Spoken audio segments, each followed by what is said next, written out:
Hi guys, can you guys hear it? Can you guys hear us okay? Oh dear, oops. We had a very different conversation than the one we're about to. We were having a different conversation. We're about to get into. I was like, I wonder if they can hear this. I have to emotionally jump ship. Be happy, Hunter. Be happy. Be gay. Things are going well. Yeah. I was told I had to dress Bumblebee I didn't tell you had to. I just you said wear. I you heavily said no. You said wear a Bumblebee shirt. Yeah. And I'm old enough to remember when Blake and Yang were also called Sunflower. Oh. Yeah, that must be a long time ago. I've never heard of that. Oh, where's my tiara? Because sunflowers are like black, but they're also yellow. Oh, I guess so. That makes sense. So I have like a nice sunflower shirt. Do you guys like my shirt? I got it from FanForge when they used to do that. It's new. It's old. It's an older one. But I've been saving it for a special occasion. for a special occasion, I guess. Oh, man. Hey, everybody. Yeah, I'm gonna presume that the chat is gonna be a little crazy today. So, like, no pressure. You probably don't have to send a super chat, but if you send a super chat, that guarantees for us that we will read it. Everything else, it might be a little complicated. Hunter revealing her age. How dare you? I mean, that's just your age in the fandom. That doesn't have anything to do with your actual age, right?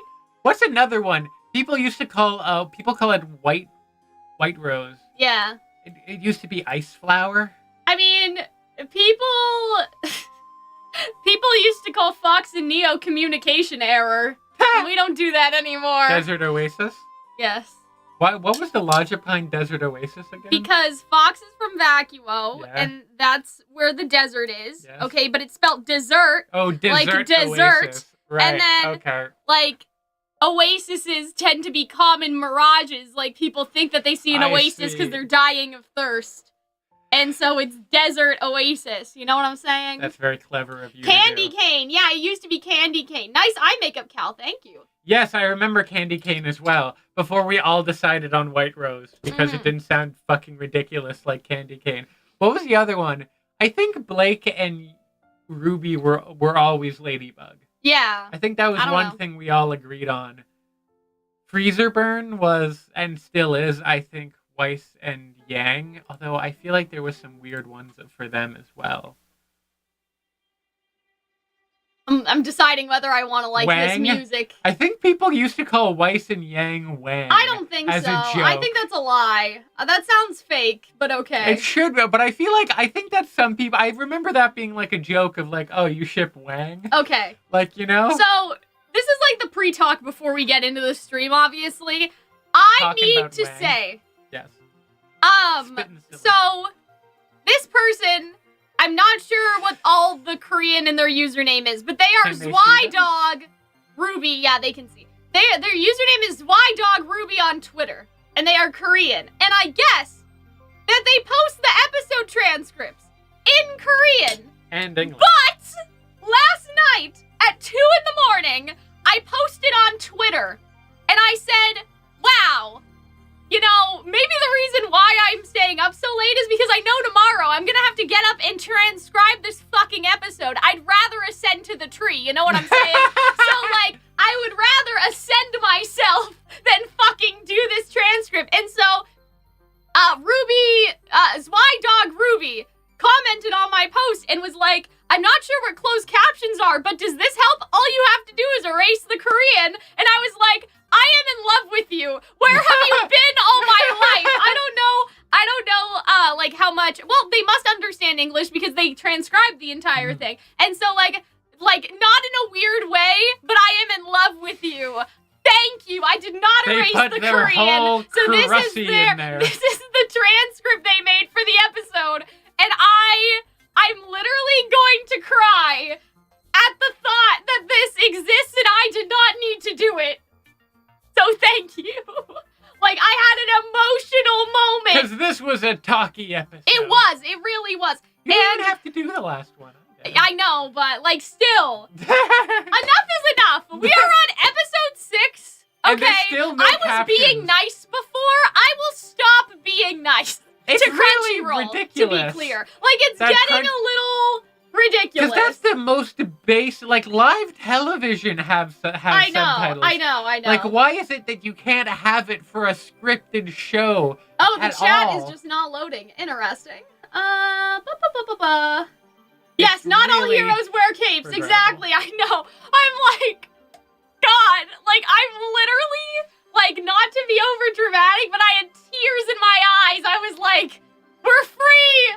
We're free. And so, I don't know, they seem to do this pretty regularly. We may just move our discussions to Sunday. If the subtitles don't come back, just to wait for this person to post their transcript, because And now like, we have I'm at more my time. fucking limit, okay? Because you have about a month's break. Yes, which I is do. like the I do rest have of a month the break. show. Yeah, it should be. It should be. So, now we can spread out our streams a little bit more and whatnot. So I'm not that anxious about doing everything on Saturday. So we may move the live streams to Sunday. I know it's Monday today, but like, that was It just happened. because of other things. I'm finally done school for the semester, and I'm done the play. I'm done all of that, but I am so Yeah, excited. you have to go to a musical where I you're am going to be so- even more anxious about. I'm so excited to. Oh my god, my slippers. Oh dear. So I don't know if you guys have seen these. Okay, these are the Grim slipper. claw slippers, and my headphone wire is getting caught in the claw. Yeah, show so your feet I may. on the stream. No, that wasn't my feet. That Your was paws. my shoe. It doesn't matter. Your grim paws. But yeah, I You may furry. wait every week now for this person to have the transcripts because I can't anymore. I am at my fucking limit. So, anyway, congratulations, thank you. Imagine thank you. like the next week after we've just been saved by this kind Korean that they've fixed the subtitles. I mean, either way, I mean, I like it better when the subtitles are on the picture. Yes. Just because we remember what was said at what time. But this is amazing. And I'm so grateful. And I'm so glad. And it makes me very happy. But yeah, okay, so for some reason the live chat froze on my end.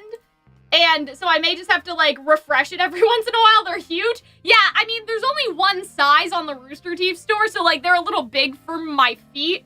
But, You yeah. paddle around like you're a duck. Yeah, basically. Did Like the you're play go wearing well? flappers? Yes, it went very well. Hunter saw the play. I did. You I loved liked it. I really yeah. did like it. My aunt came to see it. She cried. My mom came to see it. She looked like she was crying, but then she said she didn't cry, and she asked me if she was supposed to, and I was like, no. I had a couple of moments. There was one really dramatic moment at the halfway point. I forget, at the end of Act 1. Yeah. Where like the mother and her two children are like, and after they've just had a big fight and everyone's sad and they don't know what's gonna happen next, they all sit on the stairs. Sit on the stair, and it's a really beautiful scene. Until I realized that the song that was playing was the What You Say song. No, from it Images. wasn't. Yes, it was. That's how the song What starts? You Say. No, but it goes later. But it's not the Jason Derulo What You Say. No, it's because the original song Imogen starts Heap. as Where Are We? What the hell is going on? Is Yeah. that how What You Say starts? Yeah.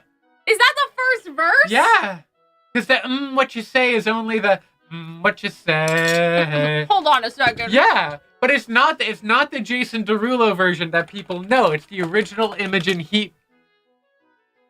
Not Jason Derulo. Okay, so Not who Jason is it? Derulo. It's Imogen Heap. Okay, So well, What You Say, Imogen Heap. but, No, because that's Jason Derulo. I He's know. sampling Imogen Heap. okay. Imogen Heap, right there. Oh, fuck, you're right! Yeah, I didn't know that! And so, but when you left, but Oh, people left, no. when people left and the lights went down, it's when you got hit with the, what you Oh, said. I didn't realize that. I thought they were two different songs that No. were just, One like, sampled the I other. thought that they were two different songs because I thought that when intermission started, they started a new playlist. You know what I mean? No, they did play a handful of songs. Right. But, like, I thought that that what we sung was one song, and then at intermission, they started a brand new What You Say No, situation. they didn't play the Jason Derulo What You Say song. They played the beginning of it. And Anyway. and it plays, and so like this dramatic moment, and it leaves. It's not there during the dramatic moment. No, it wasn't. But the fact that I got hit with the What You Say made me giggle a lot, and it was this real like emotional contrast of like this is a very sad, kind of difficult play, very messy feelings, and then What you say? Well, you know, it do be like that. It do be like that, and I enjoyed that. They also played, in the intermediate time, they also played the Outcast song, Miss Jackson. Yeah. And you were just like, oh, it's one of the characters' songs. And it's like, okay, but this song is about, like, knocking up your girlfriend. That hasn't happened in the play. And then that happens in the play, and I'm like, you didn't even tend to spoil that. Well, I didn't even know that I don't think that's why they chose it. Maybe it was. I don't know. But yeah, because the play set in the early 2000s, right? Which would have been Imogen Heap and... Yeah. I got to... Why aren't you eating those strawberries with your hands? Fuck off, Arnold. Also, I have a Band-Aid on, so, like, that's no good. Oh, yeah, I forgot. So, here's something funny that I'll share with you guys just before we get into the discussion that I forgot to tell our director. Maybe I'll message her on Instagram. But, so, I have a Game Boy, right? Mm-hmm. And so I brought the Game Boy for the play because it's set in the early 2000s or, like, around that time, right? And originally I was like, oh, should I bring my, like, Switch or something so I can, pretend that I'm playing on something? But they were like, no, the Switch is too new. The play set in the 2000s. We need something else. So I got the Game Boy, or I brought it. But, so I didn't realize this until Tuesday night because, like, Monday night we did the play and I didn't get far enough to save the game. Basically. And then Monday, we did the play twice. So you're actually playing the game. Yeah, actually playing the Game Boy. It's Pokemon Heart Gold. So Not even we did 2 shows on Monday, but they were dress rehearsals. So in the first one, I didn't get far enough to save. In the second show, I did. And so Tuesday, I boot up the Game Boy, and the opening screen happens again. And I'm like, what? Like, why does it say new game? I saved the game. That's weird. Maybe I just thought that I saved it, but then I didn't, right? And so, Tuesday night I saved the game. Wednesday, I opened the game up again, and that's when I realized that the game is not saving, because I definitely saved it. And I just think that that's so funny for the context of the play, because it's about, like, not funny like haha, but it's about a woman who has a stroke, right? And she can't remember anything anymore. And, like, every day she has to ask,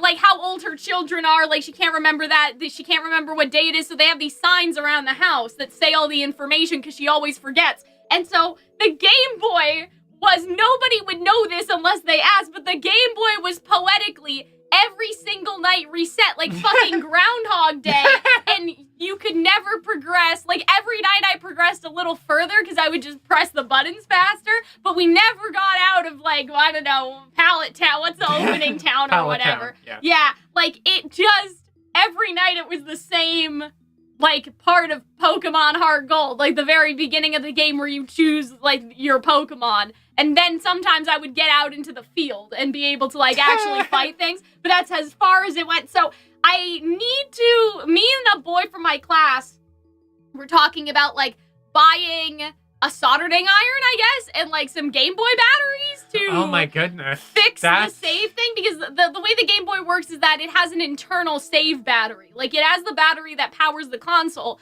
but there's also, I don't think it's even the cartridge. I think that there's just something in there, maybe? Like, I don't know. I think there's just something in the back of the Game Boy that has its own battery saving thingy. And so we were talking about, like, going halfsies or something and then fixing it. But yeah, it was very thematically fitting and nobody would know that. And so yeah, my Game Boy doesn't save.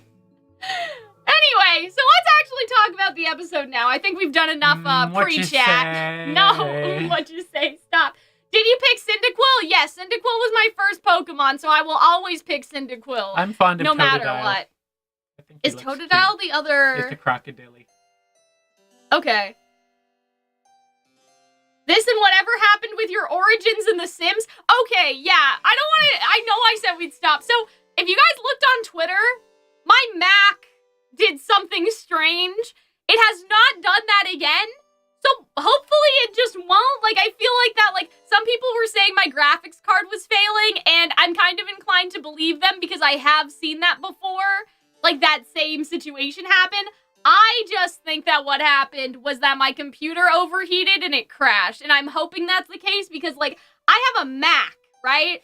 Like, how do you even fix a Mac. You have to bring it to the Apple store probably, but like, you know what I mean? It's just a little, like, it would be very annoying. Madam. Thank you. It'd be very annoying to have to get the graphics card replaced. Like, I didn't even start playing The Sims. I opened Origin and my whole computer fucking crashed, but that's the Mac anyway. Hopefully it doesn't happen again. After that, I had fear of God. I, like, everything that I was in the middle of editing, I backed it up and put it on Dropbox and named it that one time that Cal's computer died in March 25th, 2020, or whatever day it was. You know what I mean? I recall it well. Like, I made a new file in Dropbox, a new folder, and uploaded everything to it. Because I have videos I'm in the middle of editing, and I wasn't sure what was going on, so...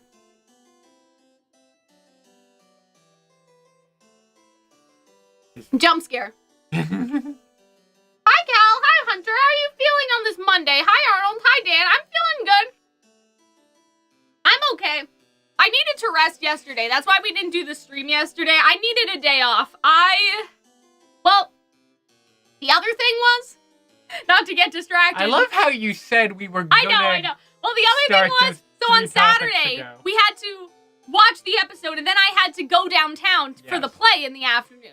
So we were rushing. And basically, like, I forgot to take my ADHD medication, and when that happens, the next day is always bad. Like, the next day always makes me feel like a zombie. Not even that. I'm too focused. I'm so focused that, like, my brain stops working. So yesterday was basically kind of a readjustment day because, like, if you miss a day of your meds, it can really fuck you up. You just don't feel right anymore. And so, like, I had a very chill day yesterday. I did some writing. I, like, watched some videos, but I was kind of like this.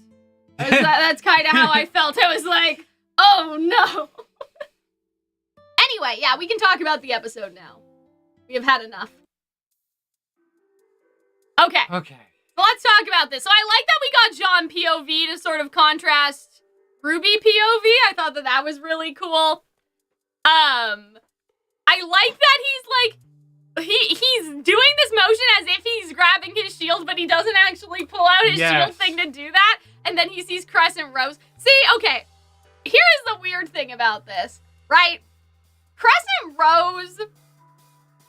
This is so dumb. I'm gonna say something so stupid right now. Okay. I love how we're just preparing for us emotionally. God. Yeah, so, okay, listen. This is gonna be really dumb. But, like, I guess it could just be the metal on, like, you know what I mean? Like in the movies, when something falls down and enters the atmosphere. Yeah, it burns up in the atmosphere. But, like, it's giving meteorite to me. I guess you know what I mean? Yeah. It has the same coloration as the meteorite, and then in the OP, Crescent Rose falls first and activates the world. I don't know what all these things mean exactly, but I just think it's a little suspicious. I think it's just a little strange, and I don't know what it means. Then you think the Crescent Rose is, like, special somehow? I don't know. Did the Crescent Rose was the first thing that all fall? of the meteorites are people. Yes. I'm not trying to say that Crescent Rose is a person. But if I was saying that, like, what do you guys... If I was saying that... I'm not saying that this Scythe is a person. Scythe is a person. But hypothetically, if I did... wanted to say that, would you guys be like, let him cook or who let him cook? You know what I mean? Like, would you guys be asking... Who let me cook and come on the live stream? Or would you guys be telling me that I should cook and be on the live stream? Because I think you should, but maybe. we don't see any of the other weapons do that. Well, because none of the weapons fall like that? I guess. But yeah. I don't know. Crescent Rose is actually Summer Rose? Yeah, like I'm not saying No, that. you're not. I'm not. No, like, there's you're something not. about it. No, maybe you're not. cook, maybe. Yeah, I mean, I'm assuming that, like... So Soul Eater, yeah, Soul Eater. Cal might be cooking. Yeah, Roman. No, I think it's, like, maybe it's because RWBY says, like, weapons are an extension of ourselves, and so Maybe. it's just that part of RWBY is kind or of maybe literally it looked cool. No! I think it's either a part of RWBY's aura or a part of Summer's aura. Like, not that it's, like, actually, like, Beauty and the Beast. Okay. You know what I mean? Like, I'm not saying that, like, Summer is the Scythe. I'm just saying that, like, maybe there's aura in the Scythe. Sure. Like how, like, I don't know, Pietro put aura in Penny, and I know Penny was also AI, but, like, he still did it before she was activated. So aura can still go into a metal object, even if that object is not yet sentient, because the first time they activated Penny, he would have had to put the aura in the machine without turning it on first.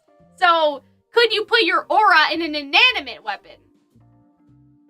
Anyways. Is my question. Okay. I'm just asking. I'm not saying, but like. I love how I we've don't got know. 5 episodes or 5 seconds I'm into saying, the I think, episode. like, they're literally and you've gonna already gone reveal weird. that the reason why RWBY has been so cranky is because she's literally lost part of her she's soul. so cranky. Like, she's lost part of her soul. I You mean, know what she's I mean? also, like, traumatized. Her actual part of the soul. And, like, she feels like she's failed, and, I like, mean, one of her yeah, closest but, like, friends is murdered. I'm just and, wondering. I'm just thinking you about know. it, you know?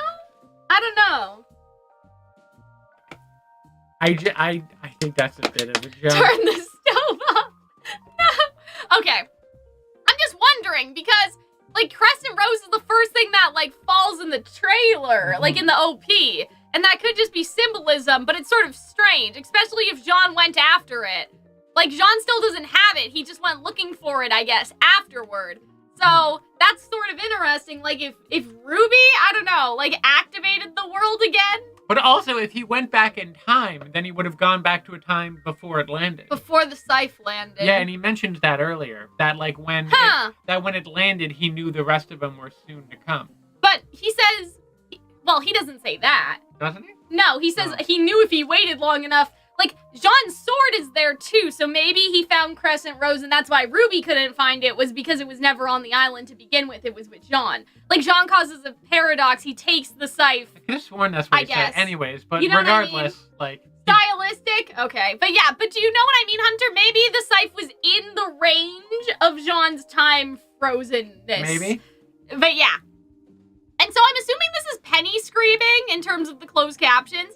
And then Jaune says, like, oh, where am I? And I love how he just collapsed on the beach. But yeah, and so if we see this, we don't actually see Crescent Rose in the that shot. we have so many of these big shells and yet no giant enemy I crabs. know, you're gonna regret putting that on your bingo card, You bestie. have I already don't know what to regretted tell you. most things on your bingo card. You think that Lewis was the cat. I mean, but I did call Lewis existing. I was so happy about that. Everyone did. No! No one did! Okay? I don't want to talk about this right now because I think that, like, we should just By the time the talk person's about it face later. showed up in it? However, No, a lot of people did. no, okay? Here's what people thought, because I remember when I said that that there was gonna be the shadow person behind Alyx and that they were gonna be, like, the sibling, okay? Do you know what people said? That's Alyx when she ascended. That's Alyx when she got older. I think that that's Ozpin, right? That's Alyx, and she transitioned, and now she's older, or I guess he would be older if it was true, right? Alyx transitioned into a man, and Lewis is the male, like, presenting version of Alyx. People said these things. Sure. I'm not joking. Yeah, but I mean, do you have to acknowledge Person. People thought it was Ozpin. People thought it was I older never Alyx. did. People thought, yeah, like, I'm just saying, there was doubt about Lewis being Alyx's sibling. Some people thought it was Alyx in an aged up capacity. Or that this would be Alyx later on. So, no, I will not stand for, we all thought Alyx had a sibling because we didn't. I did. I called that two people fell in I think the the OP. real Lewis was People the friends said we two. met along People the were way. like, no, those meteorites aren't two people falling. They're the relics. All right, it's not Lewis and Alyx. You also Alyx is said the that. only one that fell. No, I didn't. I said that they were two people falling. Okay. People said that they were the relics, and I was like, Well, because they have relic why colors. would they do that? I don't know. But you also thought that Neo took both of the relics in. No, I said she took one of them. Oh, I guess. But that has nothing to do. I said the meteorites were 2 people, and someone was like, it could be the relics, Cal, just to remind us that Salem has the relics. You know who you are. That was one of the mods in my Discord server. These aren't even randos, okay? These are people that I talk to on a regular basis, and they were trying anything for it not to be that Alyx fell with somebody else. So, anyway, I'm sure other people thought about it too, but people had other theories. If it makes you feel better, Cal, I believed in you from the start. Thank you. Thank you. Thank you. But yes, we don't need to talk about that now, but like... We have the magical time tree. Yes. Which, what poor luck that John has that he lands on the magical time tree. Yeah, see? Chat is even saying like, yeah, I thought Alyx was trans, which is fine. I just think it's so funny. Like, the easiest answer would have been that it was... I mean, Lewis could still be an Ozpin incarnation, but we'll talk about that later. You know how it's like, like people came out a lot during the pandemic. People came out a lot when you fall into a different dimension. Mm-hmm. I saw someone point out that, like, Monty said that what John has under his armor is, like, very important to his character. And then when in Volume 4 it was revealed to just be a Pumpkin Pete sweater, I think everyone assumed, oh, he was fucking with us. But the fact that he then grabbed a clock and then went back in time, some people think the White Rabbit. It's like the White Rabbit. So, it's like, wow, this episode really has just been like, wow, they kind of planned this from, like, a while ahead, huh? Like, they had this idea kicking around. But yeah, if you guys need proof that I said that it was Lewis, you can go look at our bingo card video, because I had it. It was there. I did not, nobody else. Anyway. Don't gaslight me. I always believed that little boy turned into what's going on with this? Are those little onions? Onions have layers? Ogres have layers? Garlic, maybe? I don't know what's going on there. Parfaits! Parfaits have layers. Parfait? Yeah, it's so weird. It has little, like, charms hanging from it, like mushrooms. So here's the thing, okay? I think it would be cozy to sleep underneath that tree. I have theories about the tree. Yes. Because it kind of even looks like looks like an onion or a garlic. Okay. When you actually look at it from Jaune a different picks this. distance. And in the I don't think I can find it right now, but this is called officially a stopwatch. It's not called a clock. The asset itself, let me see if I can find it anyway. I don't know if I'm going to expose myself right now. Okay. Don't worry. I'm not a VTuber. You guys know what my name is. It's not that big of a deal. Where is it? Is it near the end where they show you? I didn't pay. Oh, it's I right found there. it on Twitter, okay? Stopwatch. So they actually call it a stopwatch. So they say it's rounded, it's made of glass. You have the ever after, like, leaf tree pattern decal, right? And yeah, the leaves, right? Leaves compared to ruby scale. Which and so looks they like call it which a looks like a stopwatch, because like a stopwatch has like a little thing you pull out like that, almost like a pocket watch. And I think that's going to be an important distinction to me. Is there like a go watch? I think that, like, because we have this theory that the story will repeat itself, that they'll get, originally, back a couple episodes ago, we thought, why is this music so sad? Let's change it. We thought that they would get to the tree, and the tree would be like, LOL, no, you didn't do shit right, go back. But now I'm thinking, like, what's interesting is, why doesn't Jaune ever think to pick one of the other fruits, like, that is on the tree? Is it just because he, doesn't want to fuck with it? Like, you know what I mean? Because there are other things hanging from the tree. And so I wonder if what'll happen is that something occurs that is deeply problematic in the sense that, like... Oh, like someone dies like until Jaune they go back dies. in time. Yes. So here's my theory. Oh! I'm just exposing myself right now. I wanted to make a separate video about this, but we'll talk about it. Are you saying that Jaune's gonna die and they're gonna Madoka Magica to go back in time and relive this over and over again to save Jaune? Because I love that idea. So, here's what happens next episode, okay? Everybody in the Team RWBY house is resting. But guess who's not resting? Neo. Neo never sleeps. Neo never stops. And so we'll make a separate video about this, but here's what I'm working out right now. Yes. The cat goes to Neo and is like, hey, you know, you want to find Team RWBY, like, that seems to be your purpose. I could lead you there just to see what happens. Like, the cat basically says something to her. The implication, like, oh, you want to find RWBY? Well, I can guide you to her, right? And that's the cat's job, right? Or something. So the cat brings Neo to Jaune's house, okay? Here's the thing, all right? Jaune's house is made out of paper. Everything in the area that we see them in is made out of paper and wood. And there is a scene in Roman Holiday where Neo burns down her house. She did do that. Like, you know, so I'm just thinking, like, let her cook, I guess. But I'm just thinking, like, what if Neo burns down the paper village area? You know? Because people thought the reason why Jaune was in flames in the OP was due to the fact, by the way, they changed the OP this episode to include Jaune, which I don't think I got a picture of. But anyway. Dilf Jaune. Yeah, they changed it to be Dilf Jaune instead of the knight with the mask on. So people thought that Jaune had ascended and the flames were from the blacksmith because people thought that the blacksmith ascends people, right? I still think that the blacksmith does do that and she lives under the tree. Like, I still think that, like, that's sort of the vibe, right? But I think that the flames in that case could be that Neo burns down the village. And it's possible because there used to be a Juniper death theory where if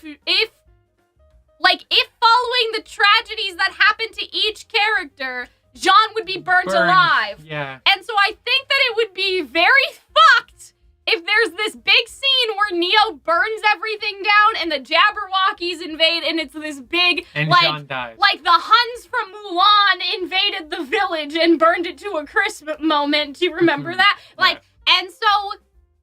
Yeah, and so Neo burns everything down, and Jaune ends up dying. Very very like Sephiroth in Final Fantasy VII. Yeah. Paul Makasta, Tales of Symphonia. And the whole town lights on fire. What Team RWBY realizes they have to do is they need to do the story cycle and go back in time in order to fix things this time. Like, not even just, like, prevent Jaune particularly from dying, but, like, to just fix everything in general, like, you know what I mean? Like, even to maybe to see what happened to Alyx and Lewis and see if it can turn out this time, if they can change the outcome and stuff like that. So I feel like that maybe it's possible that Jaune will die in this altercation and that they will go back to this tree and go back in time in order to fix things and do it right this time. And so that's sort of the idea.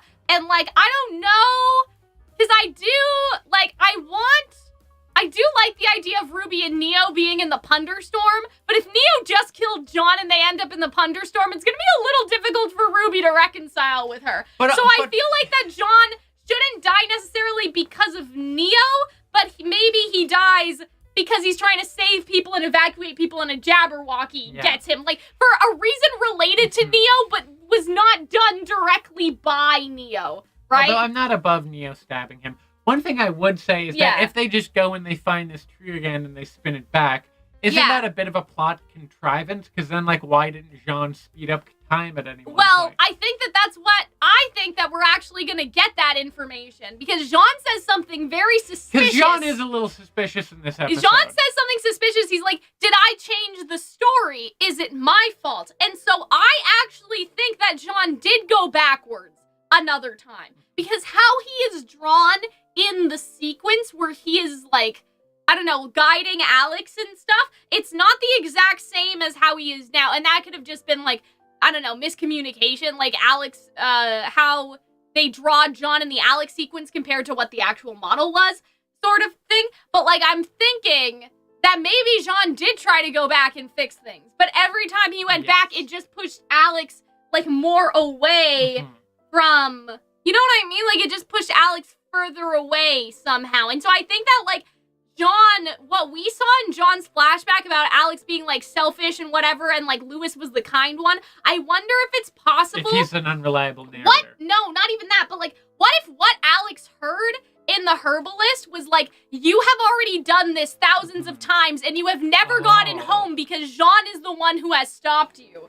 Right? And so maybe that's what she heard from the herbalist. So he she gets Madoka poisoned Magica Jaune. a different way. Yeah, like, Jaune gets Madoka, like, Jaune keeps going back. Like, he keeps going back to try to fix things and try to make it so, like, Alyx doesn't feed her brother to the tree. That but would basically, be interesting. like, what happens is that the final time, Alyx hears from the herbalist, and that's why she says she doesn't trust them anymore. She doesn't trust Jaune anymore because she knows that Jaune has prevented them from getting home over and over again just because he didn't like their methods into getting home. So I think that could be it. And I do think there's enough time for it. I understand what you guys are saying, but, like, in the story cycle theory, they don't need to go through, like, everything all over again. I think that we can sort of see it in, like, sort of how when Cinder asked what Ruby's plan was, we saw kind of flashes of stuff. I don't think that we need to see them, like, oh, bargain with Jinxie and do the print. Like, we don't need to see all of that the same way. We can just sort of see everything. You know what I mean? Yes. But yeah, and so I'll have to think about it more. But I feel like that maybe the thing is going to be that Jaune did try to go back. Like, he tried to keep using the clocks in some capacity because he didn't like how things were turning out. That makes sense that you would have that clock decal, that he would get a little Madoka Magica and keep on trying to... And so I think that would also explain, like, his withered look, maybe, and the fact that he's so... Maybe I'm sure he would have brought it up. Would he, though? That also explains Jaune's why... acting sus. That also, maybe that it kind of might explain why he seems not too excited to meet Team Ruby again, because maybe it's not the first time he's done it. Maybe not. Yeah, and so, no, it's not to blame Jaune or anything, but I'm just thinking, like, there are other clocks on the tree, and they either, like, I don't want to say it's a plot hole. Like, it's not a plot hole. But, like... It's a plot contrivance. It's definitely convenient that there seem to be other clocks, and he never thought to use one. Yeah. You know what I mean? But I think that the reveal will be that he actually did think of it, and he did try it. Like, he could have done, maybe there's a version where he stopped Alyx from going to the herbalist, but they ended up at the tree anyway. Like, he keeps going back in time to try to stop them from dying, but every time he does that, like, it could be connected to his guilt about Penny. Like, it's like trying to go back and do things differently, but some things are, like, fated to be, you know? I do agree with you guys in terms of, I think, like, the first meaning of him saying changing the story was changing it from how he remembered it as a child, but I think that there's going to be a double meaning to that. So we'll talk more about that later. But yeah, and so you actually see what's interesting in this area. I like all the little mushroom clocks, but I think it's basically like... Like, it's like the faces on a clock. Yeah, like anything in this range is what is turned back. It's kind of like a fairy circle, right? Like a fairy mushroom circle thing? You can't trust fairy circles. Yeah, and so I don't know if I love how frightening this gets. Yeah. Oh, but see, no! Fuck you! There are more clocks! Oh my goodness, there are! Yeah, like, I'm just saying, there are... Yeah, they do shrink. Like, they do, like, go back up and shrink again, but maybe that's because to represent the fact that, like, time is turning backwards, so that was before they were ripe. Yeah. Right? And so if Jaune got to the same point again... maybe it just takes a long time for them to get Yeah, ripe. exactly. Like, if Jaune came back to the same point again, they would be there. You know what I'm saying? Like, because they went back into the pods. Even now, there looks to be like a bunch There's still some in there. But yeah, and so I think that's pretty interesting. But yeah, see, this is my thing. So Jaune breaks it, but it's a stopwatch. He could have just clicked it. In theory. Jaune panicked. I know, he panicked. He's not famous for his... the fact that it's a stopwatch makes it more, like, it gives it something, I feel, anyway. Like, I think... Can you get me the last cucumber? But yeah, I think that there's, like... Here comes the airplane! There's something about it being a stopwatch that makes it funny that Jaune just broke it. You know what I mean? I know what you mean. But yeah, you're right. I like the idea that, like... Because initially I just took it as... I took it as is, but now I'm thinking about it, and it's like, yeah, it's...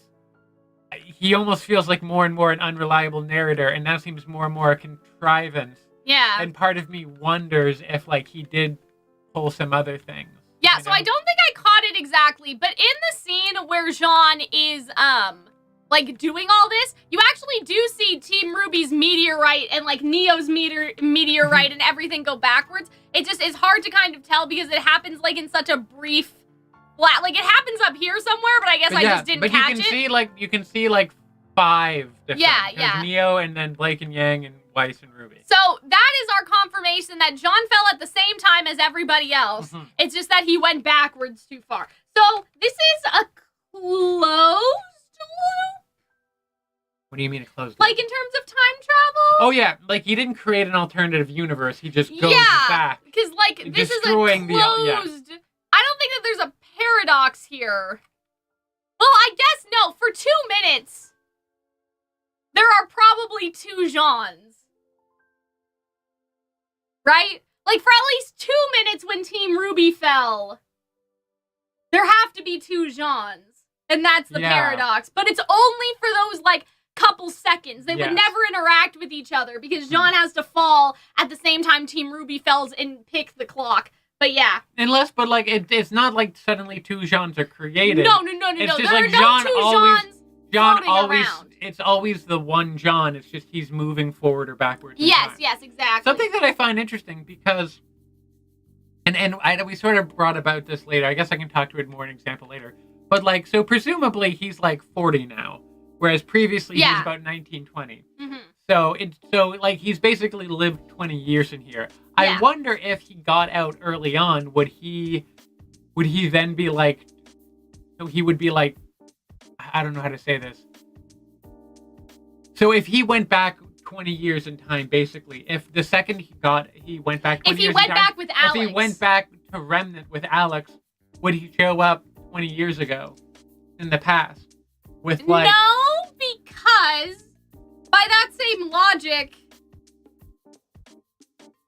Because presumably time exists at the same time. Like they exist on 2 But maybe they don't. Like parallel... Because by that logic, though, Hunter, there would be 2 Jaunes in Remnant. That would make sense. Jaune would be born eventually. So that would be... I don't think that that's how it works. But like if he went back 20 years, could he then watch his own birth? I don't think that's how it works. Because that's I think he would arrive in current Remnant and be old. I think Remnant is on its own time system. I don't think that Jaune turned back time for everybody. But is it like, because it stands to reason. I don't think it's not him. I think that Jaune could have gone back, like if he found a way to get back to Remnant, he could have like witnessed himself giving birth. No, I think that if Jaune left, he would leave at the present day. That this world exists in its own universe. So its own separate time. Bubble. Yes. Yeah, it's kind of like... It's like Narnia? Not to be that person, but I'm going to be that person. Don't say Kingdom Hearts. Okay? In Kingdom Hearts, there are sleeping worlds that Narnia. exist, okay? I could have just said Narnia. And the same thing no, it's different, okay? So Narnia is even a Disney... They walk in to the closet... And then they experience Narnia and years go by, but then they leave at the end of the movie and they're little kids again. But whereas like, previously I don't they think were that's adults. true to the books, though. I don't know if that's true to books, but it's true in the movie, and it's like only 5 minutes has passed. Here's the thing, okay? In Kingdom Hearts, the reason why I'm bringing this up is important. There is a world called the County of the Musketeers, based off of the Three Musketeers direct-to-DVD Disney movie with Mickey Mouse as the Musketeers, right? And so... when Sora goes to the world of the Musketeers, Mickey, Donald, and Goofy are all there in the time that they, witnessed these events, or, Timeless River. Like, there's a Mickey Mouse in Timeless River, and there's a Pete in Timeless River, and there's also, presumably, a Timeless River Donald and Goofy, but we just never see them, right? And so, that is not the past. It's just like a memory of the past. Like, nothing that Sora does impacts the actual future. The story is going to turn out the same, whether or not Sora is present. That's unrelated to my query. Yeah, It's not important to the plot. I just thought it would be interesting that Jaune could, hypothetically have seen himself as that. a little boy. I don't think that, with the Timeless River thing, if Sora... leaves the Timeless River, he is instantly back in real time. Because he's not going to the past, he's going to a world in which, the past... But that's just a simulation of the past. A simulation of the past. That's what I think the Ever After is. It's like a simulation, basically. Okay, so you would go in there and time, so you can move throughout time and you become older, but the second you go back to Remnant, no time has changed at all. No, you might be older. You might be older. Right, Jaune may go back to Remnant and be old, but he would not go back to Remnant in Alyx's time period. Yes. I don't think that would happen. I just find the idea, like, I just find the idea amusing because, like, this isn't unconventional. Because, like, you can feel that way. They don't specify it in any capacity. So I could be right, and I like the idea of Jaune potentially could just, like, because when you think about it, like, wouldn't he want to go back and save Pyrrha? Wouldn't he want to go back and, like, kill Cinder and make sure, I don't think Jaune knows how to get home. I think he's been waiting for Ruby. But, like, wouldn't that... Well, now I'm really thinking about it because he could basically stop every bad thing that ever happened in Ruby. He can't. That's the point. I hate time travel. It's such bullshit. No, Hunter. If he went back to Remnant, it would just be present-day Vacuo. Like, he would end up in Vacuo. But, like, what if it didn't, though? But it does, Hunter. But what if it... But what if it does, because you don't know that. Because you don't know that. Now you know what it's like to do... No. Because if... Yes, Eddie, please confirm this. Because if he goes back in time... If he went back in time and he left could do with that Alyx, again. is that what you're saying? Yes, and so he could go back like 60... Like 10 years or however many years Here's it's the been. question, but why would Jaune wait for Team Ruby then? He says he has a plan, but I'm assuming the only reason he waited was because he wanted to get all of them out. I don't know if why. Jaune could leave... But if I mean, clearly Jaune couldn't leave. And stop the catastrophes of the Earth, but why wouldn't he go back? Maybe that's what he's gonna do. Maybe he's gonna sacrifice Team Ruby so he can go back in time again to stop all the bad things from happening. So he can stop Penny from dying the first time, or Beacon from falling, or Pyrrha from dying, or him from being wedgied by Carden. You know, like, you could stop all the bad stuff. I'm just saying, it's a possibility. No, it's not. Time travel only works in the Ever After. This is why you never do time travel. No, because it's not. It is so... This isn't why. You're looking too much into it. The Ever... I'm looking too much. I'm looking too much into something. No. That's not what I meant. I meant that you're making it too complicated. When the easy answer is that the time travel only impacts... I'm making it too complicated. No. Imagine if that's ever happened on this channel. I'm just saying that, like... You're the right. The time travel probably only impacts this place. You're right. I'm just saying, if you were as traumatized as Jaune, would you not at least consider time travel and saving the day? He could have his girl... Imagine he has been stuck on an island alone. But why wouldn't he just... For years. But why wouldn't he just do it? Why wouldn't he just go home already? Why wouldn't he have done that? He has not gotten laid once. But why wouldn't he have done that? He wants to go back... But that would be weird because his girlfriend's a teenager and he's like 40 now. So maybe he shouldn't go back and date Pyrrha because that would be deeply inappropriate. Why wouldn't he leave already, though? That's how I feel about the cursed child. The same thing with Harry Potter. Harry Potter was smart, though. They destroyed all the time turners, so you couldn't do that. Right. Also, you know what I just realized? No. No, it's totally unrelated. No, don't say it. No, I have a pair of underwear. Oh. My underwear stuck in my jeans. Oh. In between my skin and the inside of my pants. Oh, do you want to go do something about that? I guess they were in there when I left them on the floor last night. And because I'm a slob. Okay. So I'm guessing. Wait, so you have a pair of underwear. Wait. It's not your underwear that you're wearing. No. It's a different pair of underwear. Yes.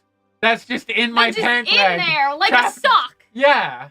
It might be. I don't know if it's a sock. I don't know if you should take it out, though. What am I going to do with it? What am I going to do with your dirty underwear? Okay, well, not that dirty. And also, I could just leave it there, but I reckon, because at first I'm like touching my leg, and I'm like, do I have a tumor? No, that's just a sock. Right. Or something, I'm not sure what. Something, it's something. Anyways, I clearly can't be held responsible for either, like, for putting on clothing correctly, or for dealing with time travel. Oh my god. I want Eddie. Can I direct, me and Eddie are, not to flex, me and Eddie are mutuals on Twitter. Yeah. Can I tweet at Eddie being like, hey, So this is a crack theory, but... No, I don't think you can. He can't answer you. He can't tell you whether you're right or not. Maybe after the season you could ask him. Can you put up a poll? Right now? Yes. What do you want it to say? I would see, like, do you generally approve or disapprove of Hunter's time travel theory, yay or nay? Clocks turn back Remnant time? Is that it? Could Jaune travel back in time? I mean, I think that's fine. Okay, but they know what I mean. I want to see what people feel about it, but I wanted. I think you're wrong. Yes. Who? Guys, 62. really? You guys think that it would? Okay, that's better. I mean, it shouldn't. It doesn't. Okay, now I'm losing. Good. I love how Anyway. I had an initial yes there. Oh, yeah, now you it's had some doing initial low. yes, man. All I'm saying, like, it wouldn't be good for the plot. It but wouldn't be good for the culture. It wouldn't be good for anyone. I'm just saying. I do need to time travel and fix my underwear. Thank you. God. Thank you, Paula. Okay, so let's talk about Sorry this. if that was TMI. If everyone wears underwear, you're not special. Yeah. You know, it's not It's just hurting the fact anybody. that your dirty underwear is still in your face. It's not. I mean, it's yeah. You know, I'm not even wearing might be underwear, some- honestly. You didn't. You have you have not worn like. I know you. We've been friends for too long. Yeah, I know. that there's like a period of like 5 years you didn't wear a bra. Yeah. I don't care. So if you can admit to like being commando right now, I can admit to having a second pair of underwear stuck in my pant leg. It's just funny. Every once in a while, I'm worried about like if I've ever said anything weird in these videos that a future employer would find. And now I'm thinking they might find this one. I don't know. I thought maybe I'd never see you again, but I knew if I waited long enough. Okay, hold on. Let's Time see travel. this. I thought maybe I'd never see you again, but I knew if I waited long enough. See, Jaune has a weird face here for saying that if I knew if I waited long enough, you would fall. Like, he looks a little angry. Well, I mean, wouldn't you also be a little upset when you consider, you know, that he's been, like, stuck in here and he's missing his friends and, you know, and then you he have says, no like, it's really you, right? He has no human companionship, you know, he's just talking to a jackalope all I love day. how they, like, all hug and then little hugs, like, too. yay, I thought that was hug. cute. I thought that was really cute. Also, that kind of implies that little crawls on Jaune. Like, I think if a mouse crawled on me, I'd probably yelp. I didn't know Cal like that. I mean, I talk about that all the time. I probably, if I didn't have to, like if we didn't live in a society, I hate clothes. I think that's just an autistic This is a good person example. thing. I How hate is clothes. the Rusted Knight in the book if it doesn't affect Remnant time? Because they wrote it. When he gets Lewis back. wrote it when he got back. I mean, I guess that And, like, you know what I okay, mean? that's Lewis fair. I got guess back that's to his fair. own time period and had the interaction whoever with did. closed time loop Jaune. I often don't wear socks You know on the what I mean? topic of autistic people not liking But yeah, clothing. do you know what I'm saying? Like, that's why. It's because Lewis went back to his time and already had met Jaune, who is still in the closed loop of this situation. Okay. It's not like- That's fair.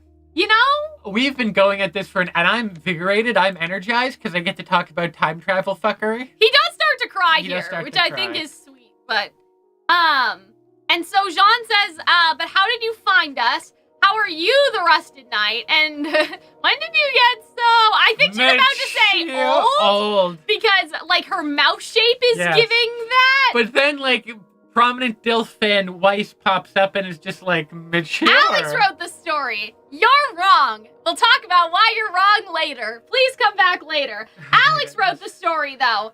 No, she didn't. And we'll Is she talk about that. specifying? I love how all of the chat's correcting me, even though, like, clearly I said that for a reason. You're wrong.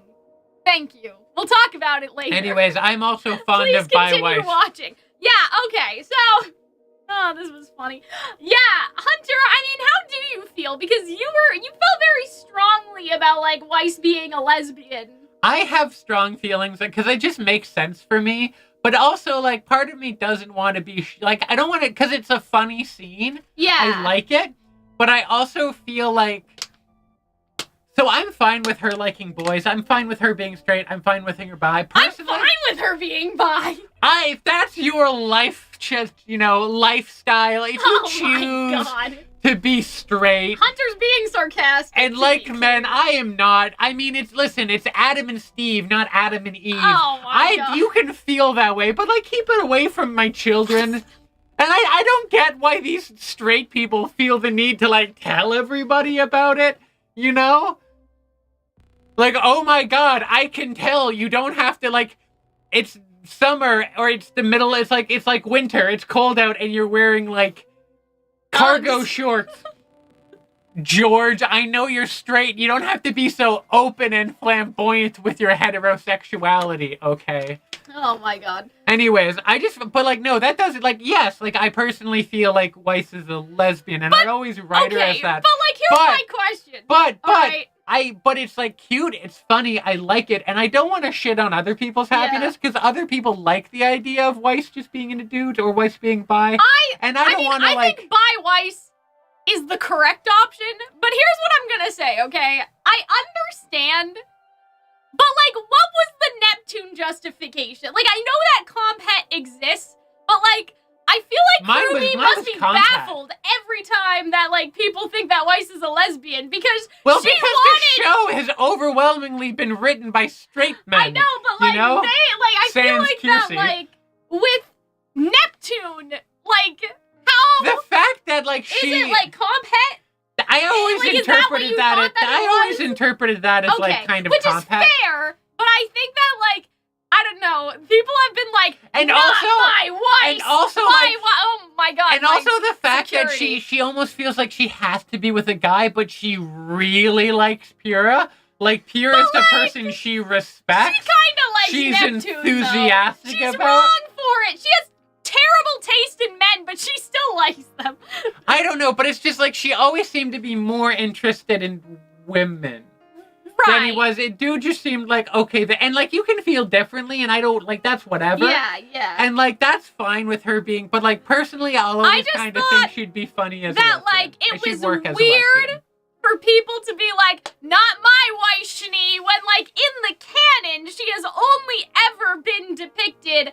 Other than fangirling, which is on the lines. I don't know. Like, she's only ever been depicted as being... Why didn't she ask Pyrrha to the dance, Hunter? Listen. There's no homophobia in Remnant for her to feel like she needs to be with a man. Why did she just ask Pyrrha? First off, I don't believe there's no homophobia in Remnant. They say that. They say that, and yet there's transphobia. And yet? No, there's not. Yes, there is. No, there's not. No. And her family. That's not what... I don't think that they meant that her parents were transphobic. I think they meant they didn't like her choice to go into Mantle, which is a greater allegory for not accepting that she's trans. Maybe. But like, they never implied that her parents were transphobic. No, they did. They definitely did. I don't think so. I thought that they didn't like that she was supporting Mantle. I know. I think because she specifically said that like I was not their son, and I knew I was not their daughter. I thought they disowned her so because the fact of her that implied activism, not because that probably didn't like help. Yeah. But I do think that that's a part of it. Because I think it was supposed to be part of it for the audience, but not in the world. You know what I mean? Fair. Like I think that in a meta sense, we were supposed to read it I that don't know. way. I don't interpret an allegory, that way. like it's all a metaphor. No, because I think because I specifically think that she said like they called her son, like the denial of you being trans. If that wasn't a thing, that should be an issue. But like the line is,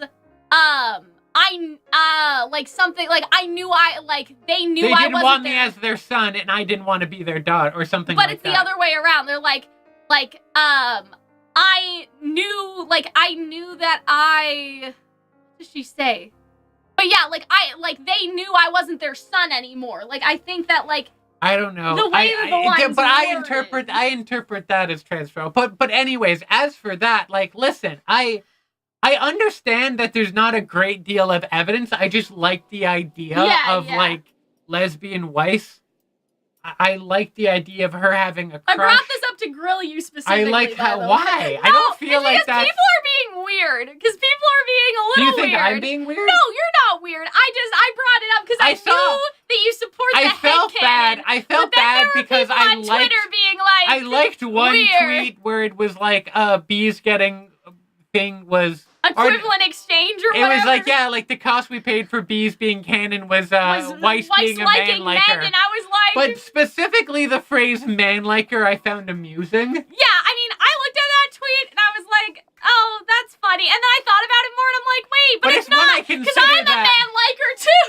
Right? Like, Which but I still baffles like me girls. sometimes And I as still well. like men too. So, like, I know what tweet you're talking about because I saw it. And I was like, and I liked well, it. Clearly And I that's a guess joke. because other But people then I were was upset like, at it. actually, I'm upset at that. Like, And I looked at it understand again. that, and I don't want to say that, like, I'm against bi people or I dislike when bi people date You better people not, of because the I'm same- right here. Yeah, I'm aware. I know. Clearly, Yeah. I'm friends with you. Yeah, I know. Oh, like, I have, like, so many of my friends are bi women basically bi women who are in relationship with the one man they find tolerable. Yeah. Like, I have several people who are like that in my life. So, like, I understand that's a thing, and I have no issue with that. I guess just personally, I like the idea of, like, a lesbian wife. And, like, in fan fiction, when I read her, when I think about her, or when I search for her. In terms of the canon, But as it canon is for the definitely show, at least bi-wise. she's at least bi. Like, at minimum. And you know what? Because the thing is that I'm also kind of bi. Yeah.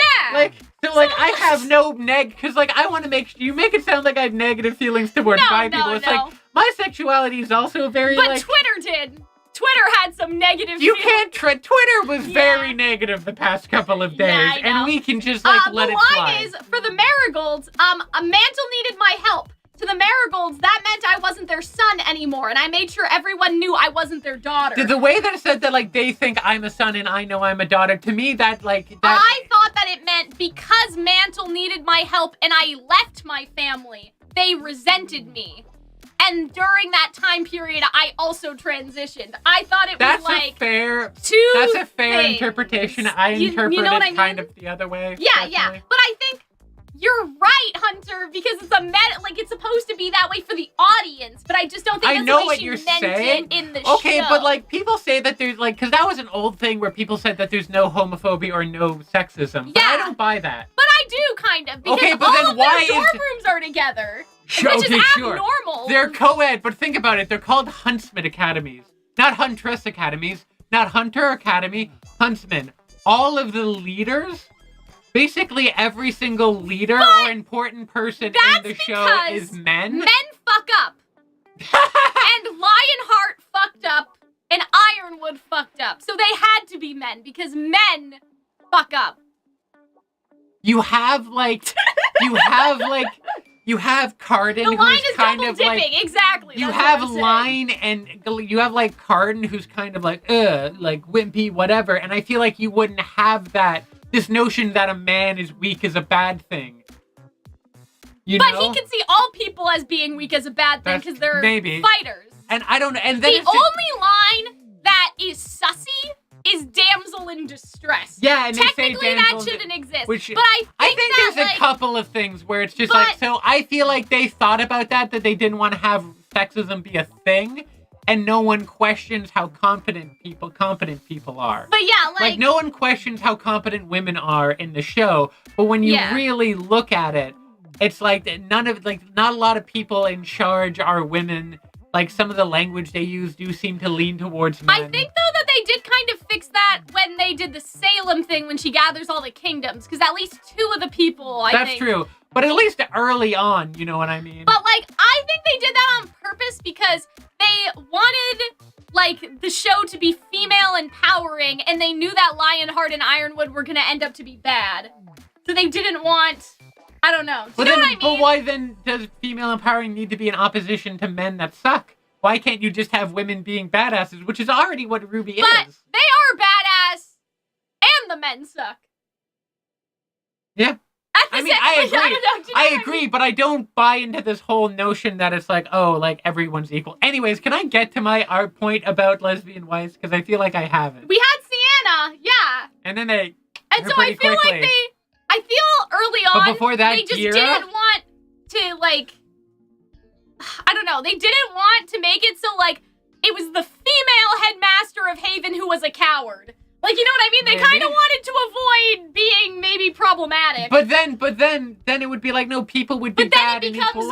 And, like, the main villain is a woman. So but I'm saying that, like, inherently, was kind of when you are writing and you have your own biases, no matter how gender equal you will try to make the world, that will seep through. But the intention of the world is to be I just None of that. I just don't think it was very consistent. Anyways, back to my original point.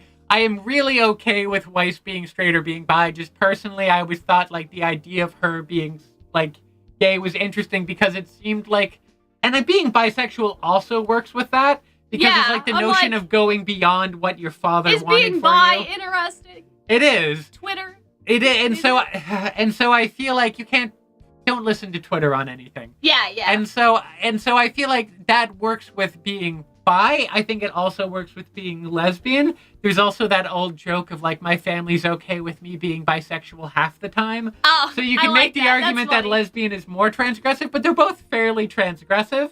And I don't want to like make the argument of which is more transgressive. I'm just saying like that argument can be made. I'm just saying. And I like the idea of her being like, and fuck you, Dad, and here's my girlfriend, you know? I'm saying it's over for you. I know it's over and she likes guys. But also, like... I also think, though... Also, I've known lesbians to make, like... the people who are the most, like, oh, daddy, like, you know, about some older men are weirdly lesbians. Yeah, it's sapphic Weiss. Lesbians love Pedro Pascal. Like, I don't even know what that's I about. think, though, here's what I will say, okay? I was always a bi Weiss believer. I was always bi for bi. Like, if Weiss is bi and Jaune is bi, they are both bi together. Like, you know what I mean? Like, if White Knight happened, it's bi for bi, Jaune and Weiss. I think that is correct. I think bi for bi, Jaune and Weiss is the answer. I'm okay with that. But anyway, I think this was more a joke. That's also, but I didn't want to get to that. That's also how I interpreted it. I think it's also more a joke at Jaune's expense. Then less of her being because she didn't like him before. She only likes him now when his appearance has changed. So I think that, like, as much as, like, you know, people were being shitty about, like, Weiss possibly being a man-liker on Twitter, I do think that, like, in general, this doesn't really prove anything to me particularly, except for the fact that, like, the joke is that she is embarrassed for acknowledging it than he was before when Weiss actually when Jaune actually liked her, I think. Yeah, but and like that's how I kind of felt about it. So part of me feels like lesbian Weiss still a possibility, or like bi Weiss. But like, yeah, I'm good with bi Weiss or pan Weiss or however you want to imagine. Yeah, exactly. Like she found him unattractive before, but now he's like older. And that's the joke. And also like it was a very funny joke, and I like it a lot. And I like how like Yang and Weiss are just Yang's like, I know what you are, man liker. Apparently. And then Blake's just kind of like they're both, and then like. Ruby's almost kind of annoyed. Ruby's like, really? Are you fucking serious right now? Ruby's like, ew, you find people attractive? I don't think it's even just people. I think it's just, really? Really? Jaune? Now at all times, Jaune? Right, Vomit not you boy? two. I feel like Ruby's internal monologue is, are you fucking kidding me? I already have to deal with you two. And now you're like, you know what I mean? You were the last thing I had, Weiss. Like, I think that's kind of the Crocodile subject. King, she called the character in the book handsome. Yeah, not necessarily him. But, like, which is he similar was. But different. That's true. And so, I guess that's probably why she had a crush on the Rusted Knight, but didn't realize that the Rusted Knight was Jaune. But also, she described him as handsome, not having a crush. Yeah. And also, it's I ship Weiss and Flint. I ship Weiss and Flint, too, chat. I ship Weiss and, like, I love the idea of, like, Weiss and Emerald. Yeah, yeah. I still, to this day, love Weiss and Blake, even though that's not happening in canon. I don't think it's that RWBY. Weiss and Flint would be kind of random because you have a main character hitching it with like a very, very minor character. Hello, Fox and Neo.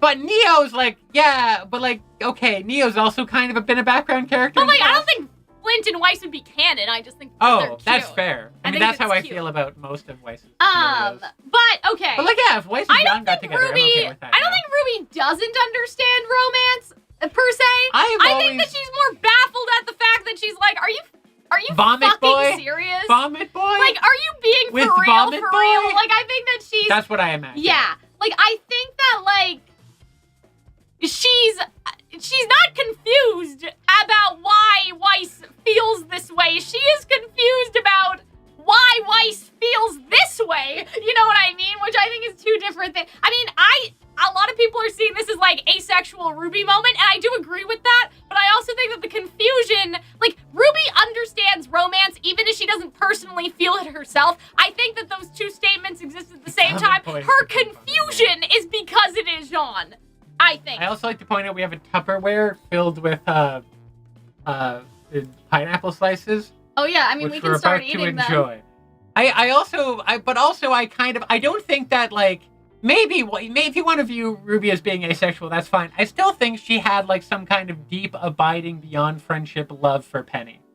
Okay. And that's how I feel, and I feel like that's kind of... I feel like that's... You know what would be kind of fucked up?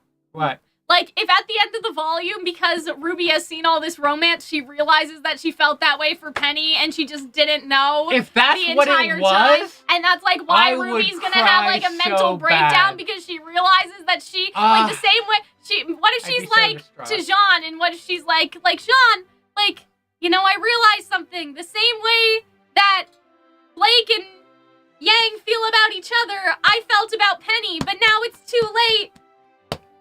So yeah. I think Rooster Teeth would be afraid of that because they would be like, bury the gays? But like, we have so many gays! We have more gays than I have ever seen in any show! Except for maybe a Broadway, like, you know what I mean? Yeah, that's how I feel. We have more gays than a Broadway cast, you know what I'm saying? Yeah, but like, yeah, people say queer platonic relation. I mean, you're right. But people say, like, she could be, like, not, like, she could still be, like, romantic or queer platonic relationship, whatever. But, like, yeah, there's still some kind of, like, beyond love connection there. And so that's why, like, my favorite Ruby ship is now and probably in the future and will always be Ruby and Penny.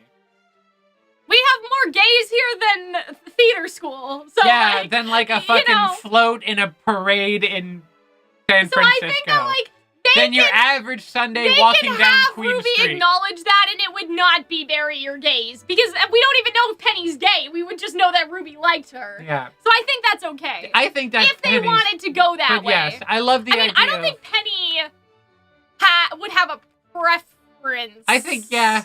I think she would just sort of be demisexual in the sense that, like... She's down for whatever. She just, like, it's the friendship. It's who she loves. Yeah, exactly. Yeah, you know what I'm saying? Yes. But yeah, I think, I like how Ruby's like, anyway, so what happened in Atlas after the rest of us fell? I guess we got a lot of catching up to do. So I guess Jaune tells them what happens, and then they end up here on the other side. Which is weird because it's like, oh, because, I mean, I guess I'm like, how the fuck did they get here? Right? Because, like... Which I guess they've already had so much bad news, but to then learn that Cinder has both of the relics is, like, pretty bad. Can I bring up something that's a crack theory? Yes, what? That I don't know if, this is true or could be true. Is this the same... Did they reuse the model of Cinder coming out of the cave from RWBY Volume 6?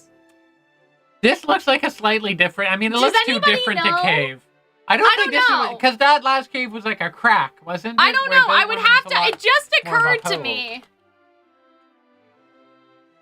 Well, I'm gonna look at the RWBY image gallery and see if there's anything to indicate that may be the case. I'm coming out of my cave and I've been doing... It's hard to tell because we don't actually see it.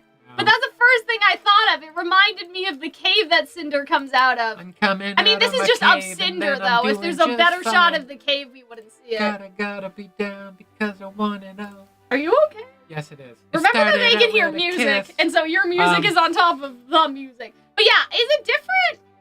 I highly doubt it. Yeah, I mean, I was just wondering. I was kind of like, did they reuse the cave? Because they should. If it's similar enough, why not reuse the fucking model? But I think it is different. It's different. It looks. I was just curious from a technical standpoint because, like, that area showed up for like 5 seconds. Like, bitch, I would reuse it too. Like, you know what I mean? Yeah, like, I'd fucking reuse it too. No one would know, except for me apparently, if true. Cinder came out of a smaller hole, but yeah, I mean, I'm saying the cave looks different, but is there a possibility that this was the base? Right? Like, obviously it looks completely different. I'm wondering, though, if that could have been the base for this, because it does remind me of that similar area. Not that it's the exact same, but what if they, like, used that asset as the basis for creating a new asset?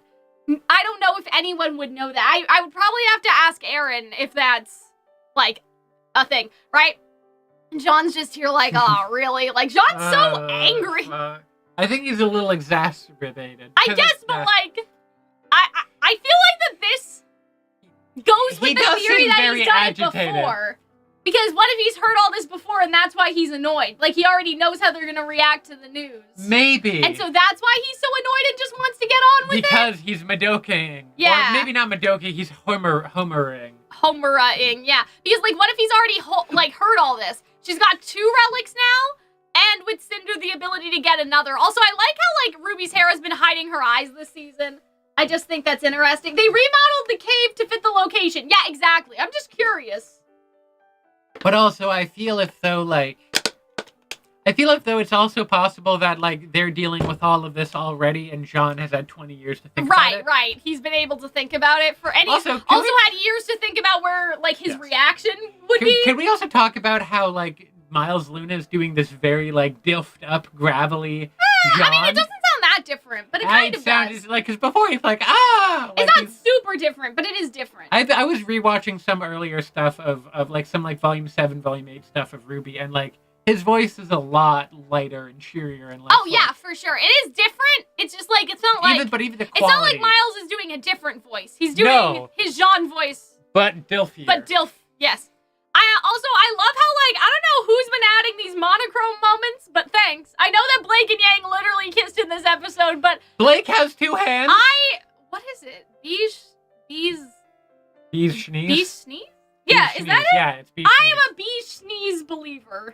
You know who I also believe in? I love, I think it's called prismatic ponytails. Oh, yeah, I mean, I like Ilya and Weiss, But it's Ilya, Weiss, and there's one where it's Ilya, Weiss, and Blake? And Blake. And I love that. But yeah, so I don't think, like, okay, I'm not gonna be that person, but I will actually. Like, there shouldn't be marriages between 2 people in Remnant, depending on how Remnant, right? Like, there's a possibility that, like, because we know people get married, because, like, we know Jacques married into the family, but, like, why couldn't people be polygamous and that polyamorous, and that's just, like, noted, you know what I mean? And it's not, like, a big thing, like, we're fighting for, like, polyamorous rights. Like, maybe, like, in Remnant, it's just not a big deal. Isn't, like, okay, I don't want to get into a whole thing about this, but isn't, like, marriage being categorized that way mostly because of, like, Christianity to a certain degree? Abrahamic religion. Yeah. And so I'm saying, like, in other societies... So not just Christianity, but, like, you're right. Like, so in places, like, in Europe, before the spread of Christianity, the notion of homosexuality and having multiple sexual partners was normalized in a lot of different societies. Like, I can't think of any... And continues to be. ...off the top of my head right now, but, like, I don't know. Like, I would need to look into it, but, like, I'm sure, like, indigenous societies didn't necessarily have the same... There was plenty where it was this notion where you didn't really get married. It was just you were with... Everyone was in community with each other, and you could sleep with multiple people. Because I know that Saffron and Tara got married, but what I'm saying is there anything Are they also that swingers? Suggests in the narrative so far that you can't be married to multiple people? That's when we realize that we are, like... Neurotic? No, no, because, like, having gay marriages and gay relationships, that's accepted. Yeah. Like, because, like, I could go to an office job and admit that, like, I'm gay. I'd be honest and be like, but I probably couldn't admit that I was poly. Right? Because you couldn't really, because, like, that's just, I think that's a step beyond a lot of people's comfort zone and a lot of, like, normalcy for people, including, likely, Carrie and Miles and everyone involved there. Yeah, I'm sure. So as much as personally, I think it would... Remnant. Like, so as much as personally, I think that makes sense. Like, I couldn't see why... I don't think they would do it. I know, but I couldn't see why, like, I couldn't see why not. You know what I mean? Because, like, we don't really know anything about any of Remnant's laws at all, except for, like, when people do bad things. Customs. Like, you know what I mean? In terms of, like, Roman steals dust and he gets arrested. Like, we know that exists, but we don't know about, like... Anyway, I'm just saying... What about cheating? I mean, it's not cheating if you're in a consensual poly relationship. Let's not, like, but I'm just wondering, I know, it just occurred to me, I'm just like, but, like, has there If you had anything to been make, to suggest? I already know the answer. So Roman, Neo, and Fox aren't allowed to be put in this question. But if you could have one throuple, like individually, they can't be included. Because you can't pick Neo with Blake and Roman because that's obvious. Coco? You can put Neo in a different combination, but you can't have those three together. It can't be Neo, Fox, and Coco. Yeah, that could be allowed. Okay. Then you would have that. Yeah. Because part of me feels like the Happy Huntresses are poly. Well, yeah. And Caden That's kind of why I'm asking. Caden has also that's said kind that. of why I'm like... Caden has said that they imagine the Happy Huntresses being in like a polycule. Yeah, so that's what I'm and like... that's not official, but it is the voice actor of one of them, yeah. you know? So that's why I'm wondering, like... I don't know. I'm just saying. I just want to bring it up. Because that was a joke that I brought up to you of like Neo on when you were writing the first fanfiction. Yeah. I'm like, just like Neo, there should be nothing. Should be allowed to date both Coco and Fox. Anti-poly. Yeah, exactly. But if I had to pick a character, I love the idea of like, I don't know, Emerald and Ilian Coco. I mean, I think the Happy Huntresses are a good option. May I also suggest, though, Theodore Crow and the former Ozpin, like the silver hair Ozpin, all had some situation. Ozpin has been around for so long, you can't tell me. You can't tell me that Ozpin didn't try it. You know what I'm saying? Yeah. He tried it at least once. Yeah, I mean, yeah, like, he definitely, like, at one point of his life, Ozpin has swung, you know? Yeah. As for people saying in the thing that, like, we're overgeneralizing, but, like, yeah, we are overgeneralizing. Oh, yeah, I didn't mean indigenous as in every indigenous group in the world. There are, like, hundreds of indigenous. Thousands, like, tens, hundreds. I just meant people that exist. Originally like, people that had their own culture before Christianity took over, basically. Like, you know what I mean? And still have their own culture today. That's what I was wondering about. But that's pre-Christianity true, but like culture. That's true. But in a lot of obviously places. not like every single indigenous. But not every. But that's what I was. But it's common That was my enough. only. That was the only like subsection I could think of at that current moment. Because if I'm like, okay, well, most European places after. Like, they got bombarded with Christianity. Yeah. That wouldn't be it, but, like, probably, like, some places in Asia and then in different, like, other areas of the world. So, yeah, that's what I was thinking. In Asia, in Africa, in Oceania, in... The Happy Huntresses are one giant polycule. I like that. Like, that's the one that feels most likely, but something with, like, Emerald and... Yeah, I could... But, yeah. How did the live get here? It just did. I don't know. Oh, yeah, because we were talking about bee schnees. Yes. Okay, she doesn't know where the beacon relic is. I think that this is suspicious dialogue. I think that the fact that I know that, like, they're basically bringing that up in the sense that, like, well, Salem can't destroy the world because she doesn't know where the beacon relic is, so we still have time. Like, it could just be a buying for time situation, but I do wonder if the reason why they're bringing up the beacon relic specifically is because it is here. Because that's a theory that we used to have, like, a long time ago. Like, weeks ago. That the Relic of Choice was here, because the Relic of Choice was in the storybook. Right? Like, that was sort of the idea. I don't know who suggested this. I want to say it was Phoenix, but I think that I'm wrong. It may have been Riga.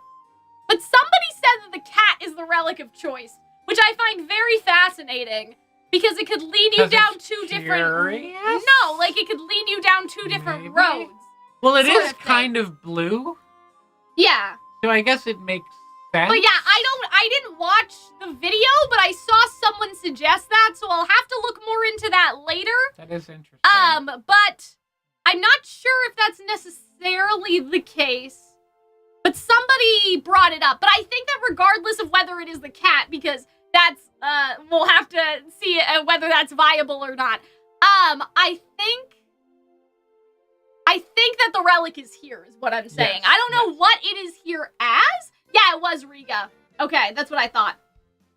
Playing it on 2 times speed. The Relic of Choice is in a place without choice. Yeah, exactly. Phoenix is often wrong. Well, fuck, you're here, aren't you? We all are. Oh, man. Okay. And so, yeah, I think the reason why they're bringing up the beacon relic. But yeah, exactly. It's the relic of choices in a place where people can't make choices. And the cat's head kind of looks like the crown, yeah. Also, well, the Ruby curious cat is anti-choice. And that kind of works, I think. Because the king, when he saw the choices in the book, he went crazy. Like, that's the whole thing about the king, is that he saw the choice, like, he saw something in the future, and then he went nutty. And so I feel like that the cat feeling anti-choice would actually fit more with the relic, because the relic seems to, like, fuck people up if they're presented with a future choice. I also love how, like, everyone seems mostly okay, but then Ruby just seems very not okay. She's like, but, what good is saving anybody if Salem just destroys the world anyway? And I'm like, uh-oh, we're having an Ironwood right now. But, like, where did Little go? Hold on. Little's, like, tucked up in her... Yeah, I know, but I thought they were here before. Yeah, okay, so Little's there. Maybe it's tucked behind her ear? Maybe her hair, yeah. There was, like, Little just... Because Little was here and then disappeared. Oh, yeah. What if, like, okay. Her hair is... Like, I know... No, this doesn't work. Never mind. It's fine. But yeah, Little kind of disappeared in the shot. Maybe they... and then they're back. Maybe that's probably just a small, like, continuity error. The choice, you must know all, the cat wants to know all. Yeah, I think that, like, the cat is interesting for being that. But I think that the relic... Well, we know what the relic does if what the relic does is true to the fairy tale book. In the fairy tale book, it says that it presents the king with a choice that he'll have to make in the future, and that choice horrifies him. For some people, it can be something as simple as, like, do you want to marry someone or not? Like, you will see in the future someone will ask to marry you, and the choice that you have to make is whether or not you want to marry them. But for the king, it was probably going to war. I'm assuming that that was why he was so terrified about it. Like, I'm assuming that that was the reason, because this was the same king as the Great War, and so the horror came from the fact that, like, I thought that we were in a time of peace. Why are we all going to war? And, like, obsessing over how to stop it. So, yeah. I think that that could be interesting. But it's interesting how Little, like, reacts the same way Ruby does a lot of the time. Like, has a lot of the same, like, mimicking her. And I love how Yang is like, that's how Ironwood fought. Are you okay, bestie? Are you done? You need to move out of here before the weather turns, or it's going to take us a lot longer. He doesn't seem to have patience for people. He doesn't. Anymore. No, he definitely doesn't. And I think, too, like, Jaune is giving people Ironwood vibes now, and I think that's intentional. Like, I think that something is wrong here. You know what I mean? It's because he keeps on living time over and over again. There'll be plenty of time to look at your wounds later. I feel like that's not... Maybe I think it's lick your wounds later. Yeah. I don't remember him saying that. Yeah. But I think that he's saying, like, there's plenty of time to, like... Lick your wounds. You lick your wounds as in, like, we can all be sad at home. Let's just get home first. We can all be sad at home. Yeah. But yeah, I think that Jaune is being suspicious. I think that there's something strange. But yeah, does anybody know what this dialogue was? Because I think that it may be incorrect, which is, all of it has been so... perfect so far. Like, all of it has been, like, so correct so far. But yeah, I'm just curious because I can't remember. The cat wants to go to Remnant. I mean, I don't think the cat said that exactly. But... Well, didn't it said he was told that he could go to Remnant with? I don't know. I believe that happened. I think that we'll have to... Hold on. Is that what he said, that they would take him with him? Yeah. That's what the cat was promised? I believe that's what the cat said. I think he's kind of shit. Yeah, she told me she'd take me through the door to Remnant, but she tricked me. I think that the cat was lying for sympathy, but we'll talk about that later. I don't know. Because I feel like the cat doesn't out and out lie. It just... I don't know, but we don't know that. Like, withhold information. But I do wonder, Hunter, like, what if the cat was just lying? Maybe. I don't know, like, I feel like that, like, we don't know the cat. Like, people are like, but the cat always tells the truth. And I'm like, but we don't know that. We don't know if he's, but we'll talk about it later, because we have to look at that dialogue more. Yeah, because you guys are taking that as, like, he's disappointed.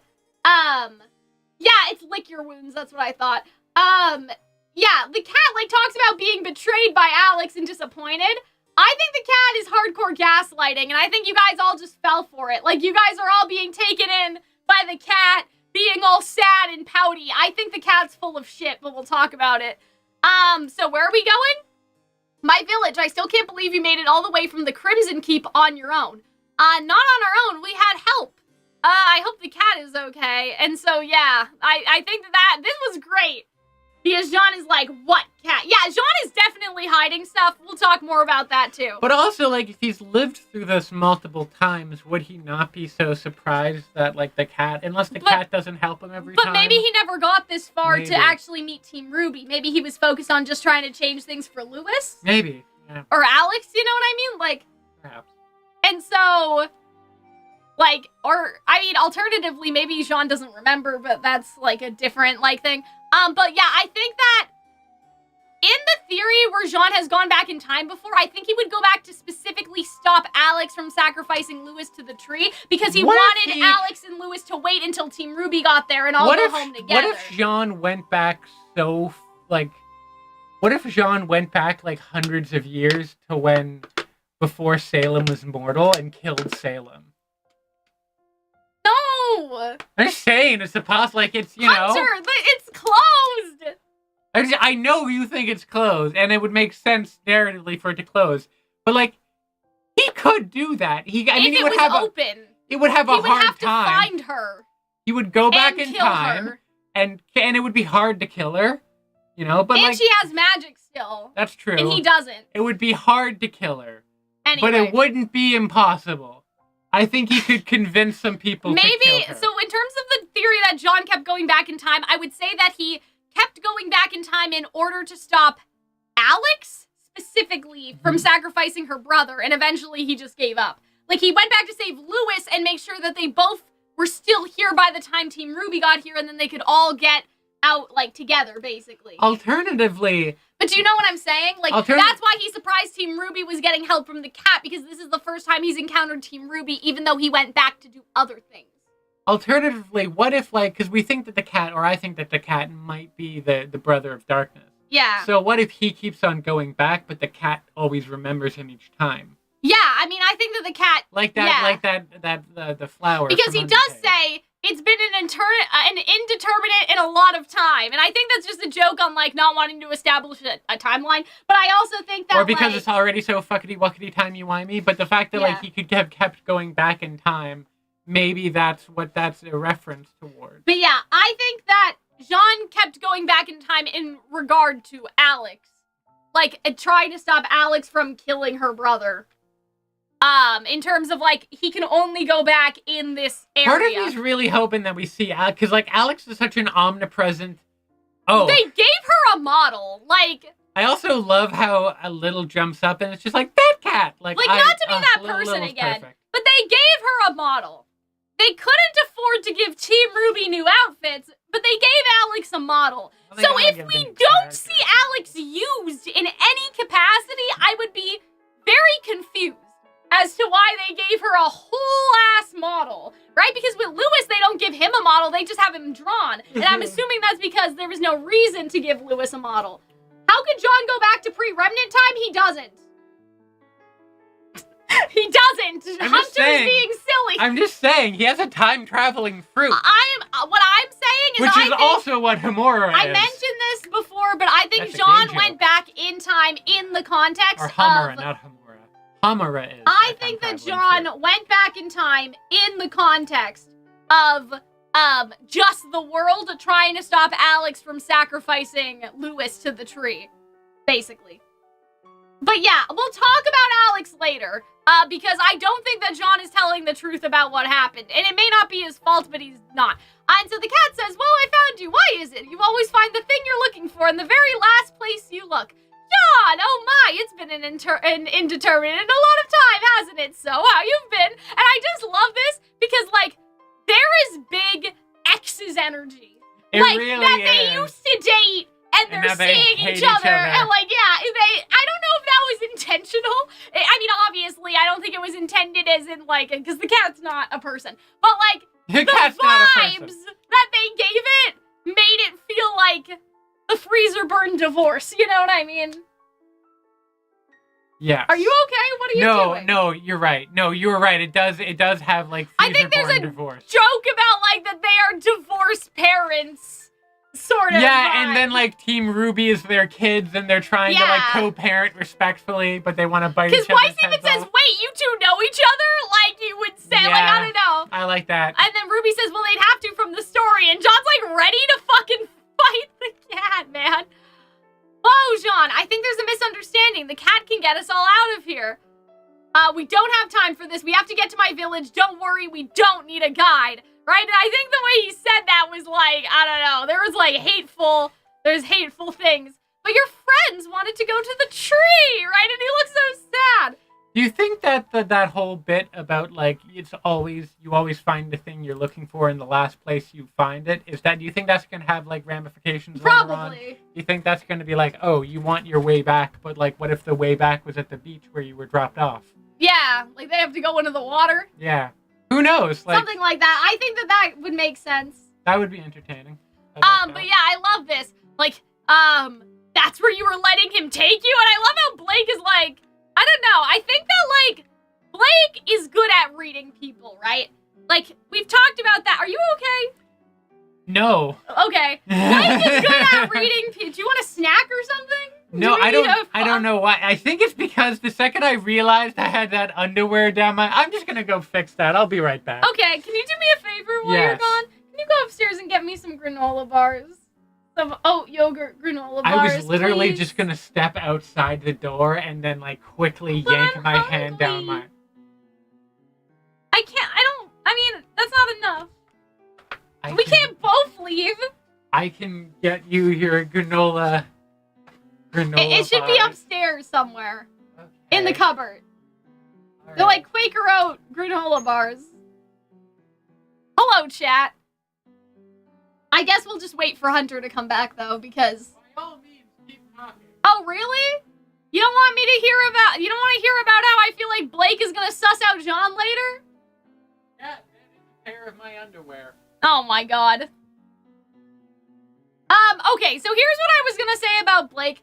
Like, Blake has a scene in Volume 7 where she, I guess, analyzes Robin's character. Like, you know what I mean? She makes a decision that she thinks that they can trust Robin because she has seen other leaders like Adam and like Sienna, and she thinks that Robin's different. Like, that's always the vibe that I got from that dialogue. I'm not necessarily sure, like, entirely if that's what she said, but that's what I remember the vibes being like. Like, she thinks that Robin is different because she had experiences with Adam, and she had experiences with, like, you know what I mean? Like, with Sienna and, like, other people that were in a leadership position, and not Sienna abused that position, but Adam definitely did. So what I'm thinking is, like, if we get Jaune's sus character arc, I'm sort of wondering if Blake will be the first one to pick up on the fact that something is off with Jaune. Like, you know, because the way that she reacts to him is like she is... Not that she's scared of Jaune, but she's, like, vaguely alarmed. And I don't think she's alarmed at what Jaune is saying. I think she... Thank you. I think that she... Oh. This isn't what I meant, but that's okay. I think that she was, alarmed by Jaune in particular. Like, by Jaune's physical behavior. Oh, no, these are right. I guess. Yeah. They didn't look the same. No faith. Little faith. I now have my underwear in my back pocket and I feel much better. Good. I realized my equilibrium was off, and it was because my leg didn't feel right, and that's what it was. I'm sure it's not the first time you've had a girl with her underwear in her back pocket walking around your basement. I think that Blake is skeptical of Jaune. I think that she's starting to realize that maybe Jaune's like a little like Ironwood. Or like a little like... That, and I think it's just because like they've been annoyed by the cat before, but they were never like concerned or frightened. I know, I'm just saying that like based off of Blake's past experiences, I think she is going to suss out Jaune first. If they are going to go for Jaune being sus. Yeah, given how she came from an abusive relationship, it makes sense she would be more hyper-aware of other people's behavior. And so that's what I'm saying. I'm not saying that, like, Jaune is abusive. She's watching these two boyfriends yell at each other, and they're like, oh, God, reminds me of... So I'm not saying that, like, Jaune is abusive or anything, but I'm just saying that if Adam had suspicious behavior, and Jaune also has suspicious behavior, I think that'll be... brought up at some point. that Blake is sort of suspicious of Jaune. And Jaune's not telling them everything. No, that's simply not true. I told them plenty of things, a few things, and a lot of some things. Which I thought, like, this was a little smug. Like, I think that there's sus things about the cat, too. Can somebody please make sense? That tree is death. It absorbs you, takes your memories, and turns you into something else. If you go there, it's going to erase you. They call it ascension here. That's what it really is. Wait, the tree is what causes ascension? And I feel like Ruby's asking this because she was under the impression that maybe it was the blacksmith. And so I think that she's realizing, like, I'm pretty sure that that will eventually be confirmed that the blacksmith does live under the tree. Like, she is the tree's person, right? Like, she's the personification of the person that fixes the people, but she is not the tree herself. And that her metal shop is actually in the tree. Yes. Jaune being mad at the cat that got someone killed is suspicious, but that's the thing, though. We don't know if that's true. And so Jaune being mad in this capacity, I think... Because Jaune might be an unreliable He comes off narrator. as paranoid a little bit. You know what I mean? Because the cat is only doing what it was asked to do. Team RWBY asked to go to the tree. It's not that the cat was trying to kill them. Like, you know what I mean? The cat wasn't trying to kill them. The cat literally helps you with whatever your purpose is, and Team RWBY's purpose was to go to the tree. So, like, I think the cat is sus, but I don't think that's the reason why he's sus, right? So I think Ruby's realizing, like, I think that she thought that the blacksmith did it, and that's gonna be, like, a thing later. But yeah. I love how that jackalope's just sitting in the back like, who? Master? The cat didn't say he was lying, but the cat says he's lying later in terms of, like, that the tree won't hurt them, and that Jaune's incorrect about that. Yeah, because doesn't he say that that doesn't happen to, like, people from you? Yeah, and, like, the cat didn't even want to go there in the first place. Yeah. The cat was like, I've seen all that. Which makes me... I question Like, the cat didn't even want to go, and so, like, I don't think that, like, the cat... the cat is sus for other reasons. But, like, the cat also knew that the other humans wanted to go to the tree, so maybe it kind of knew all along. But, like, that's where they would want to go. But I think that Jaune is still being paranoid because the cat is only doing what Team RWBY asked it to do. It's not that the cat imposed the tree on them. They already were set on going to the tree from the very beginning. All the cat didn't say was that, oh, the tree will kill you. But if the cat doesn't actually believe the tree will kill them, why would the cat tell them that? So I think that that's actually a point in the favor of the cat. You know what I mean? The cat didn't want to go there. He only started to lead them there because they insisted, right? And then on top of that, he doesn't think ascension will kill them. And so from the cat's point or like perspective, Jaune's concern is irrelevant because it will not cause any death, right? Because Yang says, pretty curious you neglected to mention that, which is interesting because this is the pun for the storm. Is that Yang and Blake go into the place where they have to disclose the things they neglected to mention to each other. And so that's the line that causes the storm. I get it, Cal. The cat is sus, not because of the cat is maliciously plotting. The cat is sus because the cat doesn't have the same moral values as the humans. Yeah, like, sort of. It's sort of like that. It's not even that it's immoral, it's almost amoral. It's like, it doesn't even... I'm just doing what you asked. I didn't, like, you know, if Jaune thinks it's gonna kill you, I don't think that, but, like, I'm just doing what you asked, right? But yeah, that's when the cat says the excellent, like, punmanship thing, but you're not from here, it won't do that to you guys, right? And so that's what the cat thinks, but the question is whether or not the cat is lying, or not. Which is what we don't know. We don't know if the ticket to get home is equivalent exchange to trade someone to the tree in order to get back to Remnant. We don't actually know that yet.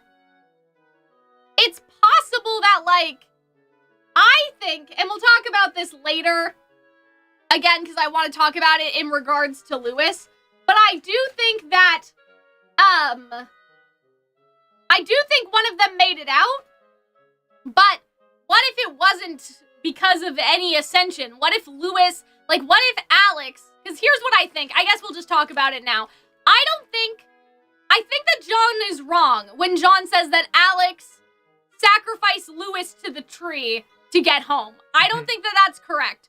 I think that Alyx sacrificed herself in order to get her brother home. But even with that theory, there's still like a magical third thing, which is that Alyx gave herself to the tree, but it didn't actually get her home. Something else, some third thing, like Lewis found the way out a different way that had nothing to do with ascension or not, and so she kind of gave up her life for nothing. You know what I mean? Because I can't see why the tree would have a protocol in place that if you do an equivalent exchange, you can go to Remnant. Because unless the world was made with Remnant in mind, there should be no connection between them like that. And so it doesn't make sense. Like, people from Remnant don't fall here that often, so it doesn't make sense that the tree, like, giving someone to the tree is an automatic, like, if you kill someone, you get to go home, basically. Because that doesn't really make any sense. In the sense that, like, the Ever After doesn't deal with this situation on the regular. Why would the tree have a built-in failsafe that if you bring someone to it to kill, you can go home? That doesn't really make any sense. Unless bringing people to the tree lets you make a wish, and Lewis just wished to go back to Remnant, right? Yes, exactly. I think that Alyx was paranoid because she knew that she had to sacrifice herself, and Jaune was an obstacle when she wanted to keep her brother safe. Yes, that's exactly what I said. And I know people have had similar theories to that, but I said that right after we watched the episode. That's exactly what I thought, and we're gonna talk more about that later. And but I think, like, people think Alyx is little. I think Alyx is the rabbit. That's the only, like, big difference I've seen, I think, between my and other people's theories. I think that Alyx, when she went to the herbalist, found out that she would need, like, the only way to get home was for one of them to die, and it would always be fated that way. So the reason why she got paranoid and distrustful was because she knew that she would have to die to save her brother, and it's possible that the herbalist said something that implied that Jaune was trying to stop them from getting back home. Like, that Jaune wanted to wait until Team RWBY got back, but they didn't want to wait that long because they had family and friends that they missed, right, you could say. So I think that Alyx is actually Jaune's rabbit, because we don't see Jaune's rabbit in the story at all, whereas by contrast, we see the cat. And additionally to that, she has the rabbit pin on her dress, and she also has the rabbit ears in her hair. And so I think that, like, people think Alyx is little, but I don't think that's right. I think that Alyx is the rabbit. And the big reveal at the end is going to be that Jaune has been with, like, the person he thought betrayed them the entire time. But that's not what happened. One thing I will say is that what if Alyx poisoned Jaune because Jaune learned that you could sacrifice someone to go back to Remnant, and he wanted to go back to Remnant in the past? I know how you feel about time travel, but, like, because that would have been in the past, so he could then time travel and then, like, save a bunch of his friends and stop bad things from happening. That could have potentially be also maybe, but I feel like he still would have waited for Team RWBY. But then it could also be like he could stop them from ever falling off. Right. Or he could, like, kill Cinder before you ever have to worry about that. Is how he probably feels about it. You guys are saying it's Ozpin? I think that's too complicated. I don't think... Well, we know where Ozpin is. I don't think it's that crazy. Like, I don't think that Lewis was Ozpin. I think that Alyx sacrificed themselves for their brother. Yes. I think that it's supposed to be a twist. Lewis wrote the book. But yeah, I think that Lewis wrote the book, and that that's why he went back to Remnant and he made Alyx the hero. Did we already skip through the background, the flashback thing? No, that hasn't happened yet. Okay. Well, we can probably go through that because we're already talking about it. But yeah, like, Lewis wrote the book. And the other thing for that is, like, is Lewis Carroll. Lewis Carroll wrote Alice in Wonderland. And so the answer's kind of staring with them in the face. Unless, like, that's a purposeful misdirection. Maybe, but I think that that's too complicated. I don't know. Like, that's too much of a red hair. Like, you know what I mean? That's I don't know if because that's they've too much already of a red hair. established in the narrative that Alyx is the one that wrote the story. Yes. And then Lewis has the same name of the person that wrote the actual story. And so what they're going to reveal is that Alyx is the one that wrote the story and not the boy with the name of the author. Like, But you know what I mean? I think the twist was she had a brother that came with her. But I don't think that's the twist, Hunter. I think the twist is that Jaune thinks that she sacrificed her brother. Yes. Did we talk about this? I feel like I'm having, like, fucking deja vu. You did, I feel like that the twist isn't that... Yeah. Like, I think the twist isn't that she had a brother. It's that they think she sacrificed her brother, but she didn't. I think that's a better twist, but it's a distinct possibility they don't go that far. I don't think that Alyx isn't mean. I think that Jaune is narrating unreliably. She sacrificed herself for her brother, and her brother got out, and her brother wrote the book. Because, like, the book says that Alyx did what she needed to survive. It doesn't necessarily characterize her as mean. Jaune is the one that says that she's mean. Yang says that she's a little mean, but that could be, like, how Yang interpreted Alyx's character, right? But also, like, I think that's also just... I mean, yeah. Like, because you may be thinking, like, why did her brother write her as being a little mean? And, like, it could have just been because, like, Alyx was making the hard choices to get him home. It wasn't that she was supposed to be mean. It's like death of the offer. It's like people have just made of that what they have, right? Fair enough. But yeah, I don't mind the idea that Ozma reincarnated, like that, like, Lewis grew up, wrote the book, and eventually Ozpin fused with that adult weird, Lewis. Like, after Lewis had already been through all this. I don't mind that, but I don't know how I feel about this Ozpin, like, this child currently being Ozpin, as in the child being Lewis. Because I think that that's weird, because why wouldn't Ozpin just try to get them home using his magic? So I don't think that Ozpin could be Lewis as a child, because why wouldn't Ozpin just try to, like, use his magic to get both of them home, right? Because Ozpin has magic, whereas regular people don't. Yes. So I think that,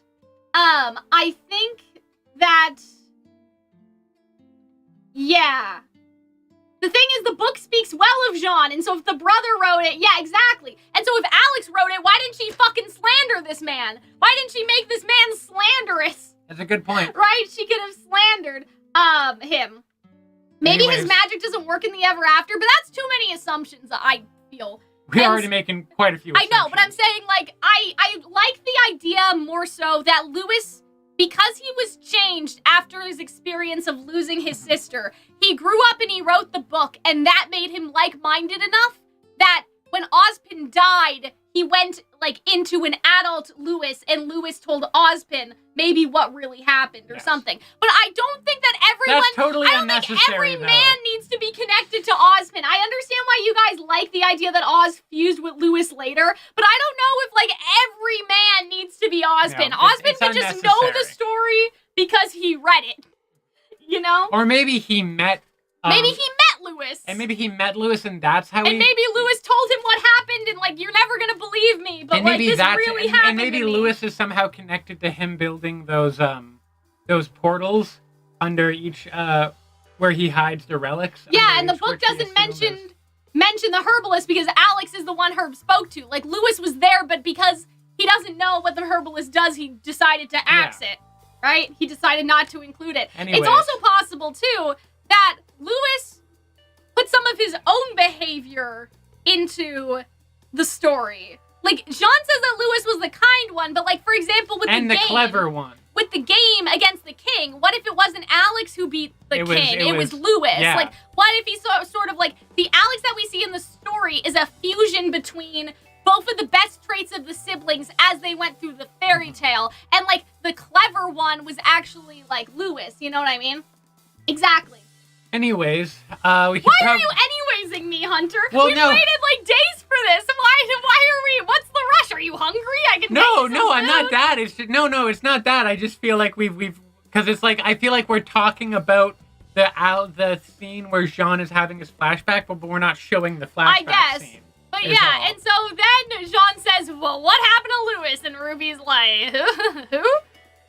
Alyx's brother. That can't be right.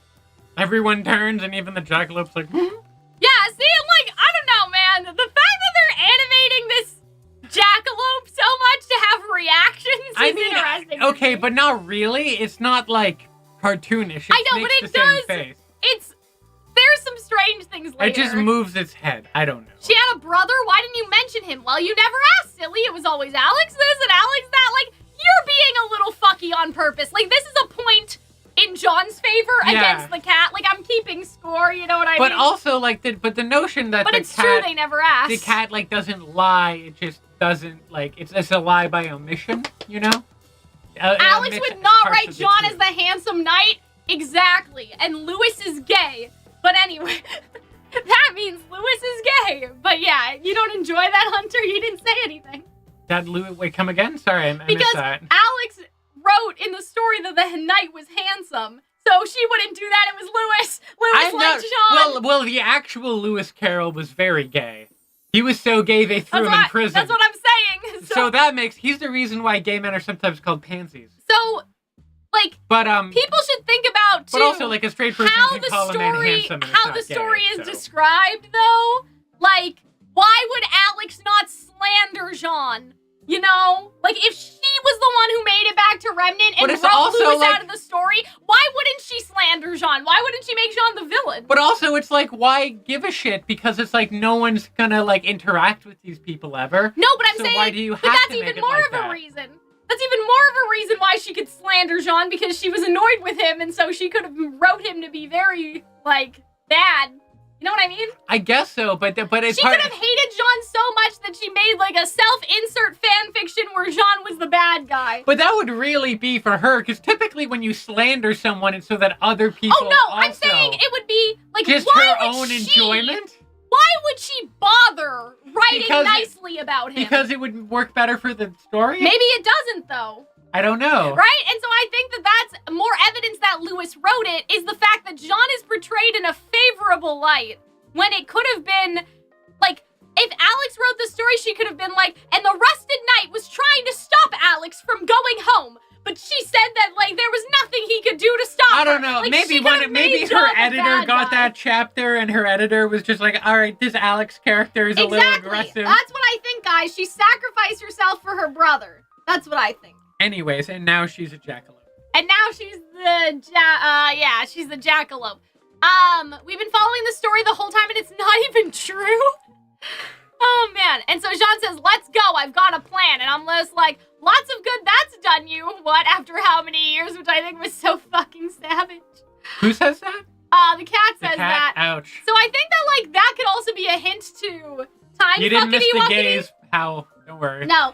That would have not made for a better... Yeah, it would.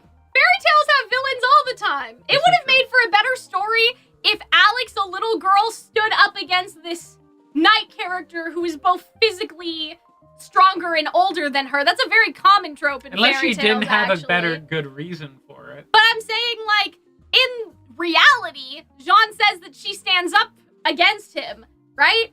And so it would make more sense if it was written that Jaune was the villain. It would make sense. But yeah, I'm on Team Lewis wrote it, but I'm just asking, like, you know, like, yeah, I gotcha. If Alyx wrote it, we need to analyze why she made the writing decision she did. And there's a great narrative in, like, a little girl falling into a strange world and this man imposing his will onto her and her rebelling against that man in terms of him representing society or the adults or the right way to do things. Like, there are lots of reasons that you could make Jaune out to be the villain and it would actually make for a good story, right? This is true. But yeah. Yeah, exactly. When the cat says whether Alyx learned her lesson, the cat says, oh, I certainly think so. I think the cat definitely knows something bad happened to Alyx and not Lewis. Exactly. She learned her lesson. She paid the price. But yeah. Yes, and we'll talk about Lewis taking notes because I think that's very interesting because in the OP, we see this little book and somebody has been drawing in the book and writing in it. And it's like this leather book of some sort. But yeah, I think that, the cat did leave and her brother who she sacrificed became the new cat. See, that was interesting because I had a theory that he was the cat, but I'm not sure if that's the case. I think that's still on your bingo card, Yeah. if I recall But I correctly. think that Alyx sacrificed herself for Lewis. And I don't think that Lewis would make that clear in the story. Because he doesn't want to think about the sad thing that happens. He wants to think about the good ending. Right? And so I don't agree with the idea that if Alyx sacrificed herself for Lewis, Lewis would have wrote that in. Because I think that what Lewis is doing is trying to write an alternative history where everything was fun and there was no tragedy. Like, Alyx sacrificing herself for her brother makes it not a fairy tale, but a tragedy, right? So, but yeah. I think that that's going to be the idea. I think that it's all a misdirection. I love how they prop themselves up on their tails. That's so cute. Yes. I mean, evil, but... It looks like we're stuck at a crossroads then, so that was the cat making the pun this time. Yes. And then we get into this new scene. So then the flashback is later then.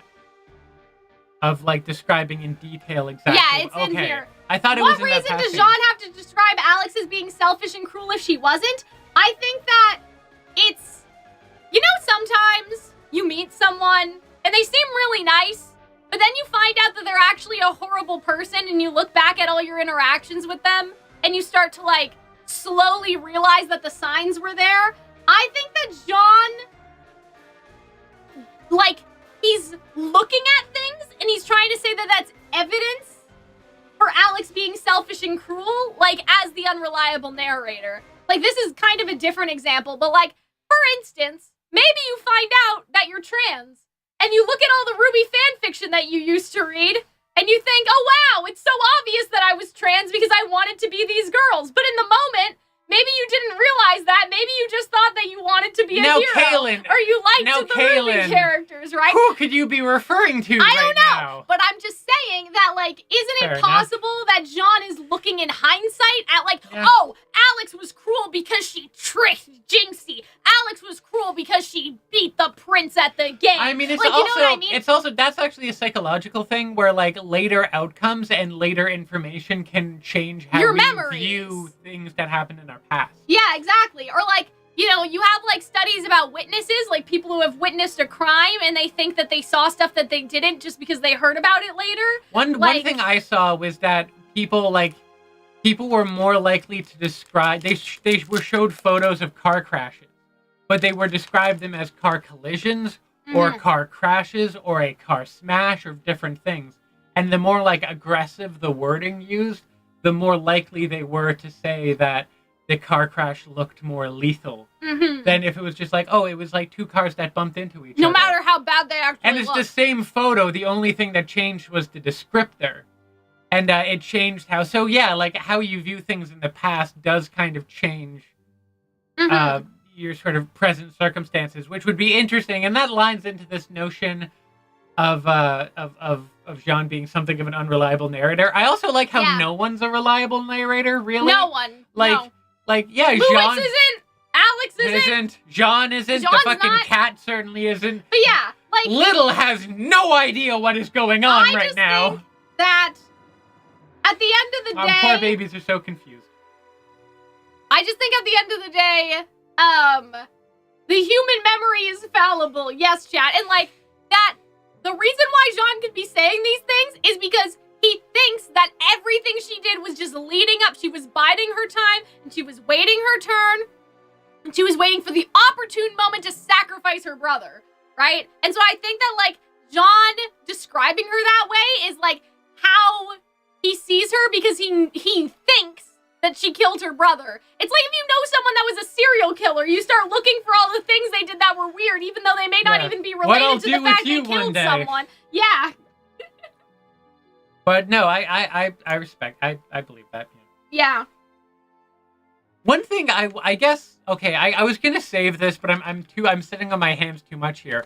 One thing that kind of throws me off about that, because I guess when I think fairy tales, I think stories like that are fairly old. Right. But if Jaune, so Jaune's like 40 here. Sure.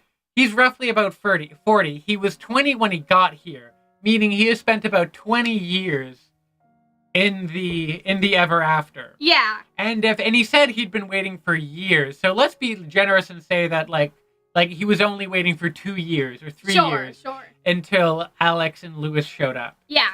At which point he helps them and then they leave and then they write the story. Yeah.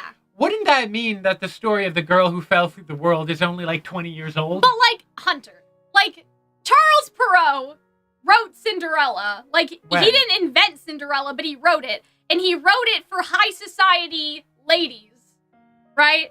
And like, Sure. he rewrote, I think, he wrote Little Red Riding Hood, and like, Little Red Riding Hood, I think it was him, got eaten at the end of the story because there was an afterword with a message that wolves are men and you are ladies, and if you trust men, you'll die. Like, literally, that was the point, because the story was written for high society people. Yes. I don't know if they considered it a fairy tale when Charles Perrault first wrote it, but it was popularized and marketed to young people. I don't know if they would have called it a fairy tale, but I think that your assumption of fairy tales being old is just because all the fairy tales that we have as a society are old. But when they were created, they were not old. They were recent. But I think there's a notion of like a folk tale, which is kind of communally owned, and then a novel, which is owned by one person. Charles Perrault stole. I don't want to say he stole. He reappropriated. But it's like the Brothers Grimm. Yeah. Right? They went around hearing people's oral traditions and they fixed them.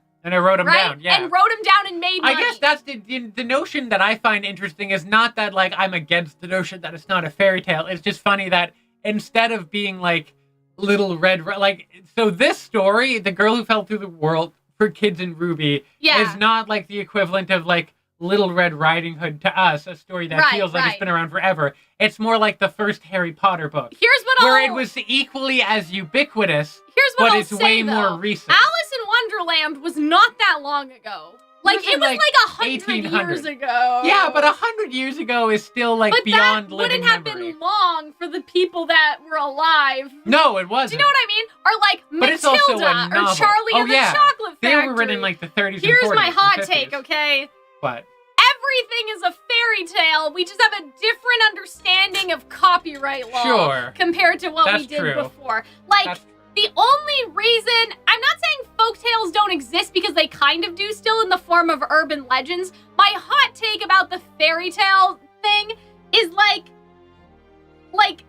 yes, we think that fairy tales have to be, like, old, or that they are inherently old. That's not a criticism of anything. Oh, no, I know. Or it's not even, because I agree with you on the fairy tale point. Functional difference between a fairy tale and a novel. Other than its collective maybe ownership. It was passed orally, but that's not always true. Like, Hans Christian Andersen wrote The Little Mermaid, and to my knowledge, he just wrote it, but that got into the fairy tale sphere because it had fantastical elements. And because Disney does fairy, and they did other fairy tales that were public domain. In the fairy tale class I took, it was fairy tales and fantasy, with the point being that the modern fantasy genre is just an offshoot of what fairy tales used to be, but now things are copyrighted.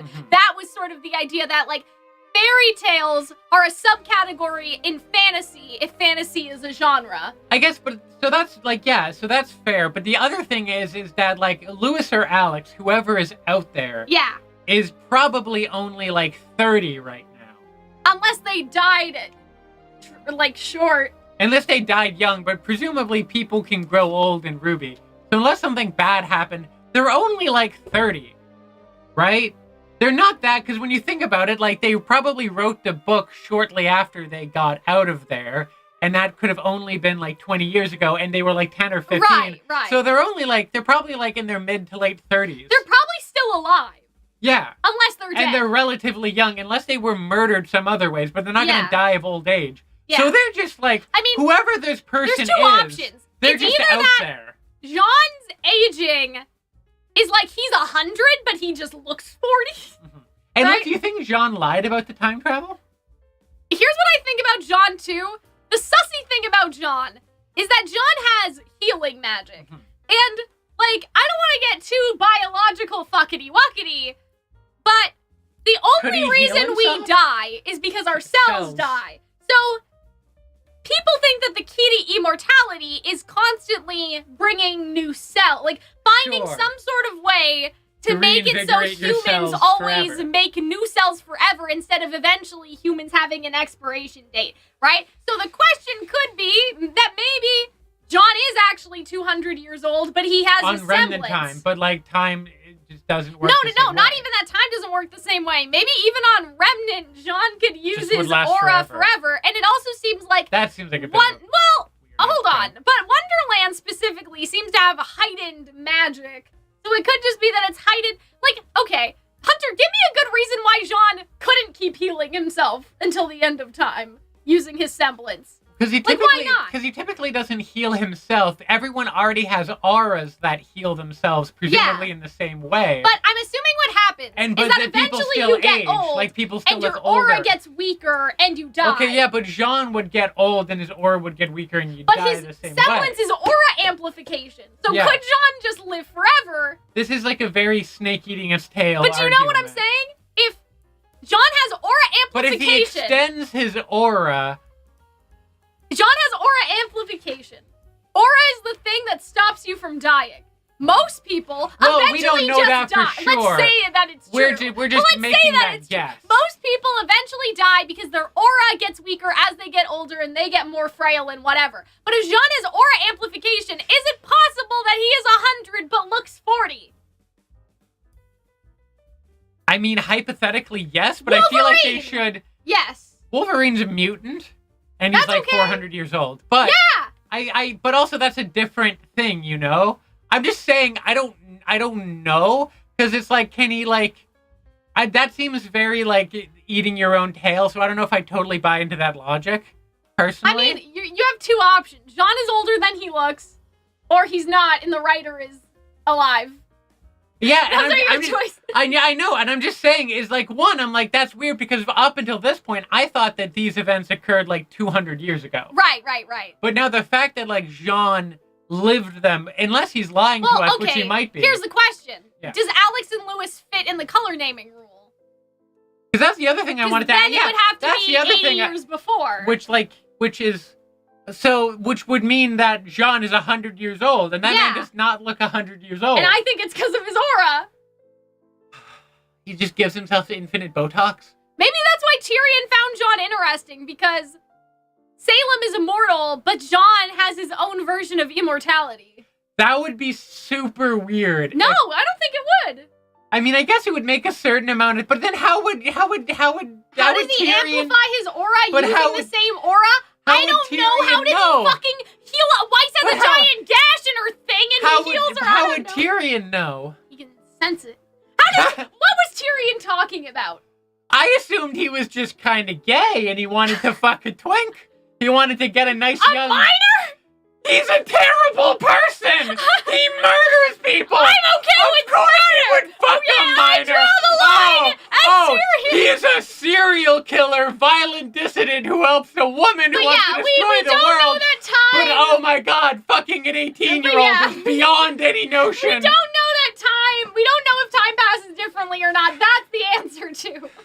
That's an answer too. But I'm saying, like, yeah, there's only so many things, right? You know what I'm saying? There's only so many options. My fly is down. I am so upset. Somehow my fly popped down. Anyway, it's probably when you took your underwear out. That's of a your distinct pants. possibility. Anyways, I But just... yeah, I think that, like, those are your options. Either more time passes in Remnant, which is bad for them, because people have this theory that they're gonna get back to 'Cause that's Remnant what we in thought, 10 and years everyone's in the gonna be future, old. and everyone's gonna be old and dead, and that concerns me deeply. So I think But then it would just be like, oh, like Nora, but like who would be dead? Like Crow would be older, Raven would be older. I know, but I don't think. What if they come back and Raven and Tai Yang are back together?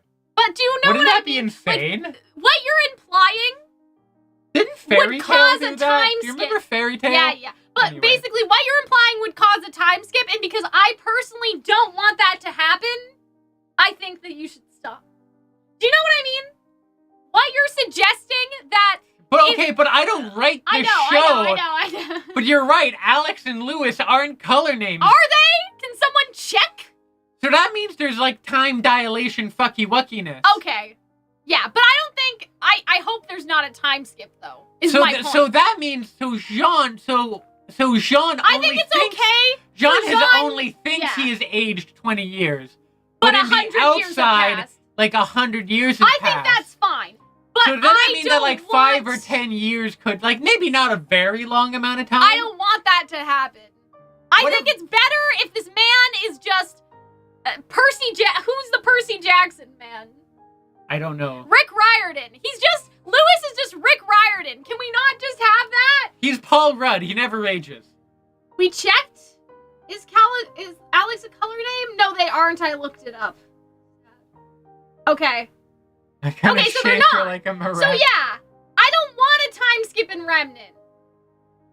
But I'm just like, yeah, like that would be We don't very... know how long Alyx and Lewis stayed there, though, is the thing. Like, for Team RWBY, this all seems to be happening at least within the same day. Yeah, because so they haven't far, gone and to now sleep. it's night. I'm assuming with Jaune, they're gonna go to sleep. Yeah. So, like, Alyx and Lewis, maybe they stay there for, like, a month, right? Yeah, so, but also maybe, So maybe, like, it would only be a year in Remnant. I Sure. don't know. But the But other like a problem lot can I have change with in that, a year. You yeah, know? like, Salem Oscar is coming. Oscar they can't could be do, developing they little can't whiskers. do a vacuo time skip because Salem would have already won in a year. You don't think Salem can win in a year? But also, like, James is also really isn't a color thing, so maybe it's their last name that's color. Maybe they're like Alyx and Lewis Orange, you know? Yeah. So I do think that their clothes are old-fashioned, though. Everyone's I don't know clothes are how a to little rectify weird. this. You know, I don't know everyone what the dresses. answer is, but I don't want there to be a time skip. I think the easiest way to explain this, though, Is that they get out of there Alyx and there's and just there's just some 35-year-old Alyx or Lewis not out that, there. but I think that the easiest way and to John's explain gonna kick their ass. the easiest way to explain this is that, like, either they do the story cycle thing like I said, and they don't fuck with anything, or, like, Alyx and Lewis stayed here for, like, a ridiculous amount of time. Like, they spent their whole summer vacation here, and that caused In the a very time skip. strange episode of Phineas and Ferb. I like how Yeah. we both knew Like, where that I was think- going. I think that it's gonna be like the Witch in the Wardrobe. I know what you're Yeah. saying, Lumen, but Hunter is saying It's the that opposite. if they came before the Great War, there's no way that that's possible. Because Well, Jaune has not aged Because in the The Lion, the War Witch, and the amount. Wardrobe, in our world... Can you explain this? I have to pee. Okay, so in The Lion, Witch, and the Wardrobe, our world, the And I world want that they another snack. exit from, bland Britain in the 1940s, time moved slower there, and it moved faster in Narnia. So in Narnia, all the kids grew up, and they got old. They were, like, in their 20s. Like, it's presumably, like, 10 to 15 years passes.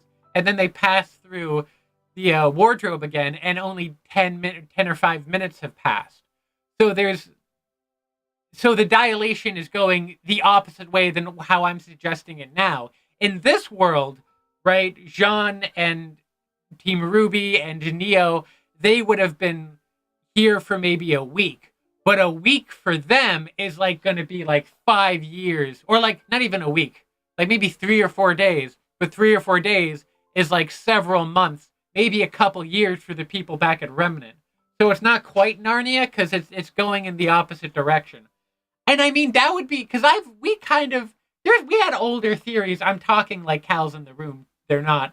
We had older theories that like there would be time dilation and they would step out and like time would have already passed and Salem would have already been attacking Vacuo and some people have already died and there's some kind of like underground resistance that they need to fight in, which would be really interesting. But also like part of me would be like bothered by that because I don't know. Worst case scenario, Team like Coffee dies in the flash. Yeah, already you're upset by that notion. Like Team Coffee dies off camera. And that would be tragic. No one would like that. Anyway, I don't want there to be a time skip. But then the other option is just that like this book really is more like Harry Potter, where it's like viewed as a classic kind of And now, also, and we all read it as like, kids, but it's not that old. Okay, you say they dress old-fashionedly, but so does RWBY to an Yeah, extent. so do all RWBY of wears them. a dress and a corset. Like, Yeah. you know, some people dress very modern, and then some characters don't. Like I don't think So- Oscar dresses terribly modern. Yeah, like Oscar has Why do you have a overalls on spoon? for the Doritos. You eat Doritos with a spoon? Ah, my granola bar! Sorry. My croissant! It's okay, it's still in the wrapper. Yeah.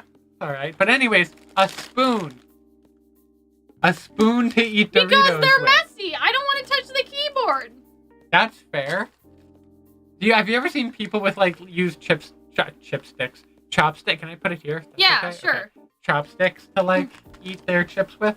Anyway. Oscar looks like a Dickens character. Can we move on?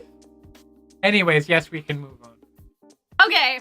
You see, now it's me going through the We don't bizarre... need to explain the weather pattern.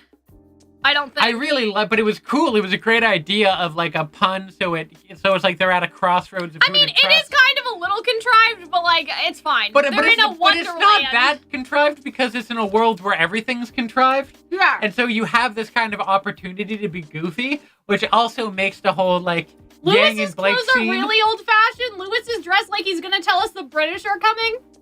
Go back a couple months ago. But also, if you look and at like watch Lionheart, my Shadow's house, or watch my Beastar's reaction when I'm wearing the blue and white pinstripe dress and the pearls, and then come back to me. Go look for it. I don't know, but Lionheart kind of dresses like that. Yeah. You know, what's his face? Watts kind of has the old-fashioned energy about him. Exactly. There's a handful of characters. If we get a time skip, I will sort of with ascend her myself to the tree. Imagine if Fox and them like die, but like during the time skip. John was poisoned and maybe he ascended. That's actually kind of interesting. So maybe we were like our original guess. That was, John like, right? ascended was kind of right. Yes. And he didn't die here, but he possibility. seems to remember what happened, which is the problem. Unless maybe that's what makes it different when you're... I don't know, because part of me feels like this world is weird enough that it's totally... Oh my goodness, I'm dropping everything. That is totally reasonable if he just found the clock fruit on that tree. Pun It at works for his Crossroads is character. a pun because they were literally at a physical crossroad. Like, that is where they were. Yeah, I like how Weiss says it's stupid, and then the world just swallows it. There's actually... I don't know if this is here all the time, but you see, and this is such a small little detail, look, there's a hole opens in the ground, and then you actually see the sphincter? the seam, the belly button of Oh where my the God. hole was, which is such a small animation thing they didn't need to do, but they added that. Love that. Love that. I also like how John's like looking up almost and like it'll be raining Weisses soon. It seems like he knew that, like, what this was. Like, Well, you know what I he's mean? landed in a couple of it. Well, he described it here, right? Yeah, but I'm saying, I feel like he's been in this before a couple times. The only way out is to resolve the problem or wait till the storm passes. Let's just get... I feel like they're hiding his eyes for, again, I know that, like, hiding the eyes thing when you have characters with long hair can be kind of a red herring because they just have long hair and that's how it would look. I also like how I'm John suspicious. went from, like, his mother cuts his hair to queer-eyed to whatever this is. Yeah, I mean, I think that the hair hiding Jean's eyes is intentional, though, just because they did that with Ruby a couple times. But yeah, do you notice, though, the rabbit, like, yeah, the rabbit is behind John, but, like, the rabbit is also... Looks nervous. Yes, but, like, here, the rabbit is to the left, and Ruby is also looking to the left, and that's where the cat sign is. Like, the sign to choose the cat. So what if that could be foreshadowing to the fact that Alyx, like, chose and listened to the cat over Jean? Maybe.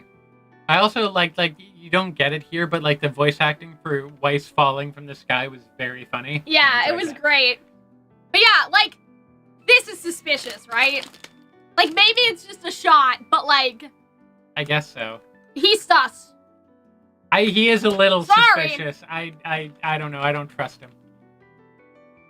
What happened here was the flash. He's saying, must have something bigger to work out. Oh, and then you go to... On the bridge.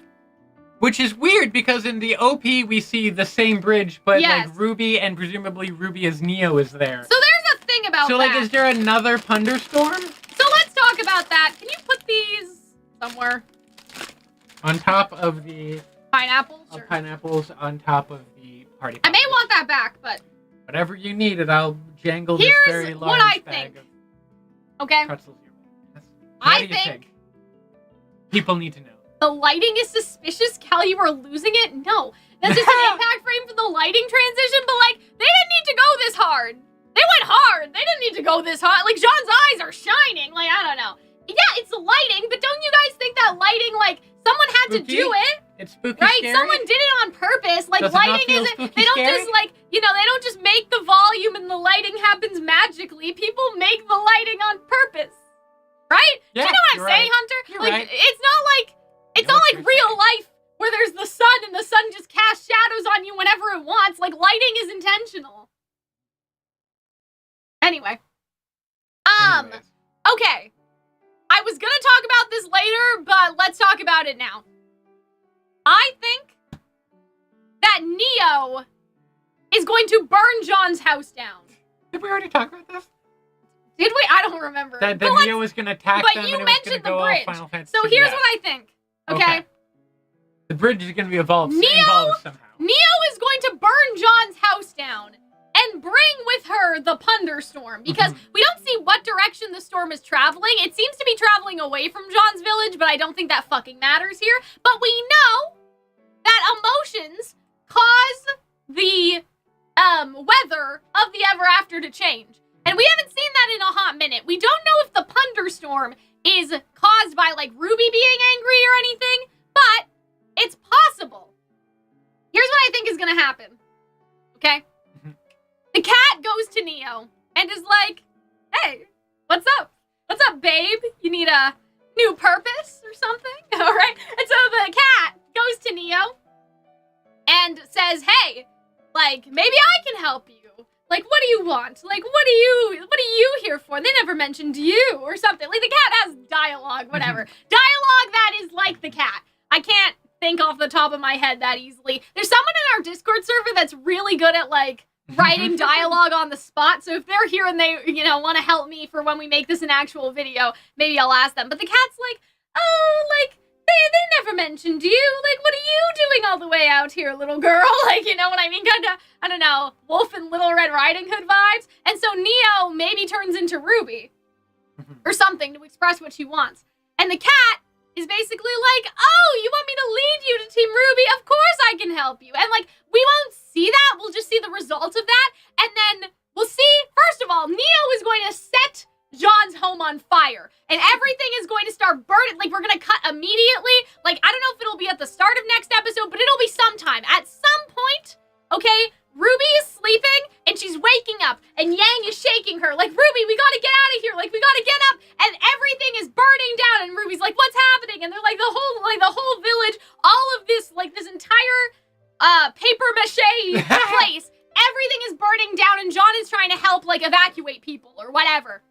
And Ruby's like, how did this happen? Like, why is this happening, right? And then we see Neo with the cat, okay? So, like, in the fire, like, there's this fire, and it kind of, not that it parts, but, like, you know how in anime some people step through the fire? So Neo steps through the fire, and the cat's on her shoulder. And Ruby's like, what are you doing? And the cat basically says, like, she wanted to find you, so I decided that it would be fun to see where this would lead, right? So the cat basically takes Neo to Team Ruby, and Neo's already burning everything, right? And so there's a fight, there's conflict, but then, because of all the emotional turmoil, the Punderstorm resurrects itself and comes back again. Because we know that emotions in the Ever After cause the weather to change. So is it possible that because the emotions are specifically caused by conflict, right? That a Punderstorm is created because the Punderstorm is representative of conflict. You know what I mean? When Ruby's sad, it starts raining. But what if the storm actually erupts from two people having a conflict with each other, basically? You know what I'm saying? So if Ruby just cries, it rains. But if two people are angry with each other, the Punderstorm activates in order to resolve that tension. It's like intentional weather of the Ever After. You're following? Yes. Yeah. And so when Neo is there fighting with Team Ruby, they get sucked in to the Punderstorm again. And this is supposed to be the place where they mutually understand each other, where they finally come to an understanding and they kiss on the Greek column pillar, question mark? No. But like, wouldn't that be funny? This is where Yang and Blake kissed. And Ruby and Neo end up here next episode. I hope that I know, for the rest of time, drawbridges will be gay. Drawbridges are only for the gay. If you're a straight person and you see a drawbridge, understand that that's not for you. But you know what I mean? Isn't that funny? funny that, like, this is where Yang and Blake fell in Yes. love? Like, obviously They there's no already Neo loved X each other, Ruby, they just but you know what I acknowledged mean? it. It's just funny they're in the same place. I also think that, like, I mean, like, the OP that's could a just possibility. be symbolic, Yeah, right? it But you typically asked is. about it. So I'm giving you an answer Okay. about how, like, oh, but Ruby wasn't here. I think so the how more did she end up sensible, as here? much as I'm sure you would like to watch Neo and Ruby make out, I think that the more sensible thing is, it's in like Volume 4, we thought that we'd get like an Adam Blake I fighting, know. But you so asked, you can never totally so trust I'm it. answering I you. know. And also, like, you're kind of right, though. Why would It's Ruby just because be it's here? so different. Because it's like, here was like this beautiful, lovely scene where two people admit that they love each other. Yeah. Whereas like, Ruby fighting Neo as herself And is a then, way different vibe. Next week. And then next week, we're going to see Neo flashbacks, okay?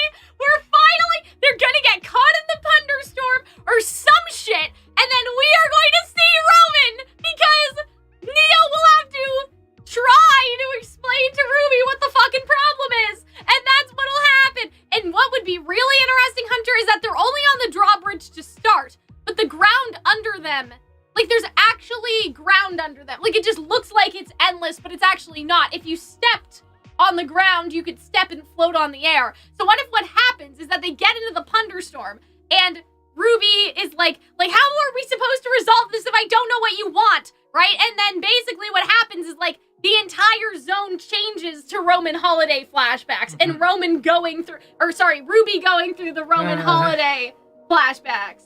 You know what I mean? I love how we're about like one of the biggest scenes Ruby has ever had, and we're talking about Neo. Roman? Well, you asked! I know, So but basically they're gonna start here, but then the environment is gonna change to suit Neo's needs of communicating, and she's gonna be able to have the flashbacks, and Ruby will walk through the flashbacks, and it'll be great. I can't wait to be right. And then that's why in the OP, Jaune's surrounded by fire. It's because Neo is the one who sets the village on fire. Yeah? sure. If Emerald can be redeemed, so can Neo. You're so right. Oh my. Yeah, exactly. You guys are so right. Neo is not on the same level as Cinder. You guys are so right. I'm so proud of you guys today. There were a couple of weeks where I was really angry at some of you guys. I was like, why are the viewers fighting me on everything? But you guys are like you were a little in their fairness, you were a little unhinged. I know, but like you guys are on my side today, which is good. Anyways, we play like our babies are about to fall in love. Yeah. Do I not know. yeah me. And they're like, what do we do? We need to get to the platform, but how do we take a step? I like this transition. This is nice. But how do we take a first step? Was that it? Yeah, it was how do we take the first step? Yeah, first step. I think they got that one a little wrong. And then John says, this would be quicker if you made up your minds. I feel like that's so manipulative. Like, no offense to Jaune again. I'm not saying that Jaune he's is right. like evil or anything, but I'm just saying that he's kind of forcing them into making a decision. Like, Jaune really shouldn't be here to sway them. For some reason, Jaune got caught into this, but they can't really make an unbiased decision when Jaune is literally right there. This is true. And that kind of pressures them into making it so they choose them. You know what I mean? Mm-hmm. And so they choose Jaune. And I do like the funny part that happens after this, but like at the same time, like I feel like that needs to eventually be addressed. Like the fact that I'm assuming that usually if this happened in a different context, you wouldn't normally have the person that would be insulted if you didn't choose them there with you. You know what I mean? This would be like if you were in a thunderstorm and you were in love with two different people and one of them came with you and saw you at the crossroads of choosing which one to be with. Like, don't you think that would be a little how can you reject the other person right in front of them? Like, you can't make an unbiased choice. You know what I mean? You are correct. Yeah, Jaune, he's done with the BS, but I think that it's going to be a little insidious too, to an extent. Like, I know, I'm not saying Jaune is evil. I want to emphasize that. It's like, Jaune's behavior makes sense for his character. Like, it makes perfect sense. It's just coming off very wrong. Like, you can still do you wrong... missed the... Yeah. You can still do wrong things.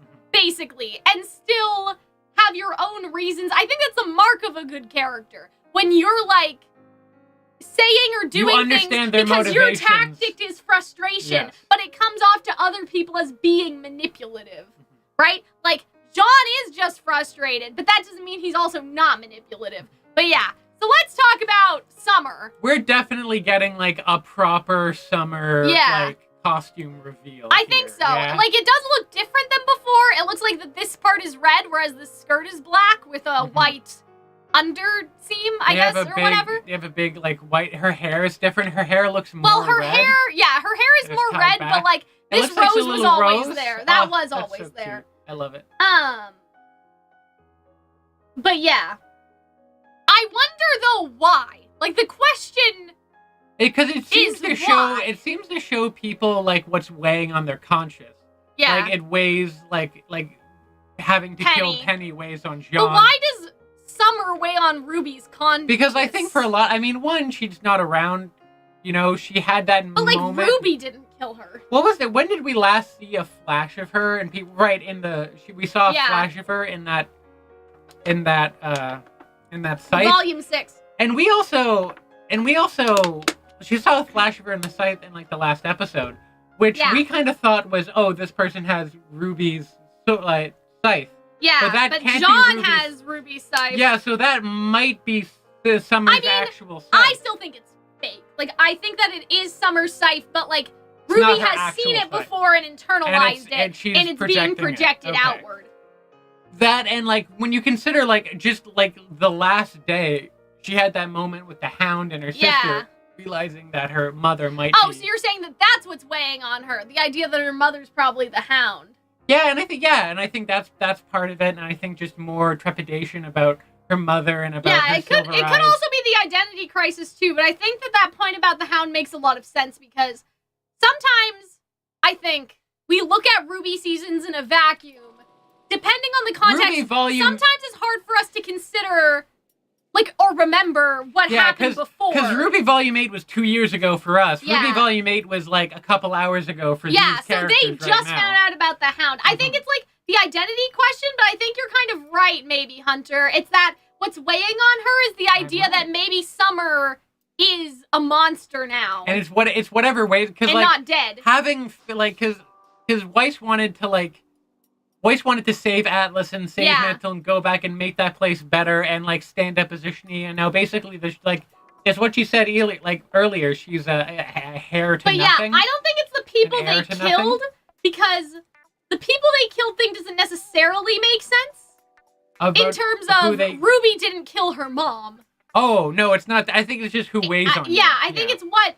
Yeah, weighs on their Because Weiss failed them, but it's not that she killed all those people in Atlas or that she destroyed Or maybe Atlas. it's even her identity crisis that without Atlas, who is she? Yeah. Right? Because Atlas is, I don't know. Without the I probably wouldn't be like, if Canada disappeared, I probably wouldn't be like, who am I if I'm not Canadian? But, like, for Weiss, it's different. There are some people with, like, a definitely stronger... different. You know what I mean? I don't know. I think I would be a little out of sorts. But yeah. I'd be a former That Canadian. She's gonna fail like her mom. I think it's more about failures than people they murdered or something, right? Because Jaune also sees himself in the reflection too, so it's like he failed himself to an extent.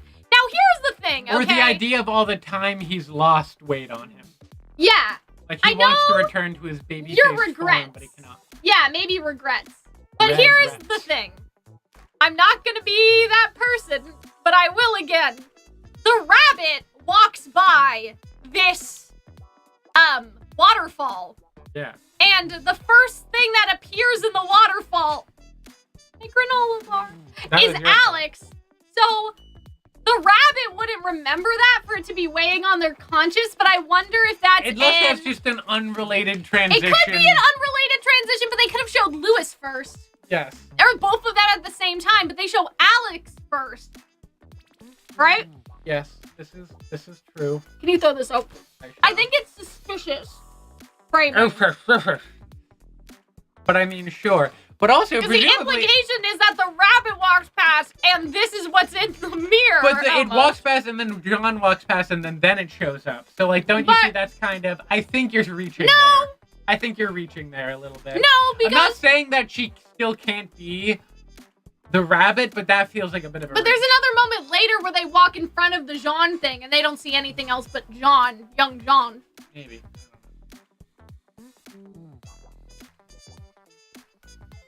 The rabbit was near, though, guys. Look.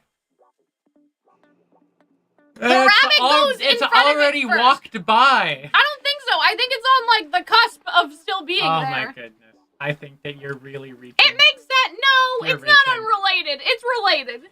Anyways, then it goes on to the backstory, which we've already kind of gone through, I feel. Guys, when you guys say Oh my God. it's just lighting... No one cares. Well, you know what?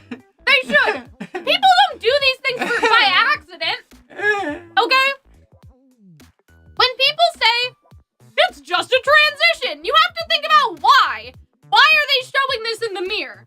Maybe it's because Alyx is the rabbit, but also, this is also one of Jaune's failures. It's not just a transition, it's still representative of something. Sure. The reason why we're seeing it is because it's Jaune's failure in the mirror. And Again. Jaune's okay, but it's not the rabbit. But both of the things can be true. I'm just saying it's not just a transition. I don't. Anyways, fair enough. You know what I'm saying? Like, they wouldn't show it in the water if it didn't mean something to show it. You know what I mean? I mean, yeah, obviously it was a choice, but also Like someone made the choice purposefully. But Whether also, it's because Alyx is the a actual, rabbit but or also not. the actual animation. Because all the other times it's like the proper like Maya engine, where this is like the flashback things they've been doing. Well, So it's it's a not- long thing that burdens Jaune. It's a long time ago.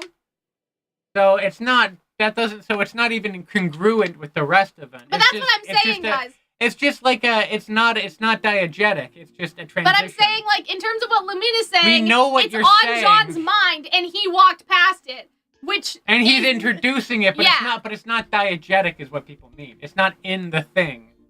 Right, yeah. Yeah. But I'm not saying that it was in the thing. I'm saying that Isn't it's that- foreshadow. Like, it's a Okay, foreshadowing sure. transition. That That means both things, that this is not only one of Jaune's failures, but it also shows Alyx first as the rabbit walks past. They could have had the rabbit walking behind.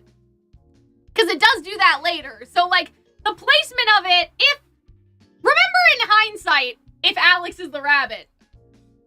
I'm not saying that it's impossible that Alyx was not the rabbit. But yeah, I'm not saying that this is something that actually happens in the world or in the reflection. I'm saying for us as the audience, it's supposed to be a hint of foreshadowing because Juniper just walked by, then Jaune walked by, and it's supposed to be like, this is how they are now, but this is how they were before. Like that sort of vibe situation. The heart never forgets. Yeah, that's true too. Even though Alyx may not remember, the heart never forgets. Okay. So, somebody showed up first. Okay, but It was also, Alyx if that and was her Alyx, sibling. why would the story tell Jaune's version of thing when you think that Alyx But didn't we're do not that? actually seeing it, though. Okay. Like, it's So it's a so it's metaphor.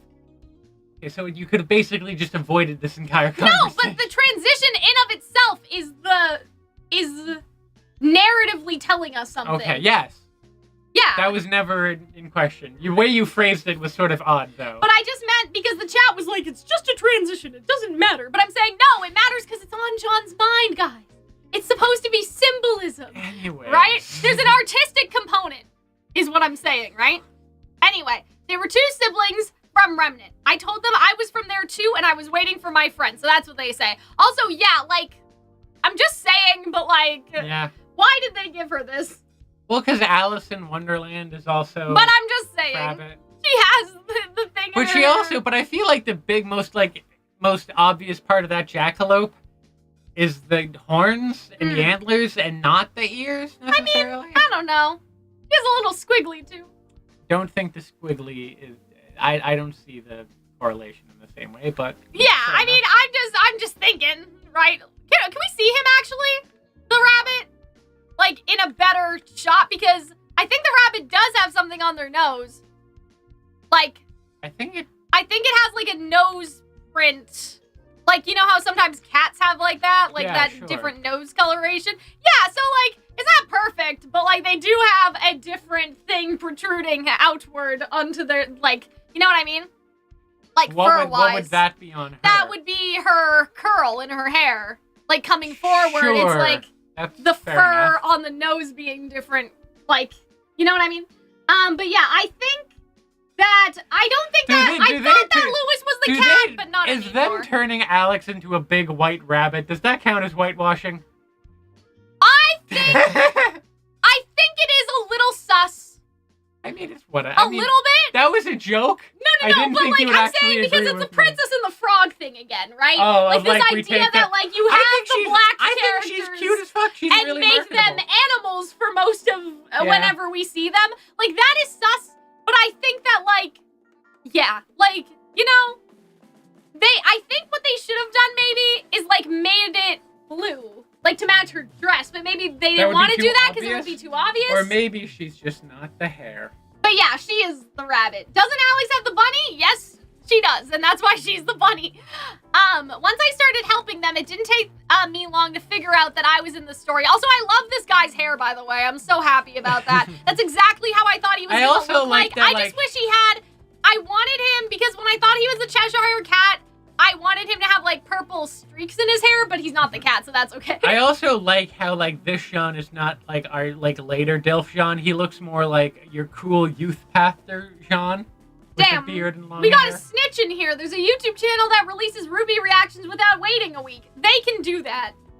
It's not copyright infringement. It's on them. The idea of waiting is a professional courtesy to Rooster Teeth that they have requested, but it is not the law. And that also no one used is to be going the to thing come back and in the arrest day. you. Yeah. Yeah, so like people can technically release their reactions right now. It's And just also most that RWBY way, tubers will that not way do we it. incentivize people to like Yeah, go on yeah. your Patreon and Most whatnot. RWBY So there's tubers economic won't do it reasons because for on it's our just part. a historical Precedent. courtesy to Rooster Teeth. Like, but people that release their reactions today, they're not going to get in trouble.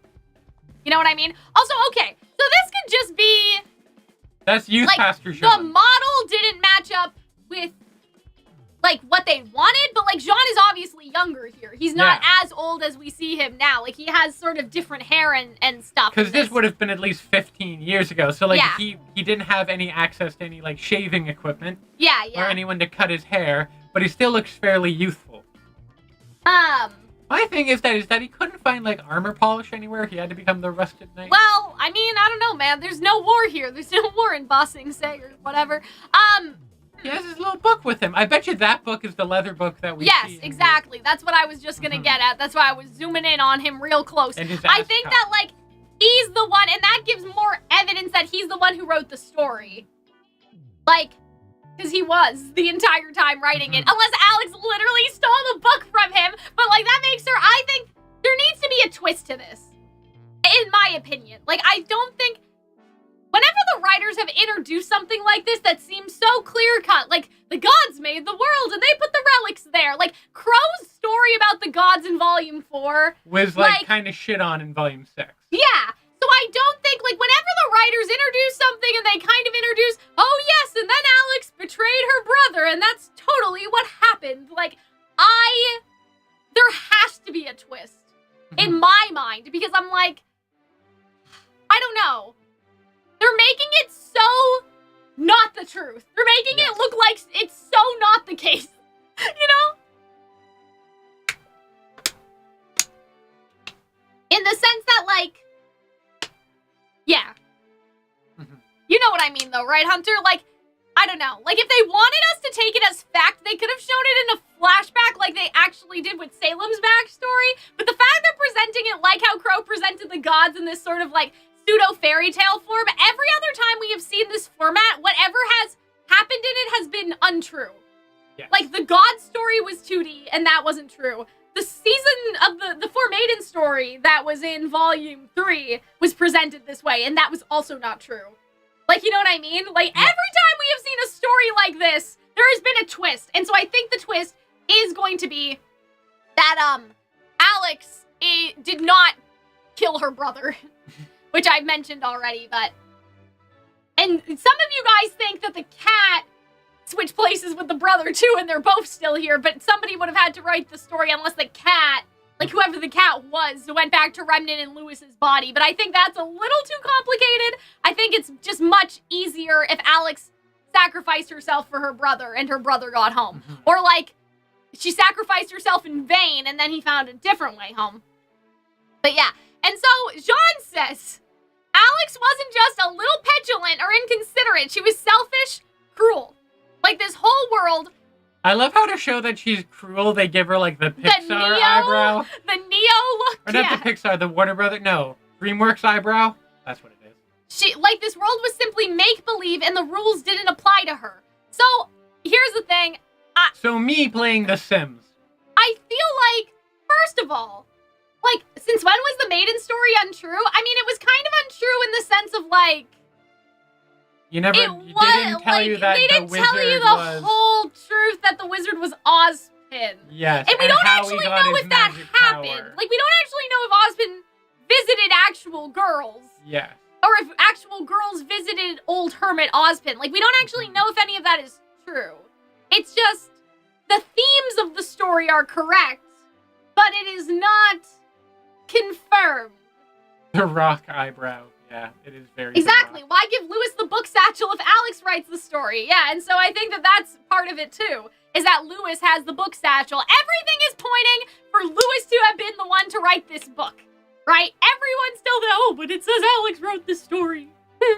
Anyway, and so I feel like, though, like, the fact that the expression changes from this gives me the vibe that, like, this is how Jaune sees her in her imagination. Like, in Jaune's imagination. Yes. You know? And so I just sort of wonder, like, how much of this is actually true, or how much of this is Jaune's faulty memory. Because that's the other thing, right? Alyx was probably 12 or 13 when she met Jaune. Yes. So, like, can 13-year-olds be evil?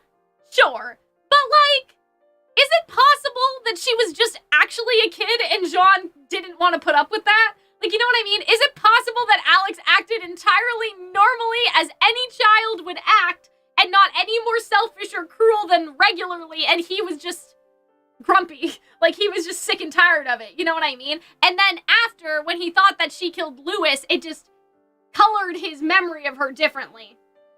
I mean, Alyx can still be a brat, but I find it's always interesting when people's first instinct is to demonize children as if children are born bratty and evil. Like, you know what I mean? Yeah. And so, I think it might be more likely that she was just a kid in a stressful situation, possibly kidnapped by the gods, and brought to a place where she was away from her entire family and everything she had ever known.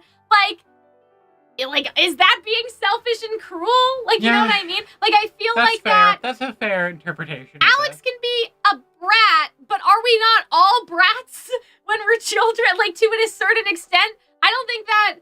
I wonder if, like, she just wasn't any more a brat than Jaune would have been at that age, but he's just forgotten what it's like to be a kid.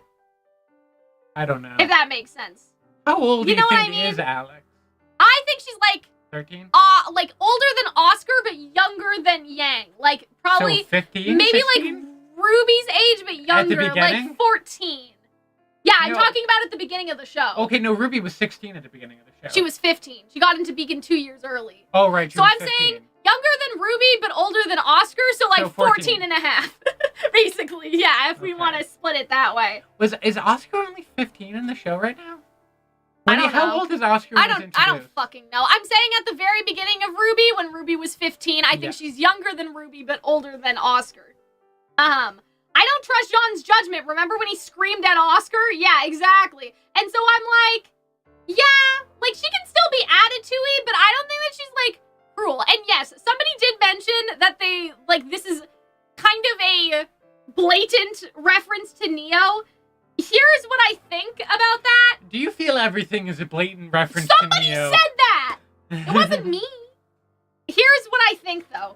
I think that what they are going to do, if they do the twist that Alyx sacrificed herself to save her brother, which I know we sort of mentioned earlier in the stream, I think that they are going to draw an intentional allegory, maybe allegory is not the right word, but an intentional parallel and comparison that, like, RWBY, for example, thinks that Neo is just evil and just out to get her, I guess. Like, we have never seen RWBY think about why Neo is after her. Like, at all. Like, we have no idea, candidly, at this moment, why RWBY thinks Neo has beef.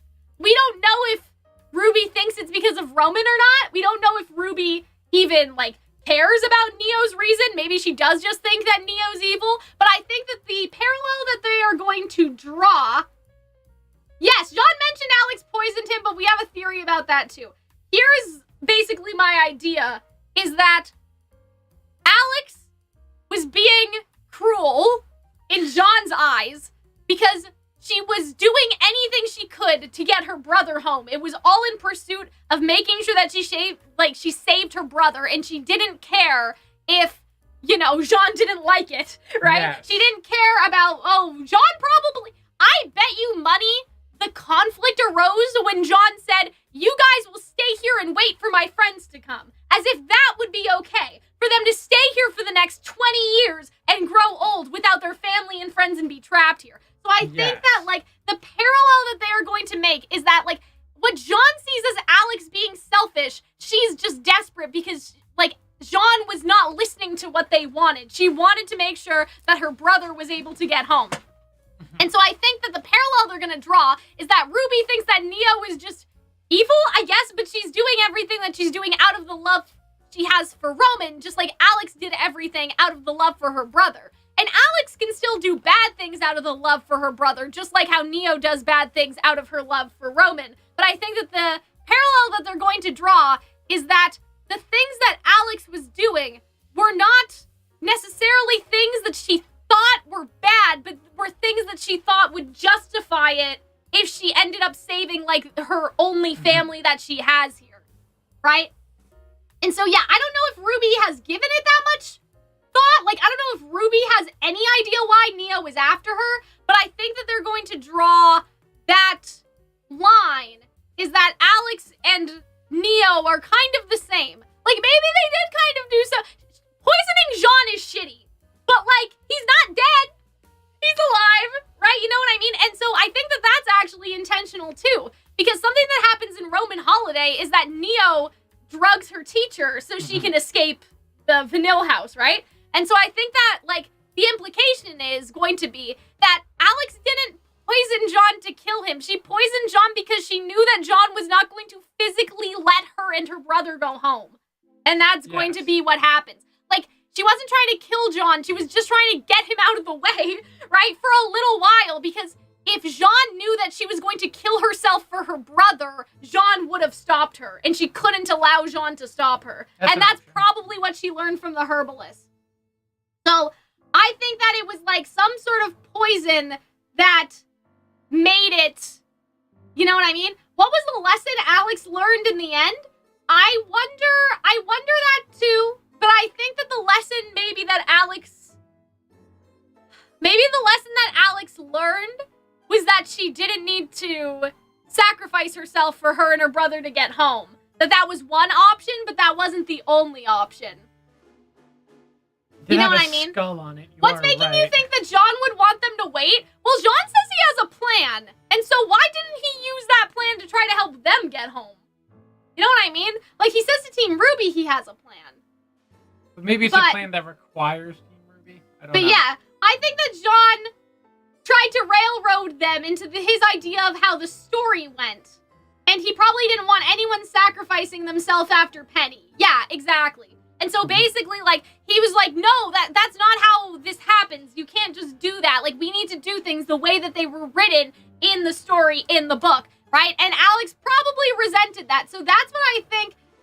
I think that the moral of Alyx's story is not that, like, when the cat says she learned her lesson and, like, is like, oh, well, I'd say so, right? I think that maybe the implication is that the tree is not the way home. Maybe Lewis found his own way home later. Like, his sister made an unnecessary sacrifice. We did mention that earlier when Curious Cat said... Like, what if the beach is the way back home? Or no, like, yeah, what if you find what you were looking for in the last place you expect, and so it's like the beach was their way back home? Yeah. You never know. And so, maybe what happened was, Alyx thought that ascending to the tree would have been the equivalent exchange. Like, that's the only way you get home, is if you, like, kill someone, and then you get a wish, right? Because I still think, we talked about this earlier, so I won't reiterate too much, but the idea that the tree has a built-in, this is how you get back to Remnant mechanism, like, kind of sounds like bullshit and doesn't make sense. So if it was just a wish, maybe, like, the wish could have been, like, if you ascend, you get a wish. And maybe you can even wish, to some extent, like, what happens to the person you're wishing for. So Alyx ascended to the tree in order to get a wish. But they don't. But that's like a weird addition. But Hunter, they say... But you're adding a wish idea when there's like, no real evidence for that. Why would the Ever After have a way to get back to Remnant? I don't know. But that's what I'm saying. So that's why I'm saying that I think it has to be more vague. But why would it also give wishes? But that I'm saying that I think it would have to be a little bit more vague than just if you do the equivalent exchange, you get to go back to Remnant, because, like, what do the Ever After citizens care? Right? So there must be some other thing. That's why I'm bringing up the idea that it may be more vague. It may be something that you wish for. You get a wish granted if you're able to trade someone to the tree. Just because I don't think if you trade someone to the tree, you can go back to Remnant. Okay, that applies to the 2 people that came here in the last 100 years. Like, it's not like Remnant people being here is a regular occurrence, right? Yeah, I don't think that the tree is... I think that that's exactly right. I don't think that the tree is the way to escape. And that's going to be, like, the reveal, if that makes sense. I think the reveal is going to be that Alyx killed herself for nothing, and that Lewis found his own way home later. And he was just... You're finding every possible way for, like... What do you mean? Every permutation of Alyx dying for her brother. I think... Well, no, I think that is what happened. Either I think she did die for her but, like, brother. for no reason, so then the wish didn't work. Well, no. There's one theory where the tree is the way home, and then the theory where it's not. On the topic of what's about to happen, I'm still finding confetti all over the place from 2 days ago. Yeah, but, like... Sometimes. But, yeah, he was trying to help Alyx, he was trying to help them, but Alyx thought that they were hindering. Yeah, exactly. The opening credits show Ruby falling climbing the tree, so what could that mean? I think that that's, like, they get to the tree and it doesn't work. I think that that's what it's supposed to represent. Like, we had this idea that they would get to the tree and the tree would send them all the way back to the beginning. But yeah, like, I think that what's interesting is that in the opening, there is a door inside of the R of Team RWBY. So I do kind of wonder if the tree has nothing to do with ascending, but there is just a literal door that is somewhere. Then that is what's going to get them back home, is the door. They're going to go to the tree, I just don't think that it is going to work, basically. Like, I think that it's, not going to work. If you haven't been tempted by the Ever After to change, you can go home. But if you doubt yourself and something else is on your mind, you'll get ascended. Yeah, maybe that could be it too. I love how we're just piling on theories with no real basis. What do you mean? The basis is what we're talking about, though, Hunter. The idea that the tree can get them home, but that it magically gives them a wish and all this other thing. But I'm just saying, like, but Hunter, why would the tree have the power to get them home? To get anyone home? Because my guess was that's where the god of light lives. Why would the gods give them a way to get home? Because the gods seem to, like, do people's biddings in the past. But I'm just saying, humans aren't supposed to be here. True. So there's no reason for the tree to send them back to Remnant. He might want to kick him out. He could have done that without ascending. That's fair. Right? He could have done that without all this. Yeah, but yeah, I think that there's going to be a door, like a separate... They think that the tree is the answer, but the answer has been in front of us the whole time. Sure. Vibes, right? And so they say that Lewis is the one that is kind and clever, but, like, Lewis is looking pretty miserable. Both of them are, even the cat. Like, the fact that it makes, like, what Alyx learns with the herbalist to be the big deal, that leaves me, like, suspicious. Why wouldn't Lewis just say the real way to get out? Well, he probably didn't think that anybody else was going to have to go through this. Because, like, what do we know of the herbalist? Like, the herbalist preys on their insecurities. Yeah. So maybe the reason why Alyx started, like, killing Jaune was that, like, he preyed on her, like concerns about Jaune. Yeah. He made her paranoid. It might not even be a big deal of, well, I think what the herbalist Like, what could have happened? Like, yes, it could have been, like, something in her insecurities, but I think it depends on what the herbalist did, because Alyx looks happy, whereas no one in Team RWBY was happy. They all had insecurities. My theory is that Herb kind of functions like the relic of choice, where you see a different outcome. Like a different... Is it a different outcome? It seems like it more just preys on your insecurities. No, like, it's not a different outcome, but it's like, it shows you something. Wouldn't you rather be this? Wouldn't you rather be something? But that only applies to Team RWBY because they're doubting themselves.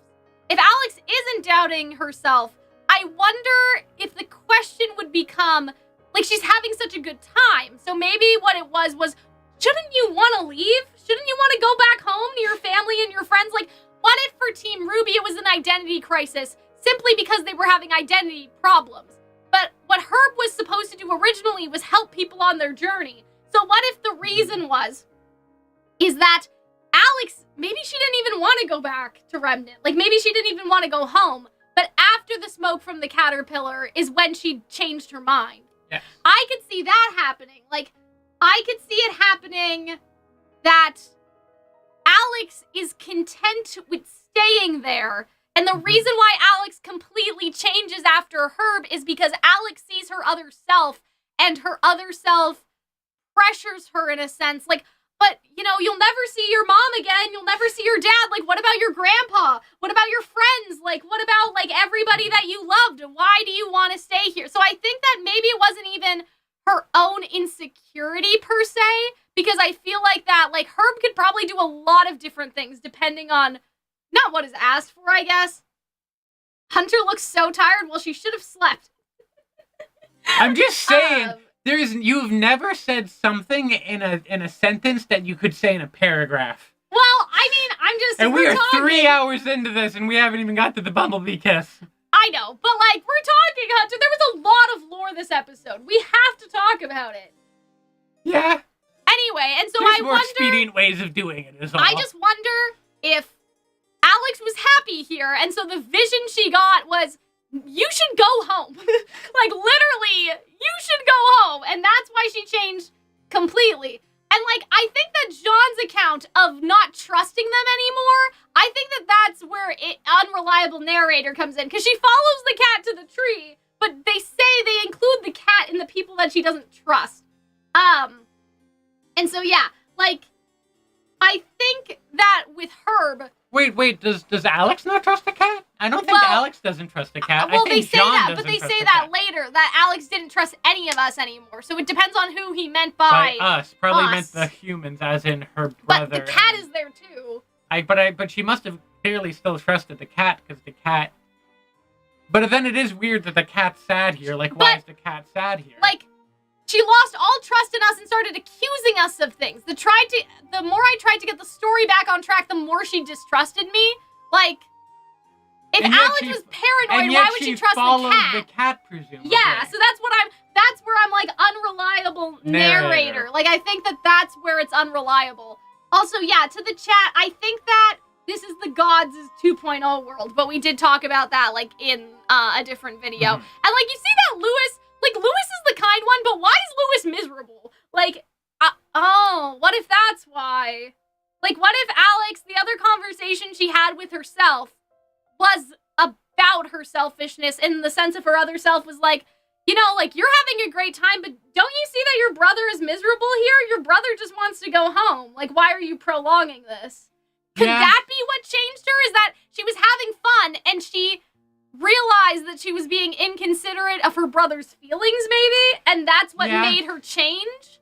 And, like, have the determination to try to get home? Because maybe she didn't realize how sad her brother was and how miserable. Like, you guys have been here for a month, but your brother misses your mom, right? Like, you're making him miserable by staying here. Well, we still don't know how long they've been. I know, I'm just saying, like, we have to think about, if you're right, Hunter, in the sense that Herb does make you have an identity-related crisis, the identity crisis could have been about her selfishness, the sense that, like, Alyx is having fun, and because she's having fun and she thinks that this world is fantastic and make-believe, she doesn't see how her brother's hurting. She doesn't want to leave. But then after the herbalist makes her realize that her brother is hurting, she decides that to change. Like, that's what changes Maybe we her. meet Alyx, and then Alyx didn't like her home life and didn't want to be like there. maybe she That's didn't want to come believable. back.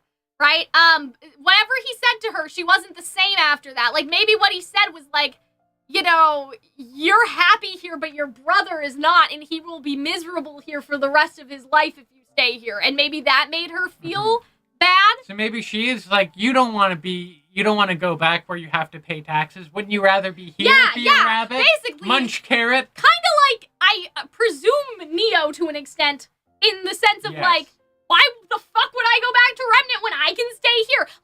Like, if Neo is going to stay in the Ever After because she likes it better than Remnant, I think Alyx was like, I'll stay here, why not? Why would I have to go back to a world full of Grimm, in a world where we have to fight, in a world where there's literally a war going on? Why would we go back to that, right? When I can just be a cat. Don't you want to just be a cat? Yeah, all the Meow, illustrations meow. No are taxes. sus, because it's part of Jaune's story.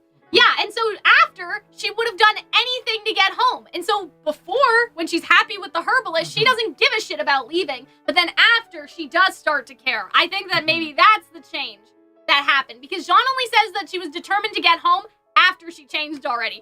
Also, the cat is now happy. That Alyx is not, like... Yeah, so I don't know how to interpret that sad cat earlier. Other than maybe he's the sad cat because just doesn't Alyx like is happy.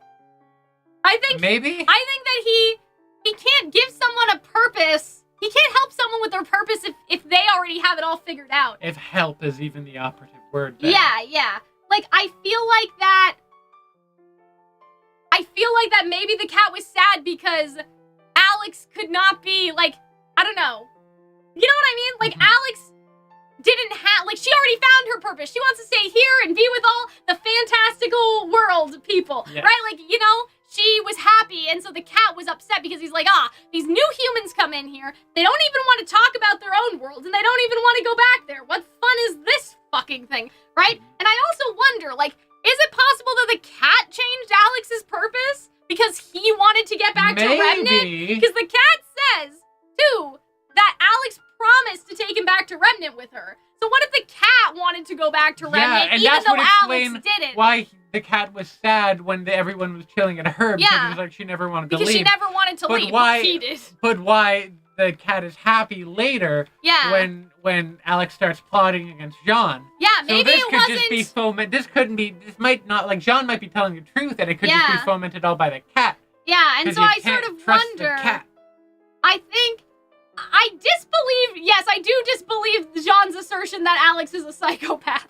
I think, like, if I woke up in fucking Wonderland, I would think that the world existed for me too. Like, what other reason would I have as literally... if I was 14 years old and I woke up in RWBY or a literal fairy tale, I would think that I was dreaming and do whatever the fuck I want, right? Like, why would you even... I don't know. I don't think that makes Alyx a sociopath. Just because Jaune realizes that other worlds exist, we have to remember that Jaune has heard about immortal demon people. Yeah. Gods. Okay? Relics. Magic. And about, Alyx like, a primordial civilization where everyone was magic. Like, even if Jaune can accept that this is a real place, it doesn't make Alyx a sociopath to think that it's all just a dream. Right? That's the logical thing that you would think. But and so she lost trust in us and started accusing us of things. What's interesting is that Jaune does not say what things. I feel like that's kind of important information that Jaune is leaving out right now. That is true. Like, of things? That's very vague, Jaune. People say things when they don't want to say what the actual stuff is, right? This is very yada yada from Seinfeld. You can't, you're skipping over the good, important things. Exactly. Jaune. Like, accusing you of what, Jaune? Also, I know that this is random, but, like, could Alyx have found out that Jaune killed Penny, and that's why she doesn't want to hang around with him anymore? I don't know how she would learn that, but... I mean, but also, like, he could make the justification of, like, hey, well, that would be a hard sell to explain this whole crazy shit that like, what if that's what Alyx saw? I don't know. But yeah, and so her brother seems, like, surprised, but he seems concerned, but he doesn't seem... It's hard to explain. Shocked. Or nervous. Yeah. Like, he just seems nervous. He doesn't seem... And she has bags under her eyes now, but she doesn't malicious. She just seems annoyed worried. or worried. Or concerned or anxious. Yeah, and so anyway, with the berry thing, like, okay. I know it has a skull on it, but, like, does it really? Those are actually skull candy earphones. Like, not poisonous at all. You can listen to your music. Why would you think you were in a dream after being in there for months? I mean, did you watch Narnia? I don't know, like... Well, Narnia was... I know, but, like, Alice in Wonderland was a dream. She literally wakes up at the end of the book, and it's implied that it was a dream, but maybe it wasn't.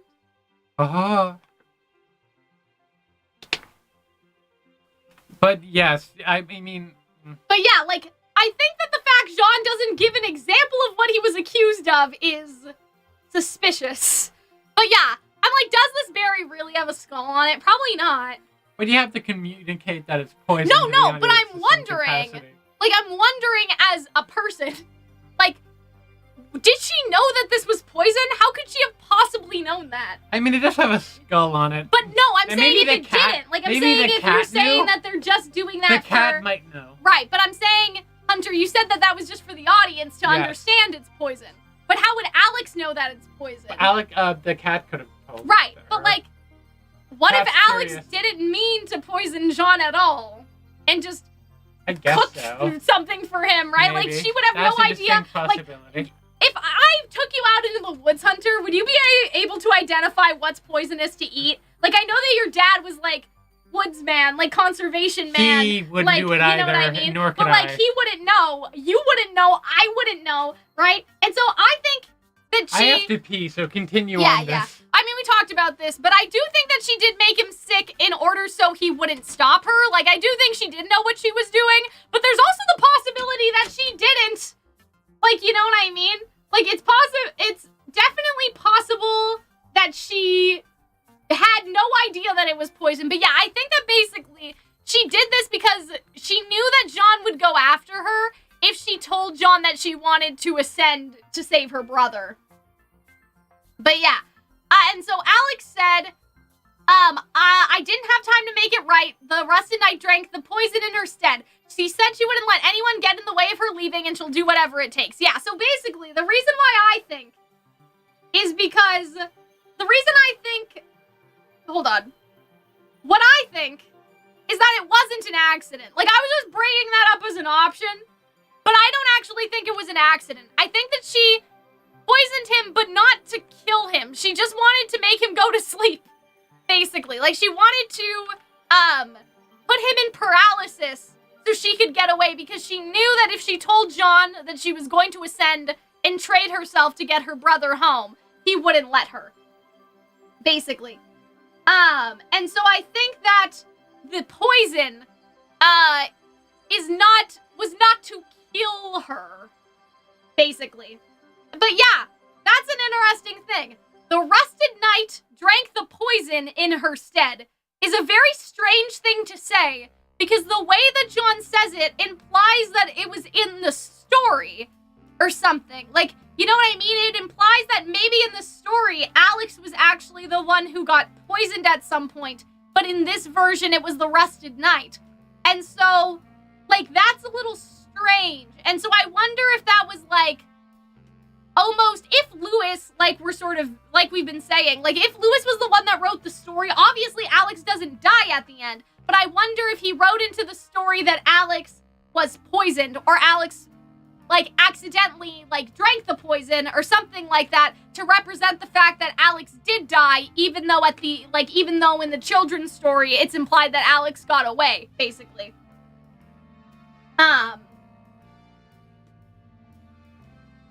They also wouldn't have known that they may need to trade one of them. That's just Jaune's speculation. Yeah, I mean, that's the other thing, too. Yeah, it was less about killing him and more about him not getting in her way. Exactly. That's what I think, too.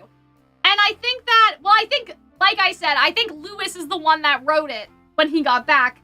But, I think that, yeah, it's also possible that, like, she didn't know at all that they would have to trade one of them. But the theory that we're going with is that what changed in Herb's, the theory that we're going with is that what changed when they visited Herb is that she found out that one of them would have to die for them to go home. Fucking Betty. So yeah, like, we don't know exactly if Alyx knew that they would have to trade someone to the tree, but our current theory is that when she was at the herbalist, she found out, or the cat told her, or she basically found out somehow. Like, you know what I mean? She somehow found it out, and so that's why she wanted to stop Jaune. And so that's what we're talking about. Like, because we do see the cat's reflection, strangely. He comes up at the last second, and I'm sure that that's intentional, that the cat somehow manipulated her. I'm sure that, like, I think that kind of, it's somewhere in the middle, that Herb did have an effect on her, but I think that the cat did too. I think that the cat told her that the only way to get home would be to trade one of them. It could have been that the cat brought her to her. Yeah. But I think that Alyx knew that there was, if the equivalent exchange thing is true, I think Alyx knew about it and she was ready to die for Lewis. And she's stopping Jaune. What if neither of them got out? But, like, that's the tree making the book is sort of strange. I love how she's kind of doing that, like, DW Arthur clenched fist meme right now of, like, perish. I love that so much. But yeah, I think that this means that the cat is definitely involved because he's in the frame. And we know that, yeah, I guess the cat can go inside of the visions because he went inside of Ruby's vision, it just disappeared after. It kind of looks like Jaune's wearing pince-nez, like the little tiny nose glasses. But yeah, I think love that. I am team that Alyx sacrificed herself for Lewis. Whether it worked or not is another story. I love how that's the name of the team.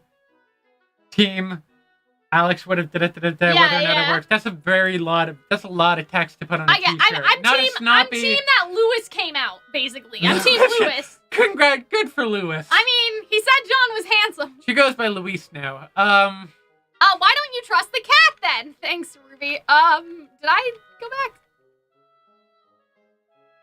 And so Jaune says, it's the cat's role in the ever after. I figured it out later when the cat came back for me once I was left. See, that's the strange thing, though.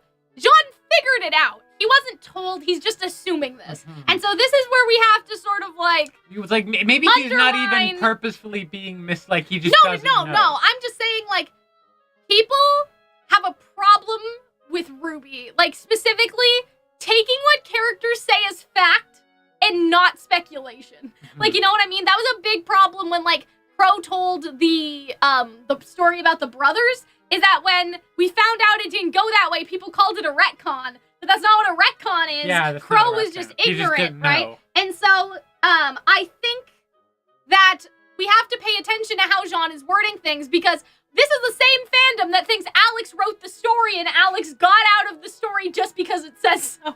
Just because the fairy tale says so, even though they have made a point of saying that things that happened in the story were not true. Yeah. And so, like, even though it may say that that's what happened, like, we're not sure if that's actually the cat's purpose or not. Like, it probably is. Like, it probably is. But, like, there can be nuance to that in there somewhere, and the cat just hasn't explained. The cat told him he was poisoned, but what if it wasn't by Alyx? That's kind of interesting. Yeah, I mean, like, it wasn't by Alyx at all? Jaune just thinks that it was. Like, Jaune didn't even see her poison? Like, yeah, because I guess she gave him soup. What if it was Lewis? I mean, yeah, it could have been, right? Because Alyx gave... He did it to himself. Alyx gave Jaune soup, but that doesn't mean that, like, she poisoned him. That's what Jaune thinks happened. But yeah. It would be interesting if they think that Lewis is nice and kind, but they describe him as clever, and so poisoning Jaune to get away would be clever. You know what I mean? I don't know. The theory fits with why she was so careless. She may have felt like it was a surreal and like a dream, so she did not take the world seriously. But then when she started thinking about how they would leave, yeah, exactly, she got paranoid. And so, yeah, Jaune basically says, the cat's role in the ever after, I figured it out when the cat came back for me when I left. When people lose their way here, the cat convinces them somehow. Either keep performing their role or to go to the tree and get a new one. And they have this very nice shot right here. Yes. Like, this is interesting, right? Because either keep performing their role to go to the tree or get a new one, right? And so could that framing be sort of intentional?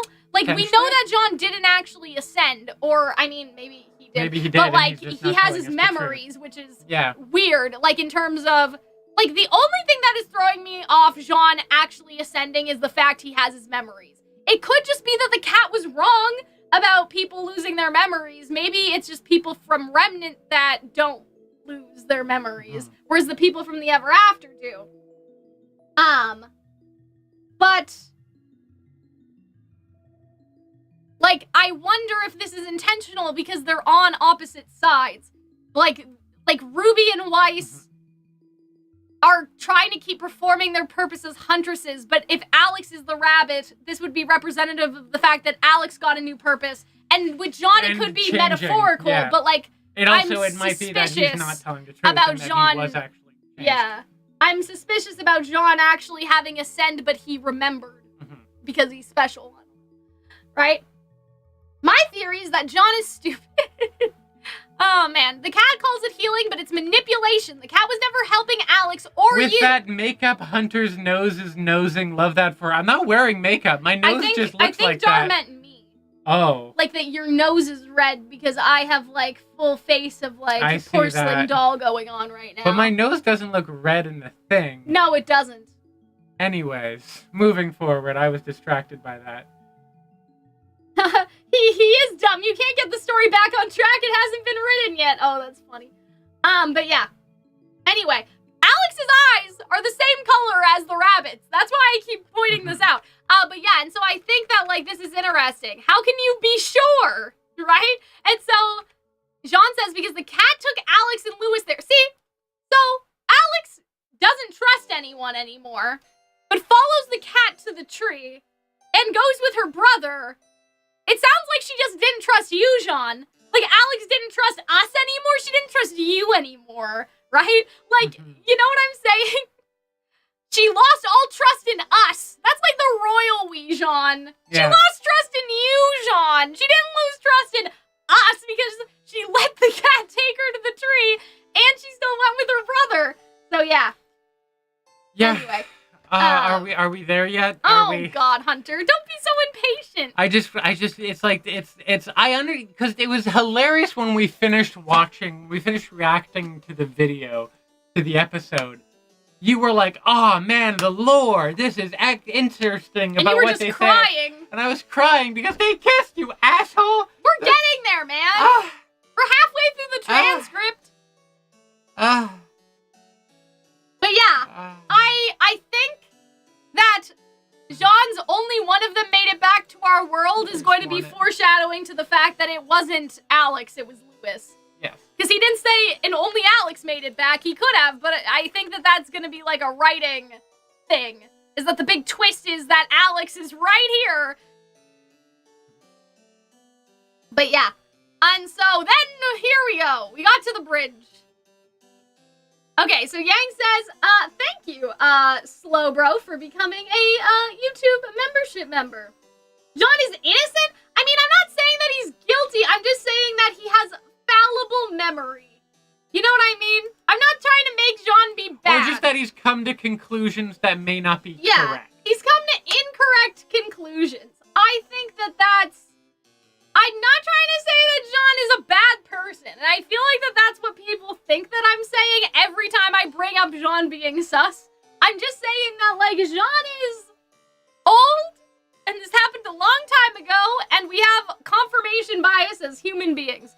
Also, guys, I don't think that the entire B scene is here. I think that they still cut back to Jaune and the cat, or maybe it is. I don't think it is. No, they they keep going. I know, because I've watched this scene like 30 times. How did you watch it? You don't have Crunchyroll. Yeah, but people You've just been watching it on Twitter. Yeah, people repost the scene, like the 2 minutes or 3 minutes of it in its entirety on Tumblr or Twitter, and I've just been rewatching it again and again. Or the scene afterwards when everything, like the storm ends. And exactly. And Jaune jumps to conclusions. Okay, he did that to Crow and he did that to Ozpin. He tends to jump to the worst possible scenario before calming down. So, I think that that's, like, evidence about Jaune. You know what I mean? Like, Jaune has a tendency to do that with, like, to make villains out of people who were just trying to do their best, in a sense, right? And so, Do you think that Yang is intentionally playing dumb, or is she just dumb? What does she say? She says, is it a password or something? Together, platform. I feel a lot better when we're together on the platform. Is it a password or something? Together, platform. Yeah, I don't know. With I Blake, feel like it works. Like, is this...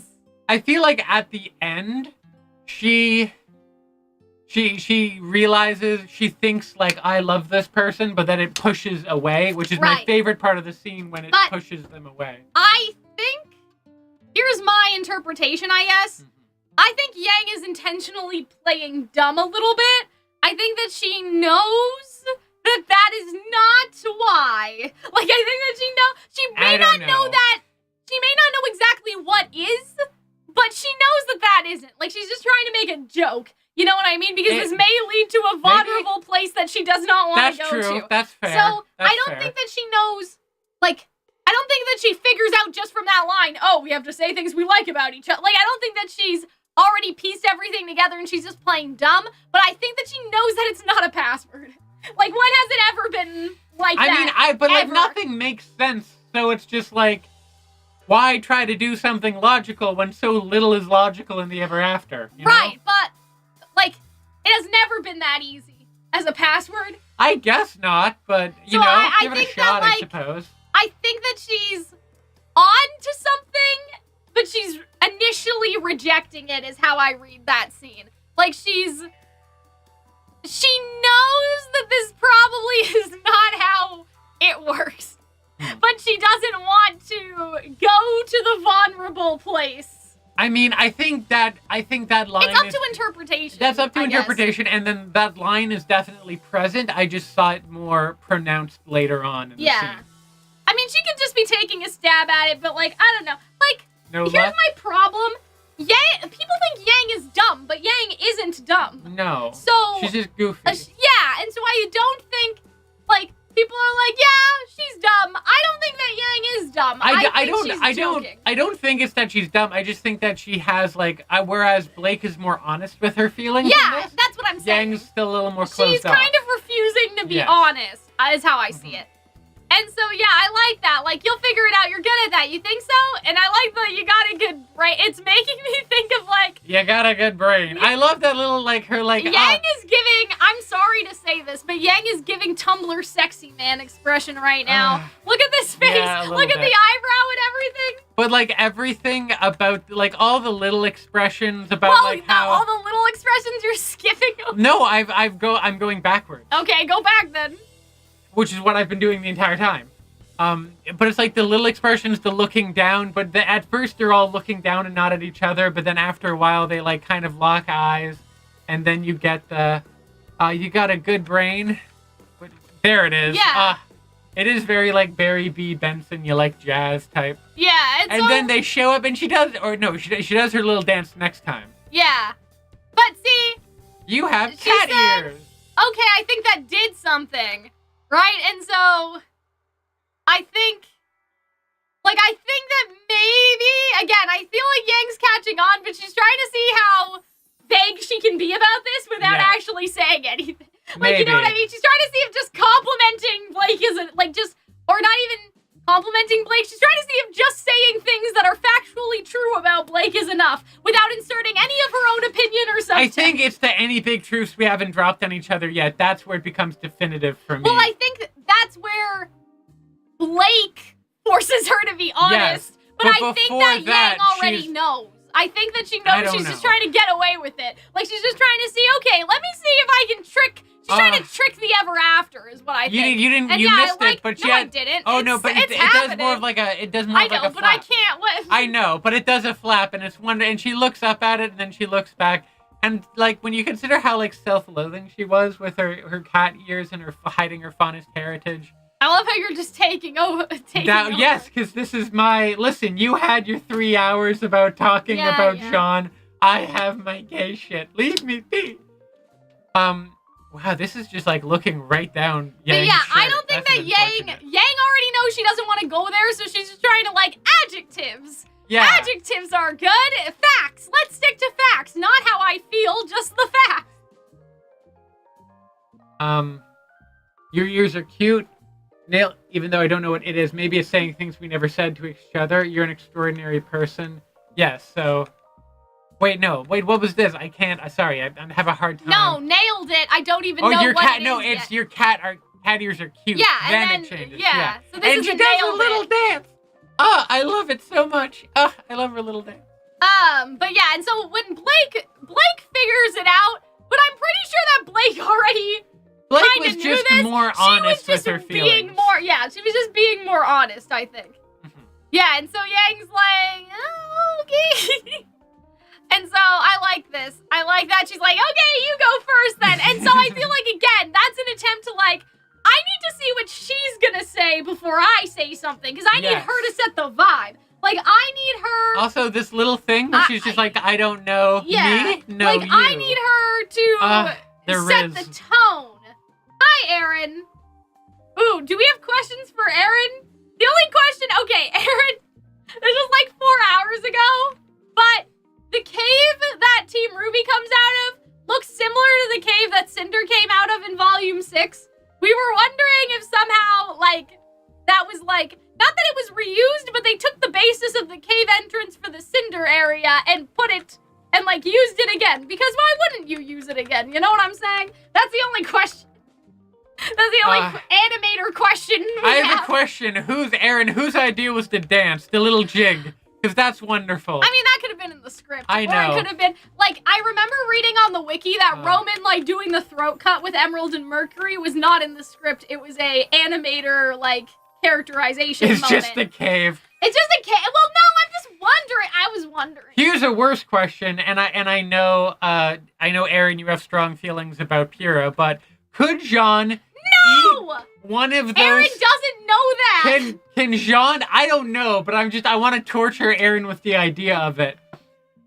I don't know the difference between modeling and animation. I'm dumb. I don't know these things. I know it's a modeler question, Aaron. I was just curious. Like, I was just wondering if you happened to know. I was asking about the dance. No, but the modeler question wouldn't be a dance. That was in response to me. But it was animated by Adele.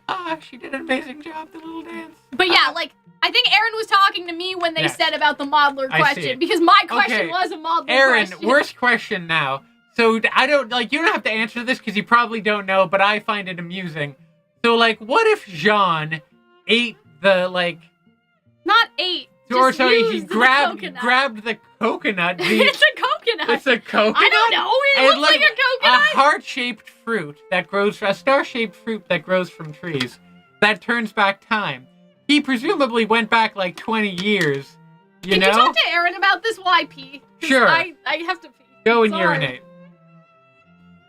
So Jaune ate that, and then he went back in time, presumably like 20 years, because he was like 20, and then now it's like, now he's like 40, so he's jumped forward 20 years. So, like, if he went back 20 years, if he used one of those stopwatches again, and then got out of the Papu fruit, and then got, or is that the reference I made to the stars? I don't know. I have a best friend who loves Kingdom Hearts, and I absorb these things unintentionally and against my will. And so if he went back in time, but then escaped from the Ever After into Remnant, would he be in Remnant 20 years in the past, roughly? Because that means he could, like, save everybody. He could kill Cinder. He could go... I know he didn't eat it, but, like, he uses it.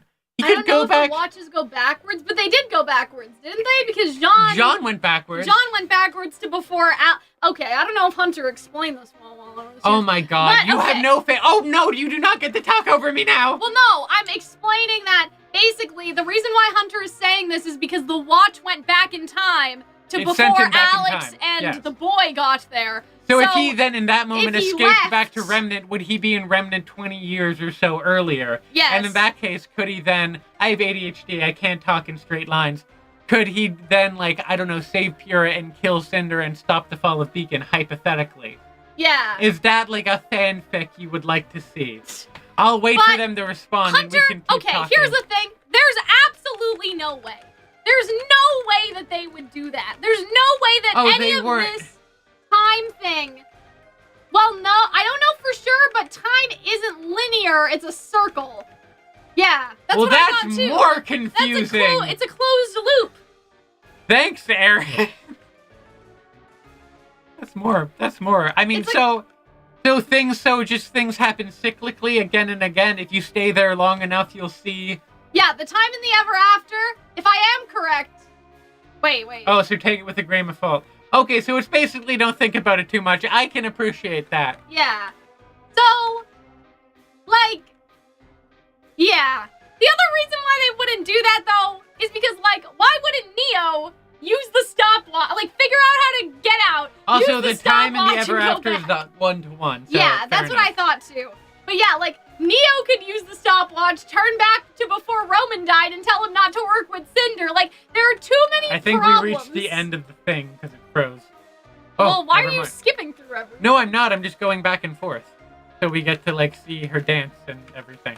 Anyway, Hunter, you explained it so badly. I know, that's why I had to explain it again. It sounded better. I'm like, listen, we've been at this for 4 hours. My brain is mush. Basically, Leave me alone. Hunter wanted to know that because Jaune went back in time to when Alyx and the boy fell, and that happened a long-ass time ago, if he left with Alyx and the boy, if he would be in Remnant before.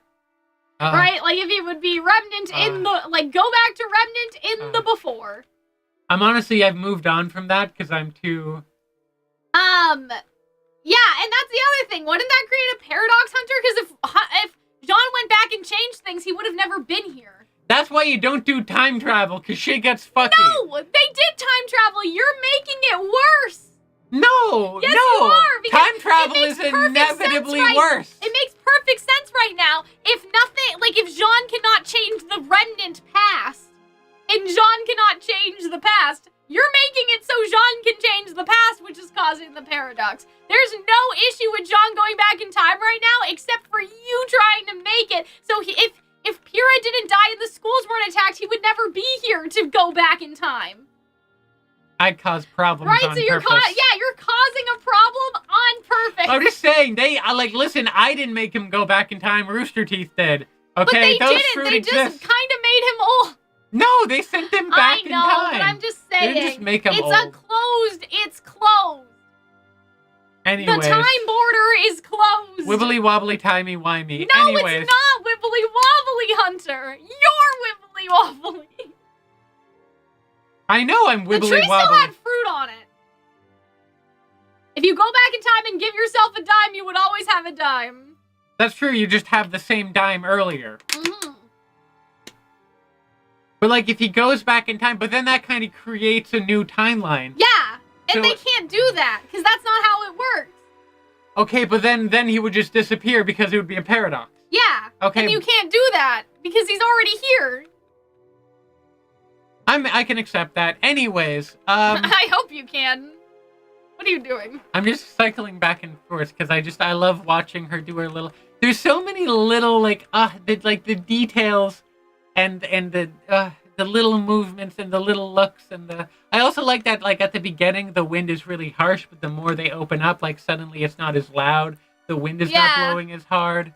What are they saying right now? Too. What? Who? The characters? No, yeah, Blake. Blake is saying, I think you're an extraordinary person. You're always first to lighten a situation. You act bravely when you're afraid, and you do what you say. And so, like, those were, like, all separate options. Right? And so I think she does touch her hair at one point, but that may have been either before or maybe later. She's like trying to keep up. Smile. But yeah. My baby. Smile, my baby. I think that Yang is refusing, to be honest, in a sense. Mm-hmm. Right? And so I think that, like, she's waited for Blake to set the mood I so love they how can know everyone what was to fighting say to over each being other. able to animate the kissy shots. I love that. Well, I mean, they probably also knew that the scene was going to be, like, iconic. Oh, and like, it is. I mean? And like, it is. It's going to be, like, forever and ever. Like, you know, like, I could see that be, other than just, like, the personal joy of animating it, I could also see that, like, this is the scene, no matter what happens to Ruby, we'll always have this. Yes. Sort of oh, but, like, look at her smile. Look at her little smile. Look at her little smile. Look at this, they're smiling at each other. What I liked about you're going like too fast and too slow at the same time, Hunter. Like, I want to look at like stuff like this. And so I like how Yang says, I like that you've never been intimidated by me, but she still doesn't want to make eye contact though. And I like how her face, I don't know, kind of scrunches here, like how her eye scrunches as she's thinking. Like she looks up and she looks back down, right? Like she doesn't want to kind of make that direct contact with her yet, even when you didn't like me all that much. Oh yeah, there's the hair touching. That's when Blake does the hair. But yeah, you have to go slowly for the movement. Well, yeah, but I'm just like kind of bouncing back between the two. I'm not going forward or backwards a lot either way. Yeah. You just weren't paying attention. I was looking. I was just saying. Don't sass me. Yeah, I was looking. I was just like, can we slow down? Because I want to talk about the eye movement individually instead of like doing that, right? I'm just so excited. I guess because I've already seen this like 30 times. Well, yeah, I haven't. I only watched the episode twice. Well, then you have bad taste. And you should be watching it like... I was at school from 12 to midnight on Saturday. And you should have taken every opportunity to rewatch that scene. But yeah, I like seeing all the little eye details, right? Like how Yang looks up and down and like all those little eye movements are really, really good. But yeah, I like Blake being like, I was a little wary of people in general, but you never gave up even when they hurt you. You never give up. You know it matters to you. See, so there was, I don't know. Well, she did run away the one time, but beyond that. It was like actual discourse. But like people were like, that line is bad because like sometimes you should give up on people, right? Like Adam and stuff. But like, I don't think that line was about Adam. I think that like the line is that like, she did give up on Adam, like, when it wasn't, healthy for her to continue, right? But, like, I'm pretty sure that line is not supposed to be referencing Adam. I'm pretty sure it's supposed to be referencing, like, Yang and Weiss, and probably not RWBY as much, but definitely Weiss, you know what I mean? Like, I think that it wasn't supposed to be a reference to, like, the abuse that Blake suffered in the past. It was supposed to be a reference to, like, people that may have been like mistreating Blake. What was I saying? People who mistreated Blake, but it wasn't like to the same grievous level of Adam, right? Like people were like, oh, if this line is about Adam, that's bad. But I don't think it is about Adam. Oh, you know no, what I don't mean? think it's about Adam. I think it's about like Weiss. And she did give Adam and chances Ilya. still to run away. Yeah, it gave true. Adam and Ilya and Weiss and but to yeah, an extent. I think it's about and to an extent Yang pushing her away and Weiss being and Team RWBY questionable and bigoted. Sun and right, like I think and her parents. I think that like it's about literally anyone else. Not about Adam. It's about the other people that hurt her. You dragging ways down that my could good be vibes fixed. by mentioning Adam. But like people were saying that as if that was a fault on the line, and I'm like, that was like the worst interpretation you could have made of the line. Aaron, you were talking about on Twitter. I saw you talk about like how you based off a lot of the facial animations and Heartbreak and whatnot from watching Arcane, and the second you told me that, I rewatched a bunch of. But like some Aaron scenes. didn't do these. Not these, but like of other stuff. Of like RWBY being sad all the time, and I'm like, I do really see that. Like, but it's Jinx like, in there, but yeah, I haven't seen Arcane yet. And so you please should. Don't. But even if they didn't do these scenes, it's like those little details. And then what does she say? Here, let me do it, Hunter. And so Blake just blushes when she hears that, and that's when the sun starts to shine. And it was you never give up. And Yang says, let's make this quicker. Any big truths we haven't dropped on each other yet. And then they get pushed back. I think, is it Blake that says, let's make it quicker? I think that may be an error in the subtitles. I think it's Blake that says to make it quicker. And then it pushes back. Because Yang thought of something that she didn't end up to say. Or maybe that was Yang. I'm not sure. Was it Yang? I think it was Yang, and then she was pushed back. Because she thought of something herself. And then Blake said, did you just think of something I did that you didn't say? So it's like Yang asked the question, but because she asked it, it popped into her head. Mm-hmm. Like, I don't know, just like, if I asked you what you wanted for dinner, I'm probably thinking about what I want for dinner right now. Like, you know what I'm saying? Mm-hmm. Even though Yang is the one that asked. Oh, okay, Yang does say it. That was Yang. Yeah. So yeah, even though Yang was the one that asked, because Yang asked it, she also thought of the answer immediately in her head and then didn't say something. It's like, that can't be what this is about. And she Aaron blushes. posted a cut line from the scene. Yeah, what was the cut line was like, oh god, it was like, you have such a big brain and what was that? No, but that wasn't Aaron. No, it was, this Aaron or Aaron Zek? Aaron, like, a voice actor. Yes, Aaron Zek, yes. I have it on my phone. It was something like, oh god, what was it? Chat will tell us. What was the cut dialogue? I have it here in like my dozens of... They'll find it. Oh, here it is. I like your brain too. You make me laugh. Yeah, I like your brain too. Your jokes, I mean, you make me laugh. Why did they have to cut that? That's so cute. I also love that after Aaron does that, she does this little like... Maybe the scene was just going for too long. I don't know. She does like a happy dance, and it's so adorable. God. Yeah, see, I was wondering about that silly. too.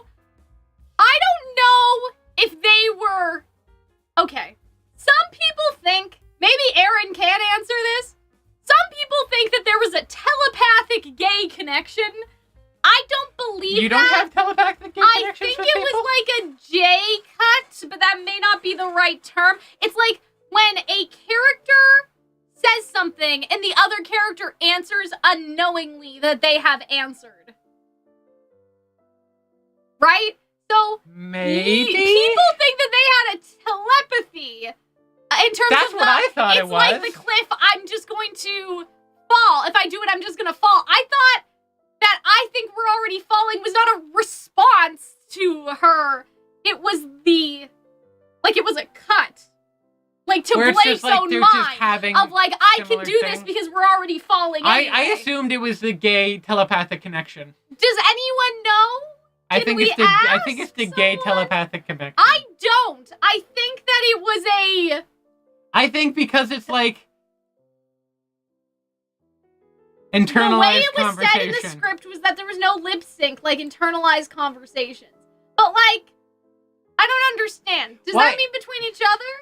Same brain cell. Okay, so they weren't reading each other's minds. I interpret it as, like, they decided, the ever after was so sick of their shit that they made them hear each other's thoughts. The reason why I'm asking this is because people think that it's telepathy and therefore think that if Ruby and Neo end up here, we will hear Neo's voice, but I never thought it was telepathy, and that is why I'm asking. I think that it was maybe just it's to show not that they were telepathy. both thinking about this. Like, again, it's like one of those cuts, right? That can't be. It's like a cliff, and if I do it, I think we're all ready. But like they're responding to each other. But that's an artistic choice. I don't, and like that's fine. To me, but in my head, it's telepathy. No, you're wrong. But that's Hunter, fine. The thing is, I don't care. I don't care understand how what you you're feel. saying. It's but gay telepathy. We need to know this for sure because whether or not the telepathy is real. Yeah, because it's the Punderstorm, because it's fucky and weird and like it wants people to connect. But I'm saying, like, if it was telepathy, the reason why we need to know that is in case this happens again, right? Okay. If Ruby temporarily has Fox, right, telepathy powers, we kind of need to know that. You know what I mean? It was just a lean into shoujo confessions. I mean, yeah. I thought that's what it was too. But they're like, I mean, it sounded so much to me like one was responding to the other. But that's we're already artistic, Hunter. I know that, and like I will accept that, but I just really like the idea that the Punderstorm allows you to momentarily talk to each other. Think of anything right now, but I remember. Why are you ruining my fun? There was a line in the fanfic that I wrote, which had a statement that was said, and then Fox responded, or Fox said aloud no to a completely different question, and somebody called that a J cut. I understand that you like your fan fiction. But I'm saying that that's what that choice is It's when a character Sure. is thinking about something and the other character answers unknowingly. Do you see what you did, Aaron? You're It's tearing for people apart. The vibes. Hunter is right. I don't care, but we need to know because people are theorizing about I do telepathic not Neo. care but we about did not telepathic have Neo. Telepathic We Neo. have Bumblebee at home. But I'm saying that like people shouldn't make the people should not be making the telepathy theory if they're saying that this wasn't telepathy. That's why we need to know. That's why we need to know. Like, you can think what you want in your head, but I'm saying that the confusion around this is causing people to theorize on a grounds that is Let not him true. theorize. Let him theorize. Who gives a shit? But people are gonna be wrong if they theorize that Neo and It Ruby does are not gonna come have up again. telepathy. Yeah, so that's what I'm saying. So that's why I'm like, that's why we need to know this so people can I make do their not theories give right. a shit about random Twitter people and their random inconsequential to my But life. I care. Twitter I want to make opinion. sure. I want to make sure that everyone on Twitter knows that this was not telepathy and is not indicative of Neo and Ruby talking via telepathy later. That's why it's important. Yeah, it matters because That's it's still being a yang misinterpreted is like, maybe for I should go theory back to purposes, church. and people are confused. Yeah, exactly. Which one? Is it the one where we were looking down our shirt? How dare you? But yeah, do you know what Aaron? I'm saying? Lumen is This is a absolutely family right. channel. I wouldn't say anything about it. Like, I wouldn't say anything about it if it wasn't for the fact that people just think that Neo and Ruby are gonna end up here, and they think the telepathy is inherently part of the Punderstorm. But if it's not, we need to know that. I have been waiting. I have been called delusional for my beliefs that Bumblebee and people What does have that have always to do with anything? because I did not listen to them I'm because not I do not give a shit. invalidating I did not I'm care just about saying. in this moment you can always choose not to care about people on Twitter. The world would be a better place. Yeah, but they're not like people on Twitter I hate. They're like people on Twitter making Neo theories. The Neo theorists need part to of the know. joy of theories is just like But we need to make theories on concrete basis, Hunter. We have to make theories on actual evidence.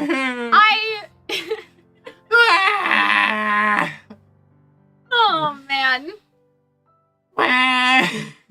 Anyways, Oh, boy. I don't care, but it was anyways, the line is amazing. Yeah, the lines are good. The line is the so- lines are fine. There's nothing wrong It's with like the I'm at a lines. cliff, and if I'm gonna fall, and it takes this thing that's anxiety, this feeling like you can't make that jump, that feeling know. that like you can't commit, that you're afraid to be honest and be vulnerable, and then Blake says, no, I'm already falling. In her That's head. so good. In her head. Oh, I don't give a shit. I do not give a shit. Anyway, we're not there yet. But they say It they're went already backward falling, first. No, and but it's it like, went backward first. But yeah, the I- clouds clear up too. You and can that's actually very see more of the cute. terrain now. And I'm like, okay, this is random, but like, where did this terrain come from? because before Is it was like modeled, stormy and or you is it couldn't just see it. painted? Like, I'm just curious from a production standpoint. I'm sure, If- Aaron. If the They could background, tell like, us. because it was here before, but like, is this just painted for the perspective, or is this like a model of like Atlas? Maybe it's dead. You But know yeah. what it is? You know, in ancient Greek mythology, it was believed that when you had a soulmate, it was because you were literally the same souls. Yeah. And that when you were brought to Earth, the gods, they cracked you in half. And that for the rest of your life, you were incomplete. Yeah, Until you met the other person that is your I don't know soulmate. about my To be a polyamory. soulmate, I don't know, you can crack a soul in 3 ways, I don't give a shit. And the notion that, like, you are fundamentally the other person, so much so that when you can call them by your name and they would respond because you are the same person. That's so beautiful. And this is kind of like that. Is it? They I can call you Arnold all the time. What's that about? It's because I call my girlfriend Cal sometimes. It just happens. Yeah. I don't know what to tell you. Anyways, I once called my sister Cal. That was awkward. And it's just beautiful because it's like, oh, they're connected, even if like it's like that one that one pop song. It's Spanish.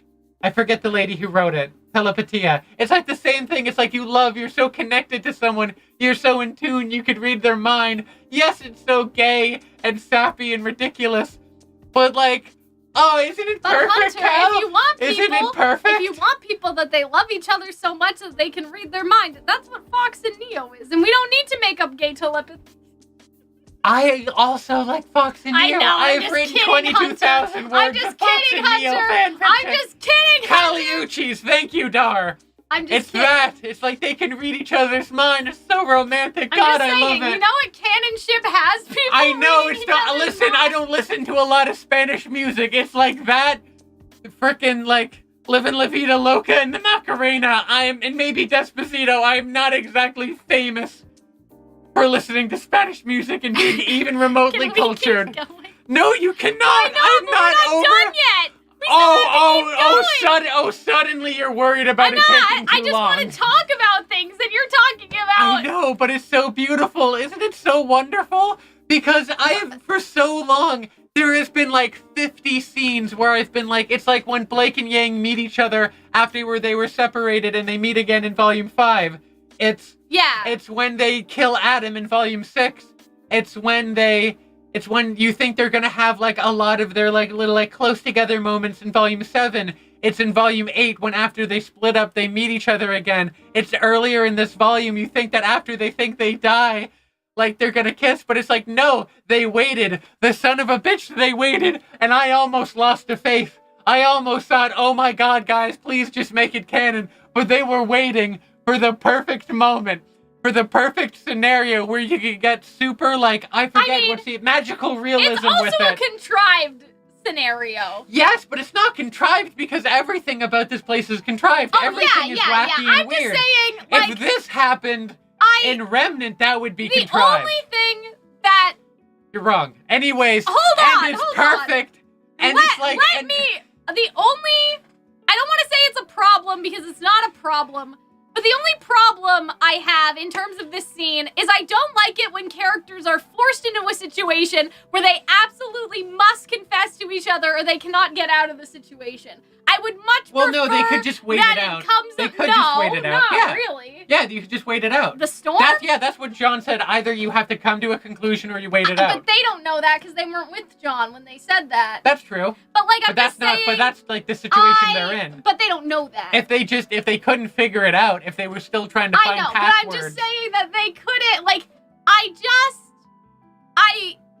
don't know. I don't like that trope. Aaron, exactly. Blake, real life isn't a fairy tale, getting a fairy tale That confession. is true. That is true. Like getting the fairy tale confession. I think that's cute, but I'm just saying, they could have waited it out. I just don't like that as a trope because I would rather it actually happen in the basis of reality where they feel like it's finally the right time to tell each other. But don't you love? But it was the right time. I think it's still romantic. I still think that it's nice. It's just they're on. Isn't love being on a suspension bridge? It's just not the same.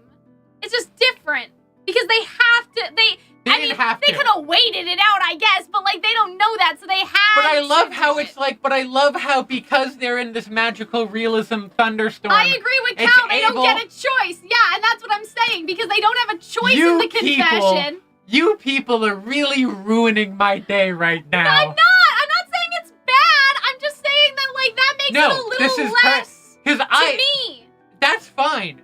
And, like, I would have been okay if they did it any other way. But I think the fact that they got to be so, like, they got to have that magical realism, like, metaphor of, like, you're, like, there's a distance between you and you can't quite reach it because you're not being honest with each other. I like that. And I also really like magical realism. Love me that in I wish that maybe there was something. 100 Years of Solitude. I just wish that there was something that made it like, it's not that this isn't the right moment, but I wish that there was a scene before where Yang was already intending to do this and another character convinced her to to push forward. Like that she had a conversation that paralleled the conversation with Weiss in the house or something like of that nature. You know what I'm saying? Well, they kind of already had that in Volume 8. Because they kept on having the thing. It's just like, don't worry. Like, I'm sure, like But I mean with one of, like, I know Ruby's not in the mental space right now, and I think that's too much importance for Jaune. But I'm saying, like, I would have liked if Weiss and Yang had a conversation where maybe, I guess I just don't like it when it's nature that causes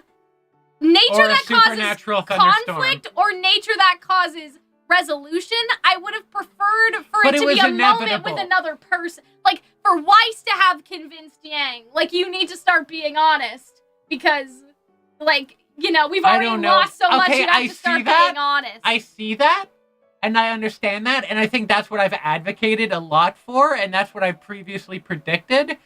But I never thought it could be like this, and I just really enjoy the show. Even if you're right, it's not, like, based in, like, the hard reality and the just, like, hard. But it's like, I don't know, what's the difference between them having a hard conversation after they meet earlier when they have a hug versus the hard conversation they have here? I don't mean them to not have it now. I just mean for us to see that Yang is already, like, been pushed by an actual person to tell Blake how she feels. She's just waiting for the right time. Mm-hmm. Like, more so that. You know what I mean? I'm still, I agree with Dar. I'm still obsessed with the scene. I'm just trying to, it's not even romantic build-up, because clearly they like each other. We've had 10 goddamn years of romantic build-up. Yeah, like, I just wish that there was a scene where maybe, like, Weiss and Yang had a private conversation, and that Weiss was the one who encouraged Yang to be honest, and then Yang said something like, yeah, like, I'll do it, like, yeah, when there's a good time. Now is not a good time. I think this is the longest episode we've ever done. Not ever. We've gone longer than this. I don't think we've ever gone longer than than it's not about romantic buildup. It's more so that I'm wondering, like, could you have had a scene with Weiss where Weiss encourages her and Yang's like, yeah, I'm planning to, but right now is not the right time. And then that would make it even more clear that this is the right time versus it being the forced time. That's fair. Forced time. I disagree with you using the word forced, but you're right. What I mean. But I also feel like it's so obvious. Yeah. You know? It's just hard for me to explain. Because I know that Yang wants to do it, and I know that Blake wants to do it, but it's that Yang isn't convinced that she wants to do it in, like, her head. You know what I mean? That's why, like, I'm not saying forced as in, like, Yang doesn't mean it. She definitely means it. But I wonder, like, if they could have made it more obvious before that, like, Yang was always planning. She was just trying to wait for the right time. And, like, this is supposed to be representative that the right time never actually comes. You have to do it now. And I love that. But, like, I'm saying that that's not what I entirely get from this. That's only what I would get in the alternative where they had more dialogue preceding this. I don't know. I think that it was clear that they've had feelings for each other, and they don't know. Feelings and it's for so long. But I feel like they don't need to have a conversation because you see it. But not them. You I'm see saying it in their somebody actions. else. Like, for Yang to talk to someone else. And to an extent, they do have that conversation. Like, when Blake and Yang and Ren are... when Yang and Jaune and Ren... And then Yang's emo about, like, being split from Blake and disagreeing with Blake. And then Jaune's like, don't worry, like Ruby's still your sister. You'll still love each other. And then she's like, yeah, Ruby. It wasn't Ruby she was thinking about. It was Blake. Right? So there's so there was always been that anxiety or that conflict of that inability to reach. And that's always been there. I think, though, it's not that I don't think that it wasn't there. It's that I wish she said that and Jaune didn't say anything helpful. Right? Jaune said nothing, right? Yeah. And so, like, because they didn't need other people. They just needed each other. It's not that I don't see that Yang had those feelings before. I see she had the feelings, but I wish that it wasn't the magical void that did it. I wish it was either Ruby trying to give her advice, which Ruby's not in the headspace for, so we default to Weiss. I wish that Weiss was the one to have that, like, hey, you guys are being annoying. You should just tell her how you feel already. And Yang's like, yeah, I'll do it later. Whatever. Like, it's not the right time. We'll do it later. I don't know, because I feel like, then you kind of undercut it a little bit by having people talk about it. That's more realistic. But if you had that, but, like, it doesn't have that punchy shoujo-ness, I don't mean, like, right now, but I'm saying, like, a couple episodes ago. Would that really be But it couldn't be, bad? It couldn't be, like, relationship. It needed to be, like, you should talk to her vaguely. Yeah. You know? And What's that's wrong kind with of, that? and that's already kind of, but that's basically already happened. Why does Weiss need to be part of it? It's not that she needs to be part of it. I'm just, like, I wish I think you're that I think you're someone would unnecessarily I complicating wish that someone would give Yang advice, is basically Yeah, what I agree mean. with Aaron. Like, Weiss is like not concerned about these rousing lesbian bisexual conflicts. I mean, I guess, but I would have liked to see some, like, Yang is clearly thinking about this and another character makes a comment about it. And so we can see Yang's process for being afraid to talk to Blake beforehand, but she wants to. She confirms that she wants to, but she'll do it Apparently, after. Aaron is sending you a thing, and I hope I get to see it too. I feel like, here's my rat, okay? We've been doing this so long, my mom's like, when are you coming Here's home? my rat, alright? I think, I'll look at the thing Aaron sends me if I can read it right now. I think the rat that I would have for this is that Aaron, in the marketplace, please send it to me too. I'm in the curious. marketplace there's some sort of cut dialogue where they did have this conversation and they cut it. I'm not saying that that's true.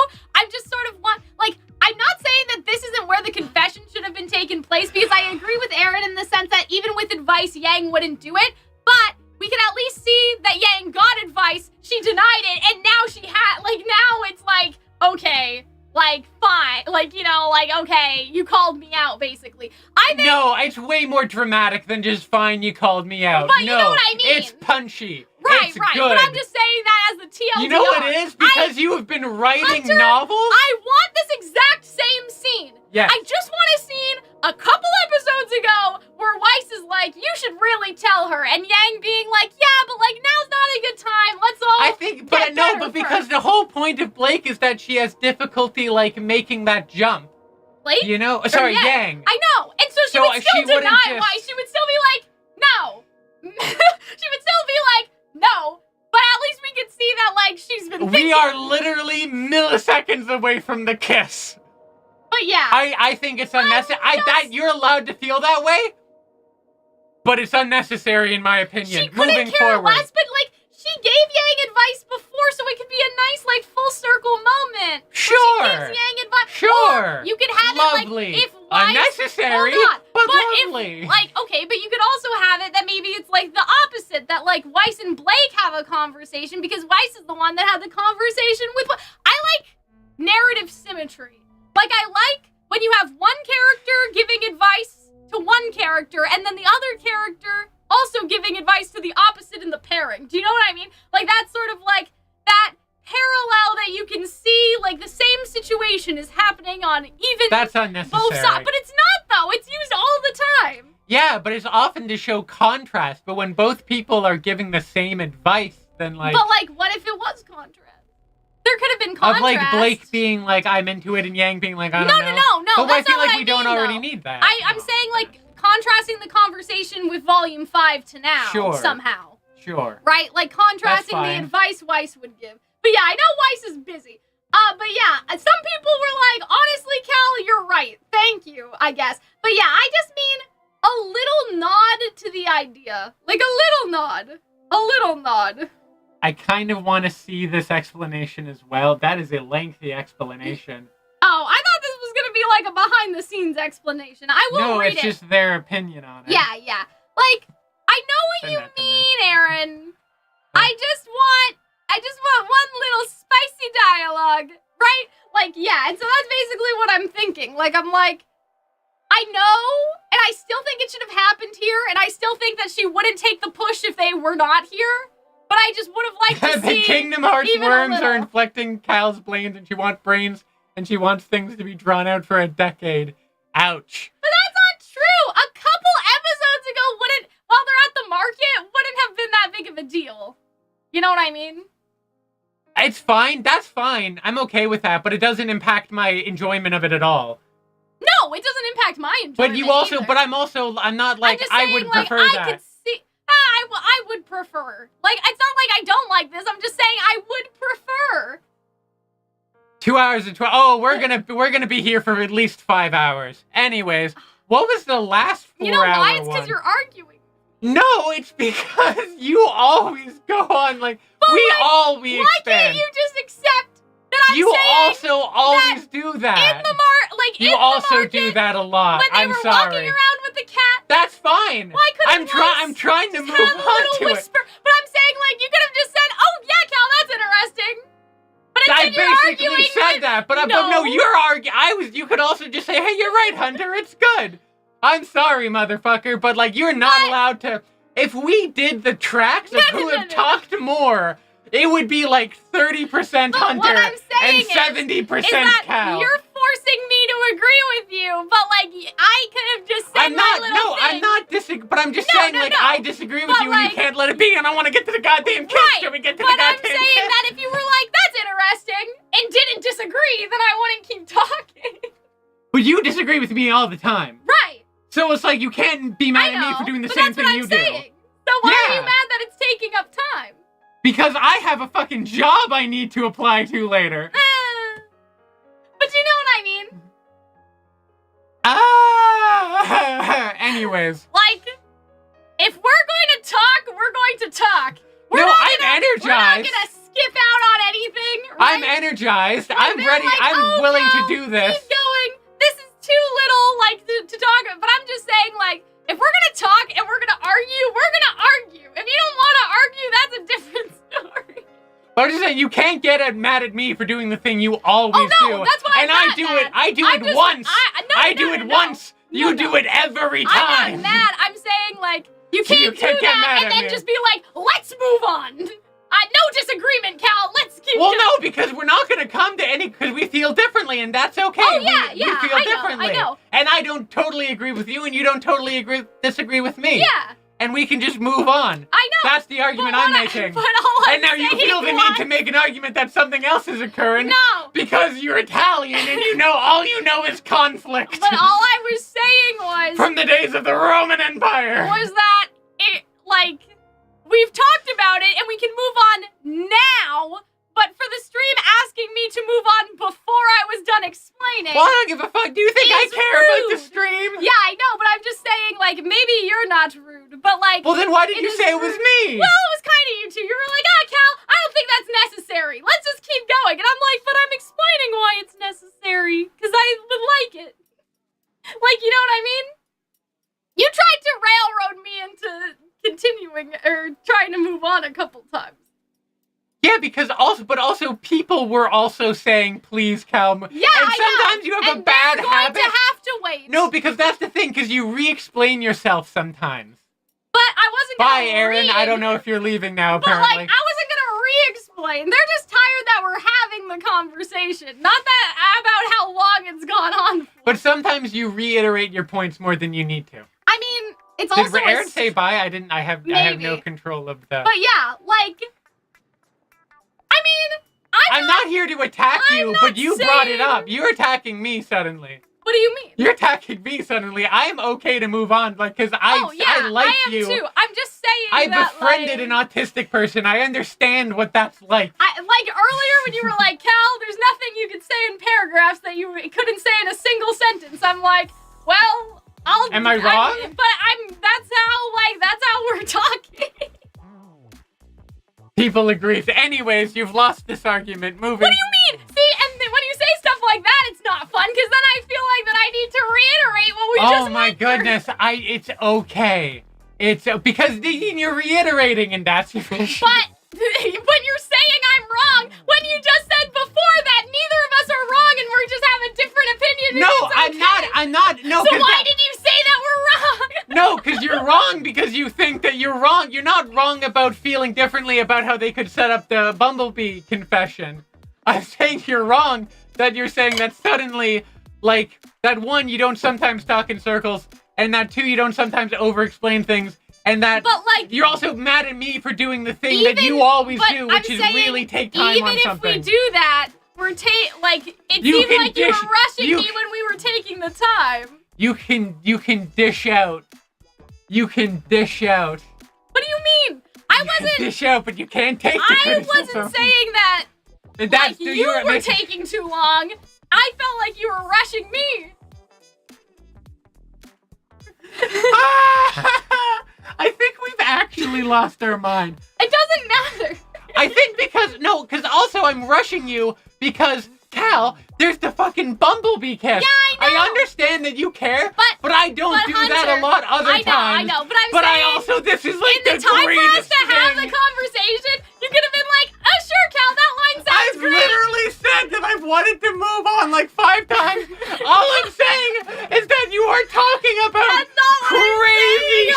shit about like about you're giving like us 5 different and you're creating theories as you talk, and the theory you have at the beginning is different than the one and you're listing out in elegant detail all of the like individual basis for every single permutation of the theory, and I'm like, Jesus Christ, Kaylin, the kiss is right there.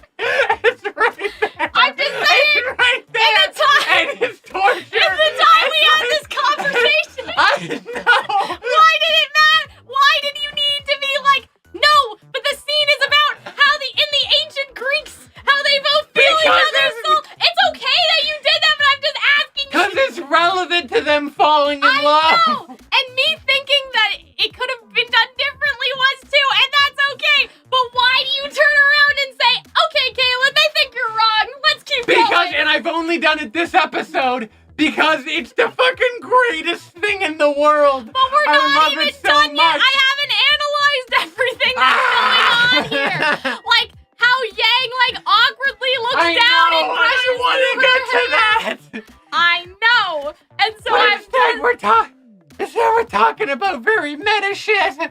I am actually, I don't want to sound like it's attacking you, because I do appreciate your brain. I appreciate how it works. I appreciate you theorizing, but it's killing me this one time. I know. Because I just want to get to it. And you're right. I've watched this like 30 times. Believe me, I know the little details. Right? I know her little like how they both like. But yeah, They we both- have to talk about it. And like, is no one allowed to criticize the scene, Hunter? I'm not even criticizing the scene. I'm criticizing what didn't happen. Am I not Episodes allowed to? Am I not allowed to have a Oh no, a you dissenting can. opinion? I'm just saying, it feels like that the chat is mad that I Can brought up. someone make the AI president say this convo? It just sounds like the chat's kind of mad that I brought up a dissenting opinion in the first place. Because I think they were maybe having fun with me talking about how beautiful everything was. I'm just saying that, like, you know, I didn't want to bring up the dissenting opinion for this long. It's only because we were like, who cares about the dissent? We have the fucking kiss. I'm like, but I still think that we should talk about it. And no, that's allowed, but it's just like you have to understand. Oh my God. I know, but I'm it's sorry. not even, I'm sorry if I I feel like if you feel no if I'm, issue with this scene. I'm sorry I that just have I issues railroaded with you. other stuff. I'm sorry that if you feel like I railroaded you, I probably did. Also, But like, Yang oh my forehead God. reveal. But Yeah, oh my yes. God. She's so beautiful and she's so shy and she's blushing. I know, and I was gonna talk about all that. And she's having, we still can. We're doing it right now. We can do it now. I know, we can keep doing We're it. doing it right now. Do it. Talk about it. But yeah, guys, listen. If you didn't want us to take time, you've come to the wrong Don't listen to place. the. Don't respect the chat. Don't respect the peons in the chat. Like, Let's- Phoenix did an analysis and it was 30 minutes long. You can go watch him, but we're doing a live stream. It is live for a reason. Like, it is a lived We're stream. deviating from the deviation. I hope you two are drinking water. I am. Hunter never drinks water. I really should. I'm gonna I have know. like take I'm a like, what lozenge is after happening this. to you? Oh man. Anyway. But look at this, and then she's like, she can't make the eye contact, and then she does, and she's clutching, and it's like, and look at the love I and know. adoration in Blake's, and she's Anyway, like, I don't want her eyes people are to come shining. for me on Twitter.com. So No. to reiterate, no, I do not have a problem with the scene. I just wish there were more scenes before, and we always And love yeah, more I'm not scenes. gonna say that I'm gonna, because now that I'm thinking about it, it's like, yeah, I'm not gonna say no Yeah. to there being more Bumblebee themes. Yeah. But what I was disagreeing with, I suppose, is the feeling that at any point watching this, I ever felt that there was anything missing. Right. 'Cause I There's didn't. nothing missing from this. There's just missing from other episodes. Yes. Is my point, and I think Oh my that's goodness. it. Okay, but also look at how beautiful, and look at her, like the way her like yell, like in fan fiction, they always describe like Blake looking into Or like Yang looking at Blake and they're like her glowing amber eyes. And this like, is the it's only true. time it feels like, I think oh they my god. shine, actually. Look, Yeah, both of them are there's shining. a Yeah. shimmer effect that happens There's right a here. kind of general warmth and shimmer effect. Like, and look, and you can see the shimmer effect and happen they right always here. say that where it's just like her lilac eyes, I might actually need some water. No, You'll have to go get it. okay, I'll survive. Hey, No, they go always... get it. No, It's okay, fine. no, I'm rolling through this. What do you mean? We're I'm not okay. Hunter. There's still a lot of this episode left. We haven't even talked about the gaslighting people. You should Oh probably my get some God. water. And while you're doing that, I'll tell the story about how I sent Hunter to get more water for our stream, and my mom yelled at me because she said that Hunter was a guest, and I was like, Hunter is not a guest. Hunter is working. We are working right now. We are making money and we are working. That's the other thing. Like, why does it matter if the stream goes on long? Isn't that just more money? Are we just not both working? You know what I mean? Like, I don't know why she's concerned with the length of the stream when she gets paid by the hour. Shouldn't we have a long stream? Like a $20 an hour? I pay Hunter $20 an hour. So, shouldn't we have a longer stream? Isn't it more beneficial? Because that means that Hunter makes more money per hour. So why does the stream being long matter? Because Hunter makes more money if the stream is longer. How many dollars did this argument make you? I don't know, but for Hunter, it's $20 an hour. So maybe like $10? You also haven't paid me. I know, but I'm saying, like, when I do pay you sometime, like, does it matter? Oh no, I'm not. I don't dislike the city. Did you move all your water bottles Yeah. over here? Okay, I'm just gonna put them down. Yeah, I pay Hunter. Do you guys think that Hunter comes here and sits in my house for like 6 hours a day and I make Patreon money and I don't pay her? Pre-2018, that was the norm. Yeah, like, because we had no money. That's true. Because, like, you know what I mean? We just started. We had no money. But, like, after Volume 6, I want to say, I started to It was pay Volume you. 6, Or yeah. maybe even, like, halfway through Volume 5. It was after we stopped dating, and I was like, sorry, Yeah. these services are no longer free. Maybe. But, Where yeah, did the cat I'm go? surprised Son the of a chat bitch. is surprised. Anyways. But look at them. Oh, look at my baby. They're just in love, and it's like, it's not even, because, like, Blake is, okay, I'm gonna take the risk, because, like, Blake looks assured. Blake knows what's about to happen. Yeah. Blake is totally comfortable admitting that they're in love. But Yang, she still has that look of anxiety in her face. Yeah. She still has that, like, concern that somehow, in spite of everything, she's worried that opening up it'll be like her mommy issues. Yeah. It'll, like, something bad will happen, but then it's like, no, it won't. Nothing bad will happen. You love each other. It's okay. Yes, I thought you kept Hunter in the basement like an Oompa Loompa. I used to, Oh my kind God. of, little bit. It happened. And there's that kind of anxiety. But then she sort of looks down. What's the dialogue here? There's no dialogue. It's just this kind of, like, looking at each other. Yeah, I think I think we're already falling. No, Just say it, yeah. did you just say something? Did you just think of something and didn't say it? And then they have that, I think we're falling. And then this is when Blake says, just say it, Yang. And she knows, but, like, Blake, she's still worried. Yeah. And it's just like, and that was, like, the one thing she needed. And my favorite part about this whole thing is that she says, she sort of sighs, and then she says, I love you. And then before she can even get to I love you, Blake immediately is like, I love you too. Well, isn't this, they did the already falling thing. I guess you skipped past it when I wasn't looking. I think we already went through that. But yeah, I like how Blake is ready, and, like, Yang's the one who's kind of not until she just has immediately. to be. And it's like she's almost, because, like, Blake knows, but, like, Yang's surprised. It's almost like, in spite of everything, she didn't think it was a possibility. And then I don't think it's that, but, like, there's always the doubt. Yeah, there's that like niggling small doubt, you know, that sort of that evaporates.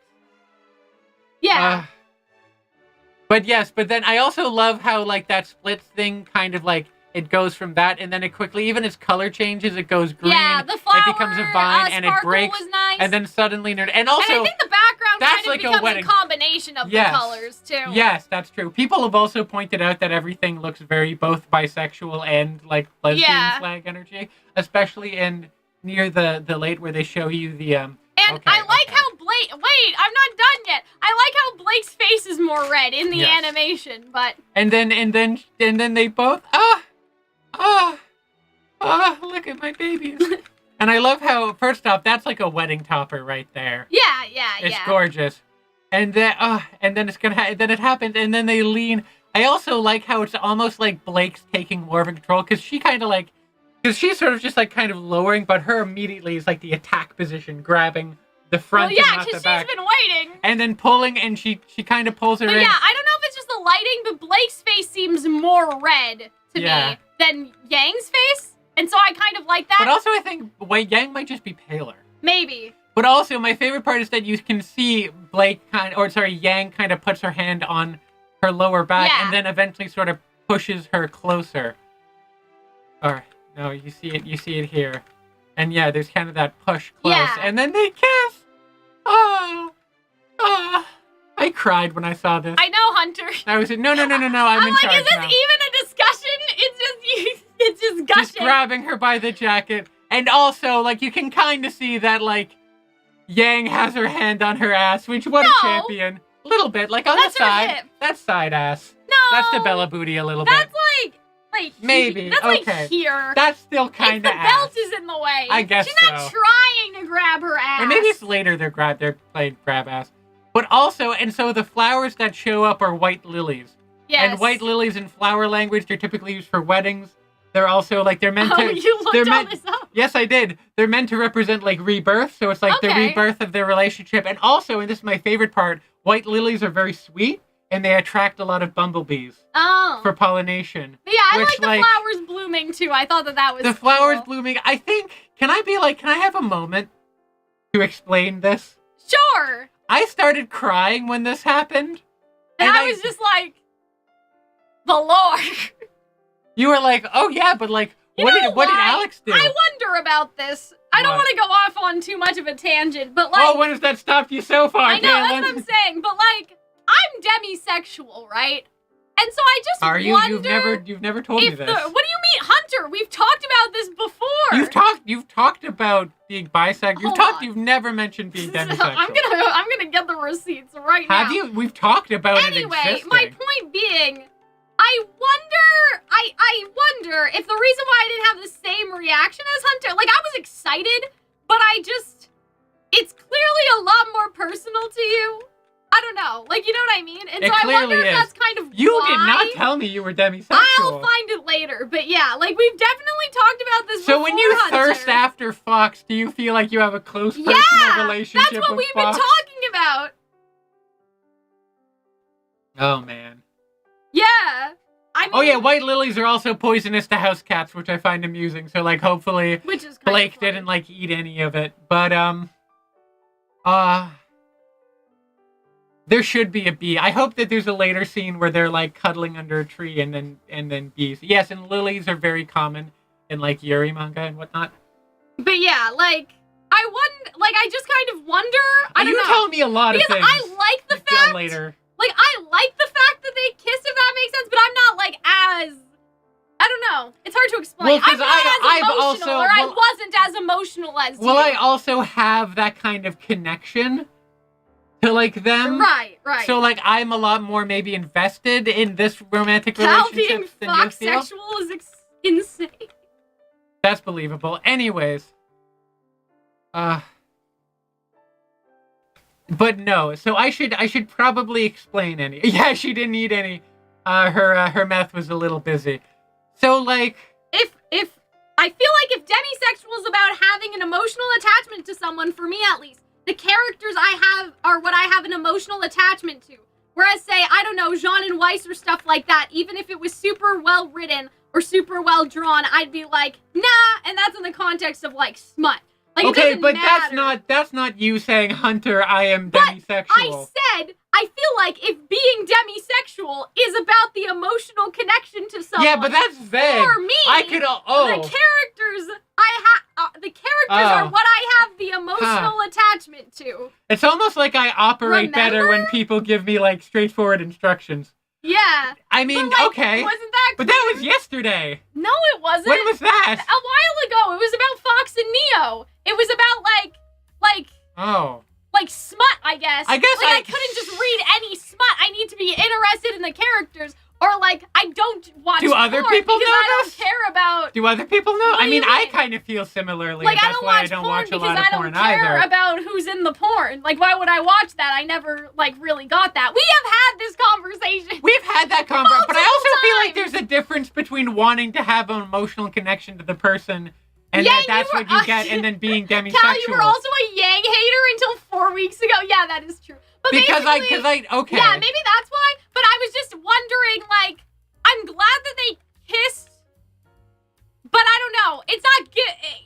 It's Is hard that- to explain. Because you don't feel that It didn't personal make connection. me cry like it made you cry. Because but you also started, like, you also got ill when you saw Neo, so, like, you understand where I'm coming from. Right. I It's know. just with I'm a just. different character. Don't you ever look at something and wish that it happened to you? I'm like, am I bad because I didn't cry? Like, am I a bad person because I didn't cry? No. Like, you know what I mean? That's what No. I'm saying. You have normal feelings about fictitious Y'all had gays. this conversation last week on stream. We were all here for it. About you being... Really? I guess we must have. I don't quite.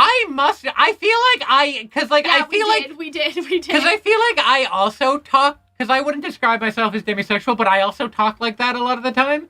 So I guess I just didn't interpret that as being like, oh, Cal's demisexual. It's just like, oh, most people feel But like demisexual that, right? was in the phrase. Well, yeah, Which but, is like, funny. am I demisexual? I don't know. No.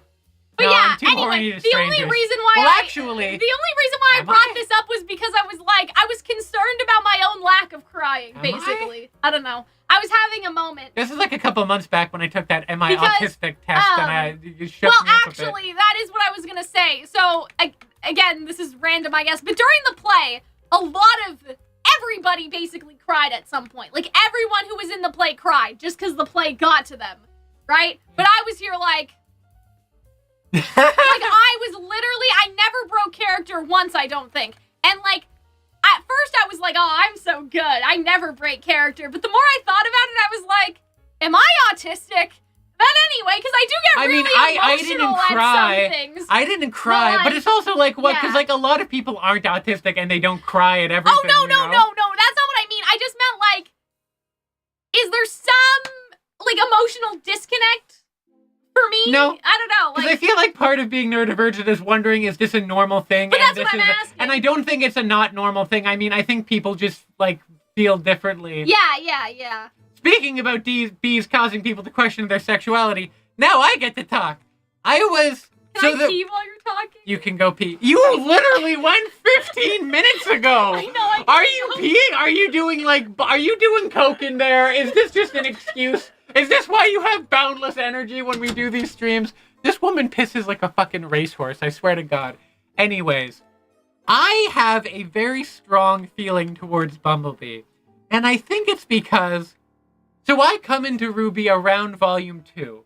Because that was when... Because, like, shortly after Volume 2 ends, Volume 2 and 1 were posted as movies, basically, to Netflix in Canada. And that's when I watched RWBY.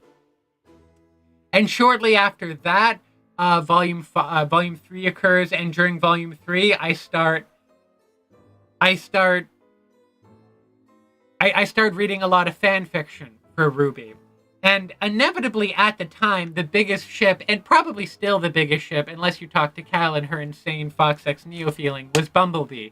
From the very beginning, people were very into the notion of Blake and Yang being together. And so I started really reading those quite a bit. And it almost became like, I was having a bit of a rough spot at the time. I was basically, like, not going to class in school. Oh, dear. I'm not I graduated high school and I graduated with honors from university, but like I was going through it. So what I would do is that instead of going to class, I would maybe go to one class and then go to the cafeteria and like read fan fiction all day. You should listen to the music that's playing as you're talking about it. It is not the vibe. I don't know where you put music in the background. Anyways, and so, and so, yeah. So that's like quite literally all I did for like a good year for my 11th year in university, or maybe it was 12. I was in high school for my 11th year in high school, and probably a bit of my 12th too. That's all I did. Like I just read fan fiction instead of like going to class, and I didn't know at the time why I was so obsessed with with my. I'm laughing at the chat, by the way. I don't know why I was so obsessed with these characters and why I was so invested and why I couldn't stop reading about the romantic exploits of Yang and Blake for a show that I'd very recently just got very into. And it was probably when I was about 16. And we had known each other at this point, and we were friends. And I think I was sitting alone in my room, like reading fan fiction. And it finally hit me that I was like, okay, well, why am I so sad when I read this? Why do I feel this like intense? And you keep going back to it anyway. Why do I keep going back to this well that's making me feel these really weird feelings, and I don't know if I've ever had them before or have I had them before? And I kind of started going down the line. Is it like, do I wish I had more friends? No, I'm kind of not the most outgoing person in the world. That sort of changed over the years, but at the time it's like, no, I'm anxious. I don't really want friends. Do I want to go to like a battle, like a superhero battle academy? And part of me was like, okay, well maybe it's that, and I kind of accepted that for a while. That it's like, oh, these are like teenagers with purpose, and I was a teenager lost at sea. Yeah. And I accepted that. And then one time at night, it was probably like 10 or 11. It was late at night, especially when you consider like we got up at 6. Yeah. Yes, it is still going, Raj, and join the party, the gay pride parade.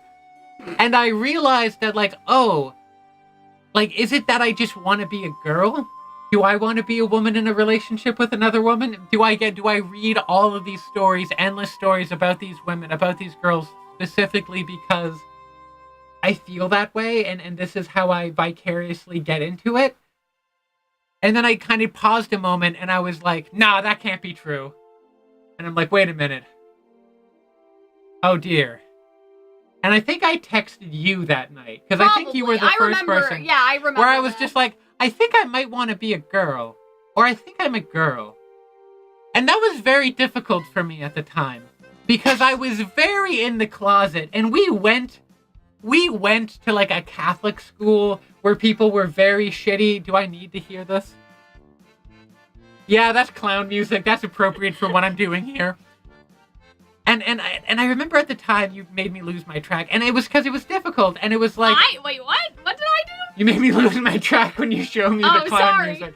No, it's okay, but it was a really shitty place to be in. I thought you meant in the past. I was like, what are you talking? But it was a really shitty place to be in, and I had a handful of other friends that I told. Like, the second person I told stopped being friends with me. Yeah, I remember that. Yes, and like the second I told them. So I was this very anxious place, and it was not a good time to be transgender. Donald Trump was elected. He did the transgender military ban. It seemed like the world was getting worse. Seemingly all these people that I had to like live with school with were such assholes. Yeah. And it was so difficult. And so for the longest time, I think I lived vicariously through this fan fiction I read. And then later, I think I just became more of a voracious reader, and I read more stories about women. And I've always, and it was also in retrospect, I'm like, yeah, as a child hunter, like, you cried when your parents made you cut your hair. Yeah. And you used to cross-dress a lot, and you didn't understand, like, gendered things. So, like, it's always been there. But I think the finally thing that cracked me was RWBY fanfiction. And for the longest time, I couldn't really be honest with myself about it. And it was very difficult. And it was almost like poisonous, really. Because I was too frightened to just... And I could never do it when I was in high school. But even when I left and I went to university, I still had this, like, strong, abiding feeling that this... I'm going to cry. That this notion of being able to transition and being able to be out and live as a woman and have these experiences would always be lost in me. That it would be kind of this pipe dream. And so I experienced it through RWBY. And eventually COVID happens And I'm suddenly no longer beholden to anybody else. And you suddenly, like, when all you have to do is stay in your house, that's when it's like, okay, I'm getting on hormones. Okay, I'm telling my parents. I'm telling most of the people in my life, to the point where now it's not really a secret. And weirdly, Bumblebee kind of felt, because not only was that the thing that made me feel sane during that I felt like I had an output, that I could watch these people live my life, and it was sort of soothing to me. It also went from this notion of, like, they're never gonna do Bumblebee. Because that was, like, because now, and like, since Volume 6, the feeling that Bumblebee was inevitable, there's you would agree with that, right? That, like... Yeah. Well, I think, like, people that believed from day one will say that, like, that it was always planned, which I think is true. And it's true, because Blake and Yang, or Blake and Yang, Aaron and Barbara have stayed. It was not a popular sentiment, though, that it would actually be confirmed to be canon. It was, even though now, in hindsight, it's very easy to go back and look. All the signs were there. Yeah, and I do believe and people knew they that, were. and I saw that. I mean? Yeah, like burning the candle was a thing. I think that, like, I'm not saying that Bumblebee wasn't planned, but I'm saying from the audience's perspective, there was a time of uncertainty about whether or not it was planned. And it was weird, and it was weird to see it just, like, go from this point of total uncertainty where no one knew it was going to happen, and people didn't think it was likely, and people thought that it's like, oh, they won't ever do this, to then slowly become more and more of a reality. And it creates a kind of hope in you, that it's like, oh, no, this might actually happen. They actually like each other. This can be a thing. And it kind of, I guess, it represented, or I guess it mirrored my experience with being able to come out. Yeah. Whereas, like, at the beginning, it seemed hopeless, but slowly over time, it seemed like more believable and more believable. I was less afraid. I was able to tell more and more people in my life, and they didn't mind. Yeah. And then they had more and more gay characters in RWBY, and they had more and more interactions.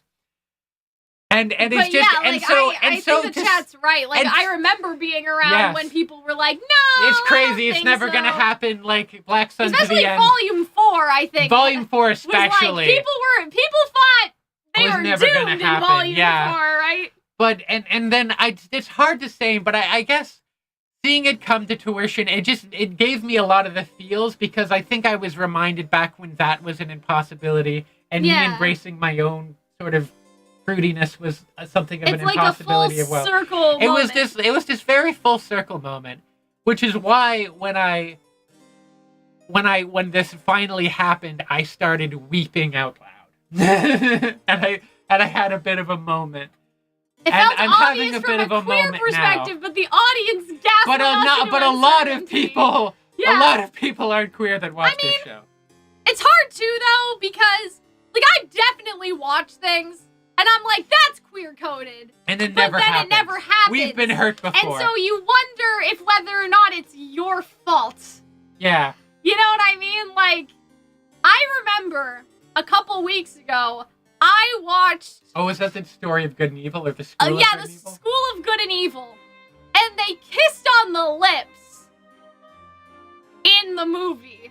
And I was like... Right? Like, you know what I mean? And apparently, spoilers if you care, I guess, in the books they are related. They are twins or something.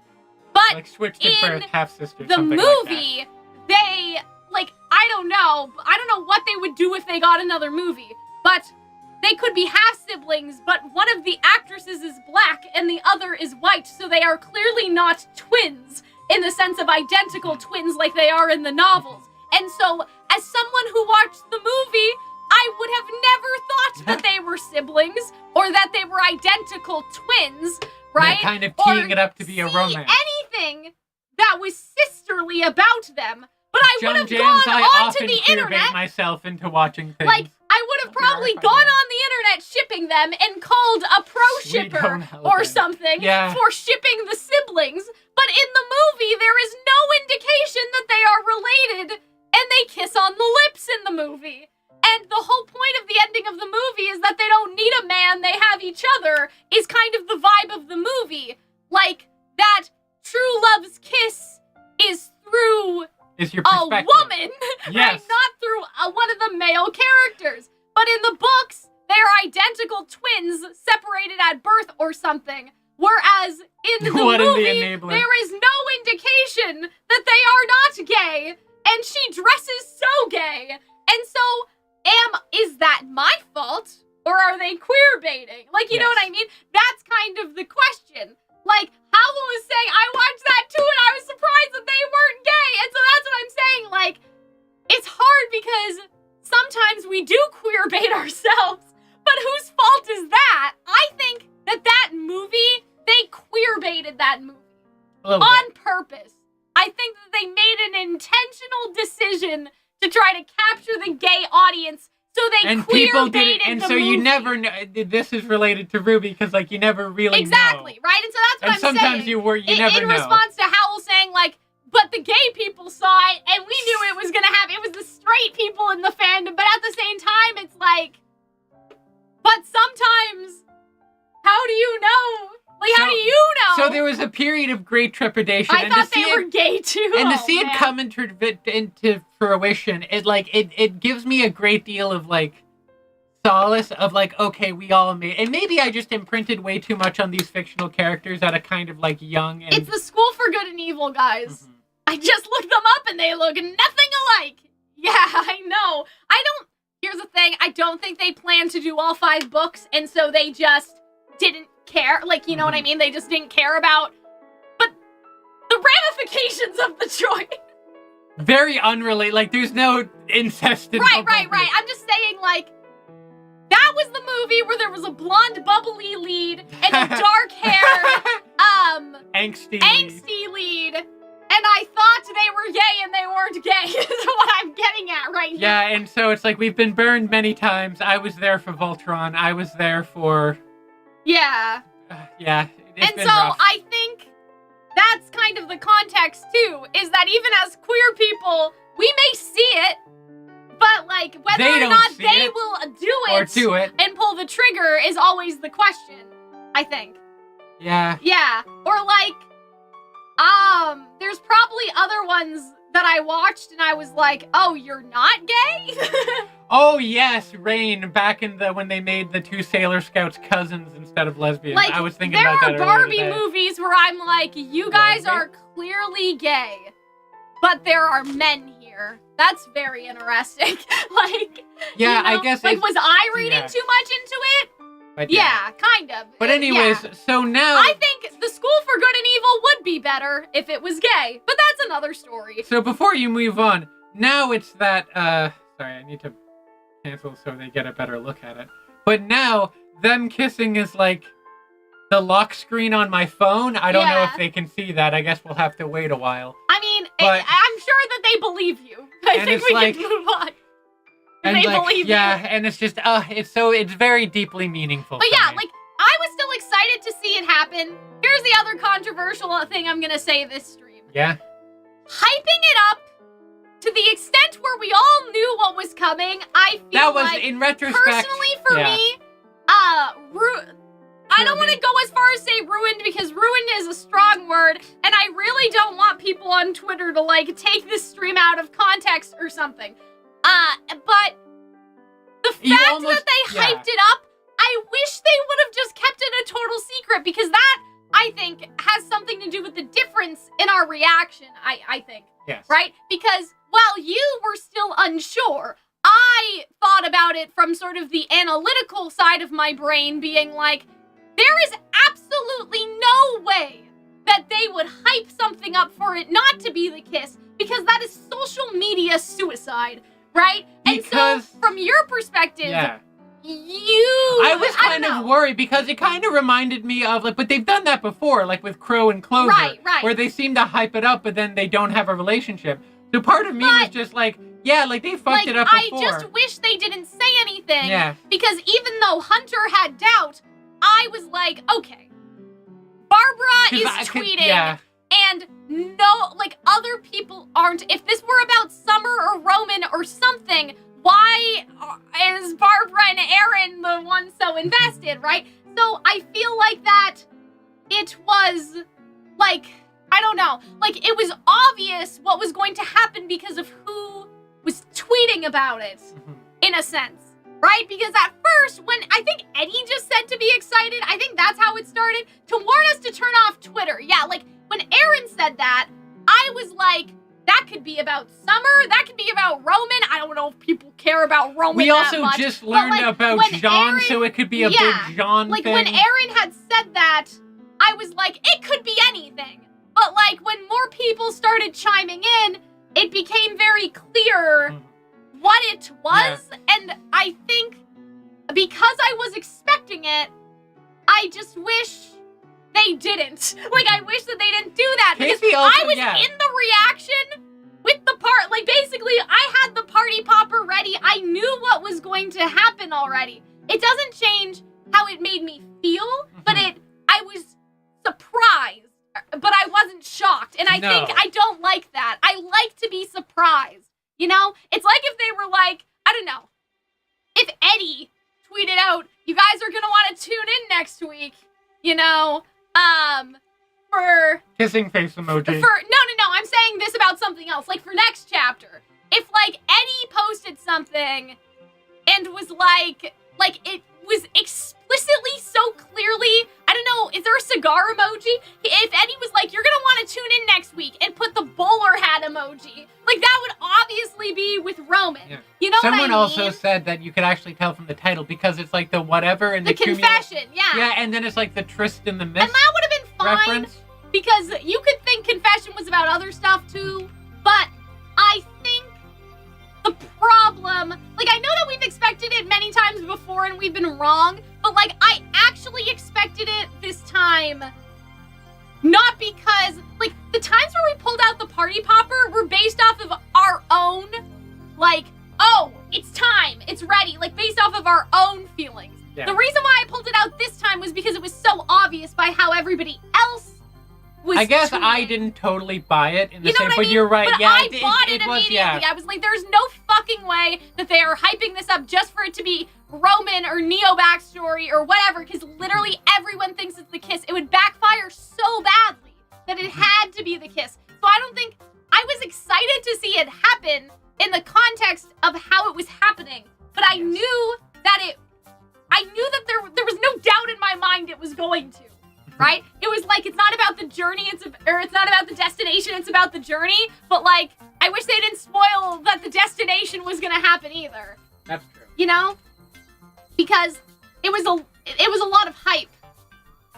You know? It was a lot of hype. I guess it just didn't affect me as much. Yeah. Or I guess it wasn't a lot of hype, it was, like, blatantly spoilery what the hype was for, and I prefer that, like, not to have that. You know? Like, if Roman is appearing next week, I don't want to see Eddie tweeting with the cigarette emoji. Just let me be able to be surprised at the presence of, like, Neo backstory or Roman or whatever, right?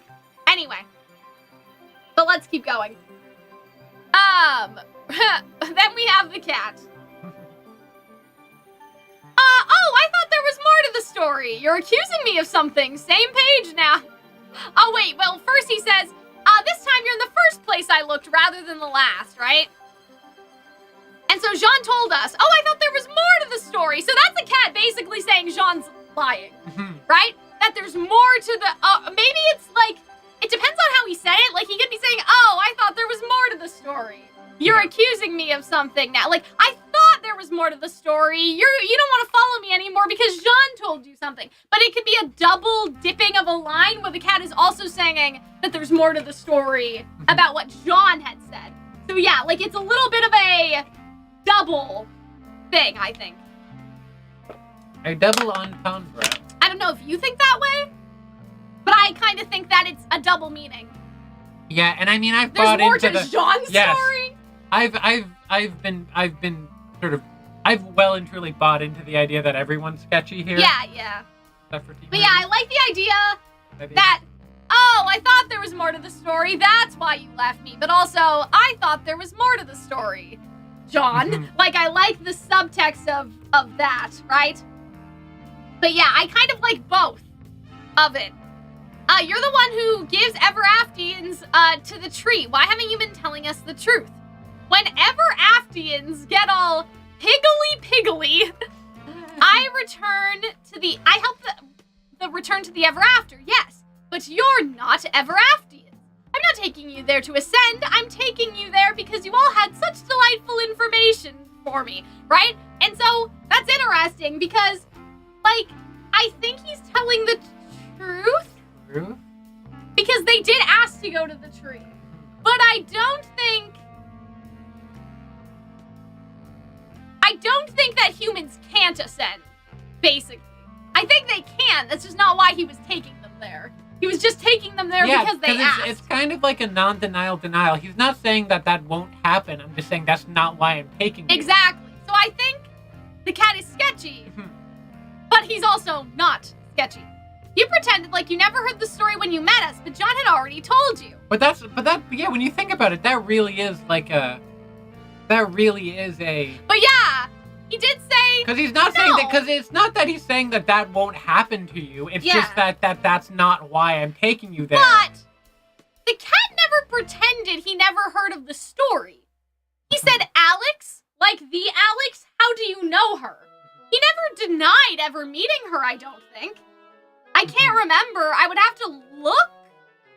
Can I look right now? I don't know if that would fuck up what we got going on right It is weird, though, that... But if I open up the transcript, when did they meet the cat? Episode 3?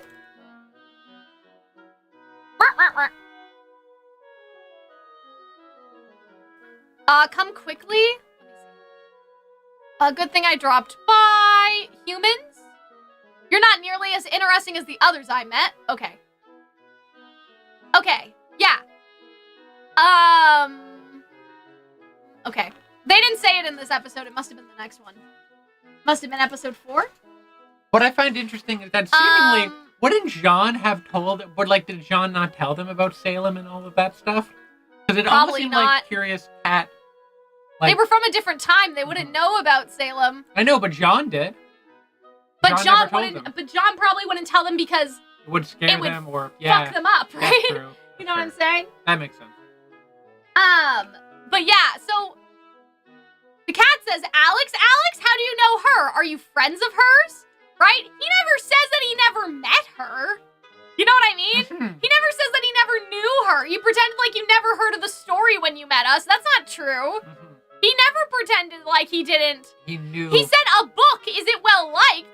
Well, he doesn't know. It's not his fault he doesn't know the story He doesn't exists. know it was turned into a book, but he does know Alyx and them. Yeah, that was, yeah. Like, and I guess how would the cat know that Alyx wrote a book? Or that anyone wrote a book? And also, how would they know that the book changes what happened? Yeah, right? yeah. Because they never asked him about that. Exactly. So I think that the cat's actually innocent here because you pretended like you never heard of the story when you met us, but Jaune already told you. But I'm like, but did Jaune tell him that he was trying to get them back? Like, did Jaune tell them, in our world, there's a story based off of this, and I need to get them back on the story? Like, did you know, I think that the cat never actually pretended like he had never heard of the story. The cat asked how he was portrayed in the story because he didn't know. I think he didn't know. You know? He knew Alyx personally, but he never knew that it became a book. And Jaune is saying that he told him, but like, did Jaune say? I think Weiss is gaslighting this man. Jaune had already told you? Where does it say that he did that? Where does it say that Jaune explicitly told the cat that there was a story in Remnant? Yeah, Weiss is making it seem like Jaune told the cat about the book, but I don't think so. There's nothing to indicate Jaune ever explained the fact that there was a story that he was trying to make sure happened the way that it said that it happened. You know? And I think that the cat is actually innocent here, which makes it seem confusing because RWBY is angry, but the cat's actually in the right at that moment. I love what Gem jams with, is Friends of Alyx code for something? Oh, God. Being traumatized. I stepped away at Yang and Blake not saying anything, saying what they were thinking to take a shower and came back at the end of the kiss scene. Thank you, Nimble Fox, for the $5 super chat. But yeah, I don't think that we're supposed supposed to think that, though, Dar. I think that's actually the unpopular opinion right now. I think that we're supposed to think that the cat is evil. But I think that the correct answer is that the cat is just doing its job. And that the cat is actually telling the truth.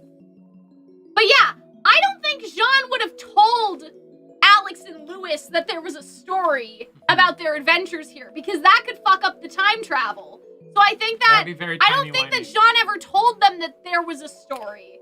But yeah, I think that they're gaslighting the cat.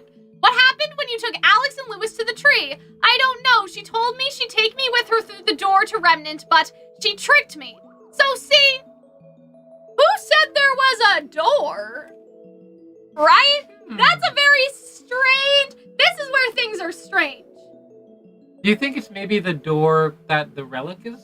No, I think that it's like the door in the OP. Why would he withhold that information from people? I think it's because if he told them that there was already a book about them, that would freak them out because they weren't in the same time period as Jaune. You know what I mean? Like, that would cause a problem, wouldn't it? Like, if Jaune told them that there was a story, that would say that Jaune is from the future. You know what I mean? Like, did Jaune tell them he was from the future? Like, I don't think that Jaune would say that because I think that it would cause problems, basically. You know what I mean? I think it would cause, like, you know how in Kingdom Hearts is the world order and they have to preserve the world order and not tell the Disney characters anything that there's other worlds and stuff that they fuck up all the time? Like, if Jaune told them he was from the future, that would fuck them up a little. But yeah, I think that the cat is neutral, but a lot of people are perceiving the cat as malicious. Exactly. I feel like that he couldn't tell Alyx and Lewis because he feared if Alyx knew the story, she'd mess with it on purpose. Yeah, like that's kind of how I feel too. But yeah, I don't know. And I like that the glow of the cat actually dulls here. And the question is, like, is he actually sad? Because this is the part where I felt like that the cat was like gaslight, gatekeep, girl boss. I thought the cat was pretending to be sad. And he's not. But I'm not sure. Because I feel like the Curious Cat, and by extent its inspiration, the Cheshire Cat, like they don't really lie, or they're not malicious. Yeah. They don't. They maybe don't always admit the whole truth, and they fuck with you. But you know what I mean, like. But they're not evil. So the question I have for the chat is, do you guys think that the cat is actually sad? Because at first I read this scene. She tricked me, just like all of you. You only wanted to use me the same way as I've seen others, as sources for knowledge and entertainment. Well, at least now I know what not to do. Like, you know what I mean? Like, he's saying, oh, you guys tricked me. You only wanted to use me to get to the tree. You didn't actually care about me. I feel like Jaune definitely told Alyx that there was a book and that's what made her not trust him, but she was not trusting after the herbalist. So I don't know. But like, do you guys think that the cat's really sad? Because I don't know if the cat's really sad or not. We just want to get home. Thank you for this lesson, Ruby Rose Huntress. Ruby Rose Huntress. I'll be on my way now. Stay with your friend, in quotation marks. And see, I think that's strange. It looks convincing, but I think he's bullshitting. I don't know, like, I can't decide. Like, I feel like they feel bad. I don't know.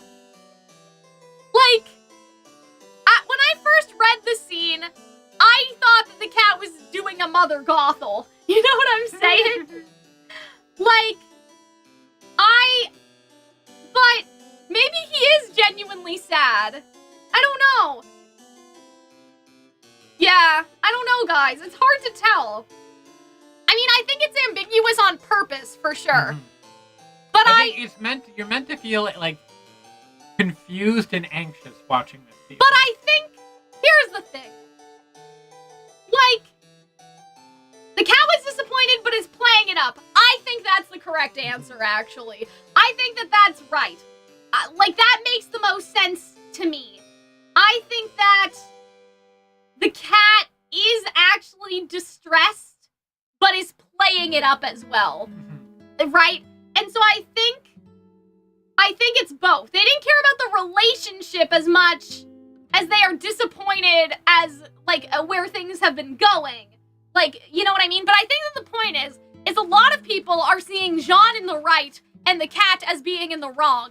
I think that it's actually kind of more complicated. I think that the Jaune, they just gaslit the cat, right? We've already talked about the dialogue. You pretended you never heard of the story when you met us, but Jaune told you. Jaune never fucking said that, right? Like, I think that, like, they gaslit the cat, and Jaune is an unreliable narrator, but the cat is also guilt-tripping them and twisting the knife. Blake would have known, yeah, I know, that's why they had to send her away. She would have known. But I think, though... Are you worried that this is, like, character assassination of Jaune? Because I feel like the Jaune fans are going to be very upset if Jaune becomes irredeemably villainous. I'm not trying to assassinate Jaune, but, like, Jaune can be unreliable and not mean to me. We're all unreliable and we don't mean to be. Sometimes we do things that are perceived as others as manipulative or, like, gaslighting when we're just trying to, like, share our feelings. You know what I mean? Sure. Like, I don't know if you guys can relate, but I've had conversations with people before where they've been upset, and I've said, yeah, I remember I felt that way once too, like, as a way of trying to relate to them, but they see that as, like, manipulative somehow. Really? Or, like, taking the spotlight off of their own issues or something. Like, you know what I mean? And so I feel like that, even though I don't think Jaune means to be villainous, I think he's just unreliable, like all people are unreliable. You know? I think, anyway. But yeah, I don't know. That's how I sort of see it, like, with Jaune.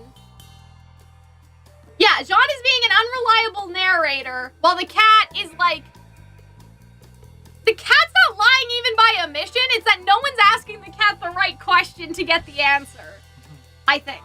And yeah, I think that makes things a little less cut and dry. And so the reason why the world disappears is because the conflict resolves itself. The cat has left as an option.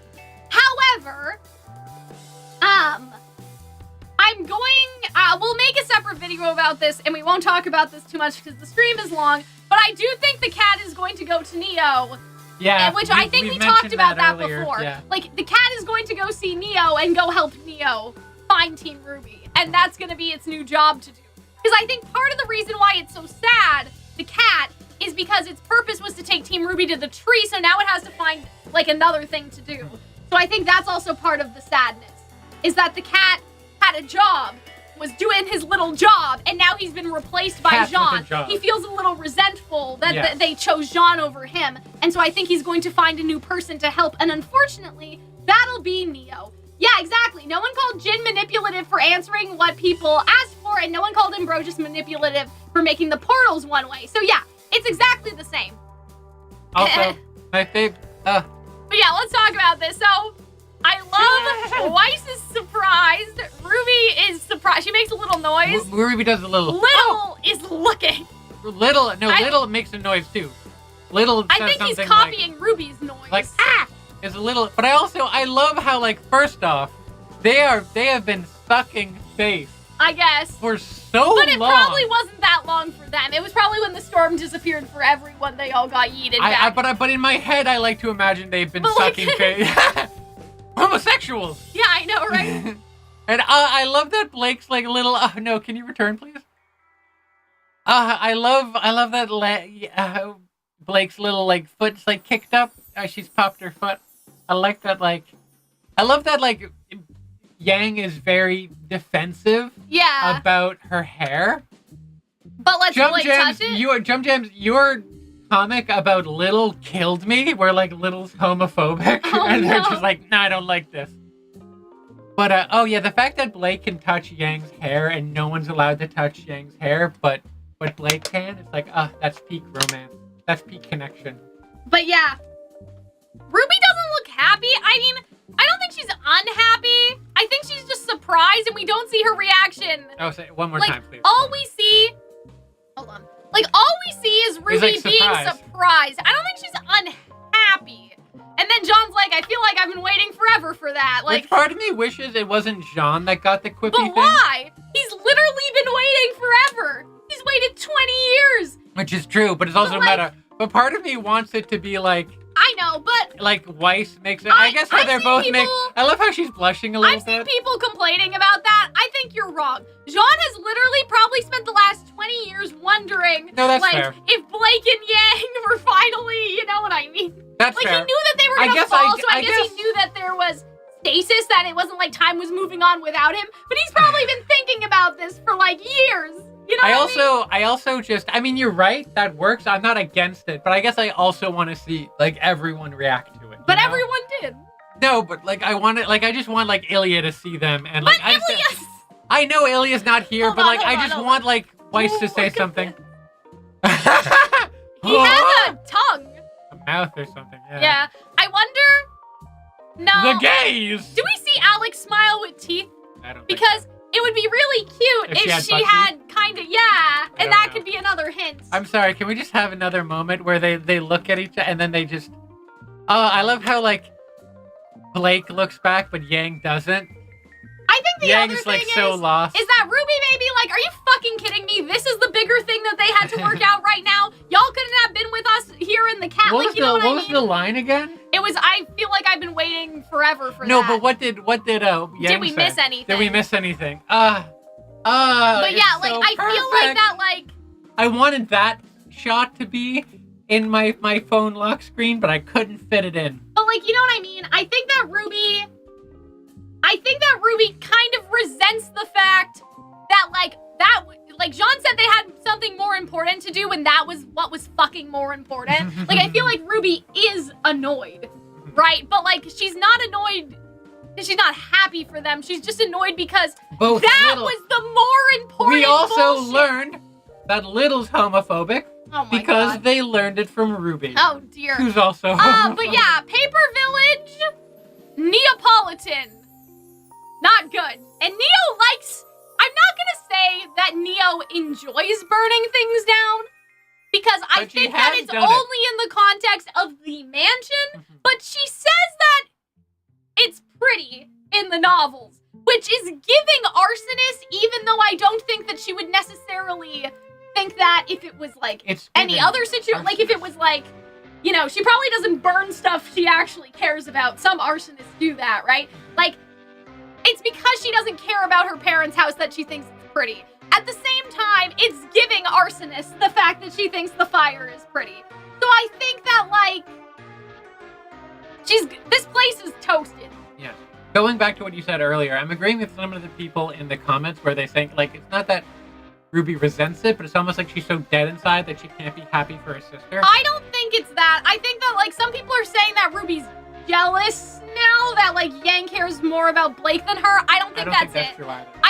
I think she, because, like... I think she resents the fact that everyone else is coping and moving on and she's not. And she feels like, how can you move on when we haven't done anything to But warrant that is moving also, on? like, part of her being a little dead inside. Yeah, Because yeah. it's also, like, when she sees Crescent Rose, like, earlier she's, like, in the first couple seasons, she's called it her baby, and she's, like, cuddled it before. But now she sees it and she's just like, oh, cool. Like, she's, like, has, like, severe, like, Yeah. she's lost all But I joy don't of think living. it's jealousy. I think it's more like, really? You guys are doing this right now? Also, the pose that Blake Yang is in, Yeah. like, So it that confused caused a some lot of Twitter, people. But yeah, no, things. it's just like her crossing her legs, like, Can to the side. I wonder, I would be embarrassed by the opacity. Okay, I'm wearing shorts, by the way, just so it doesn't look All like she's I'm like, doing is, I don't know if they can see not me wearing do it. clothes. But, like, they can't see my leg hair, you don't think, Hunter, No, they right? can't. Don't be so insecure. They can't see it. No. No? Okay. So, like, apparently we were talking about people that can sit with their legs crossed like this. Is this not normal? Because I do this literally all the time. I am not that flexible. No, because I know that you guys can't see, but, like, I also have it's a kind of penis hard that would... with the Grim slippers, but, like, I sit like this constantly. I should specify, I also have a penis that would be But, like, crushed by my thighs. I do this all the time.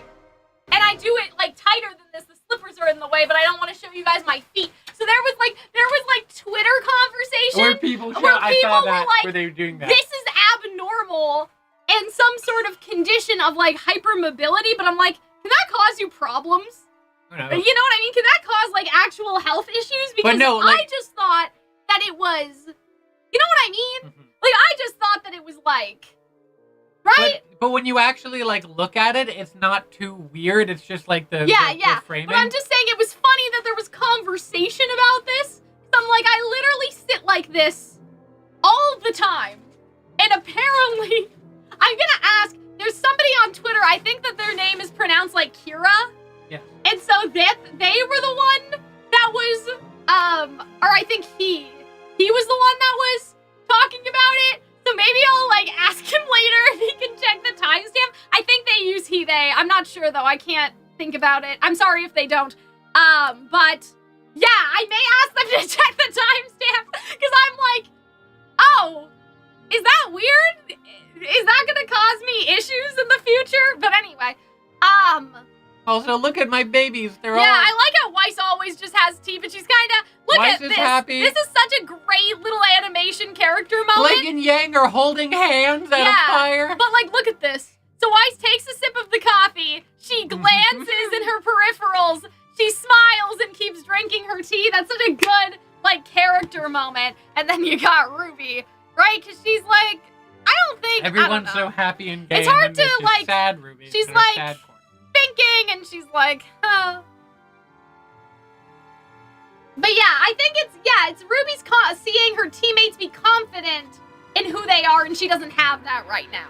I think that's definitely it, right? And so Jaune brings her weapon. There's something I've been holding on for you. It was the first thing I saw when I was falling. Years later, when I finally found it, I knew I'd come back after this. And there's... Oh, that's a distortion. So the same distortion that happens, which is weird, the same distortion that happens when RWBY hears about Penny happens when she finds the scythe.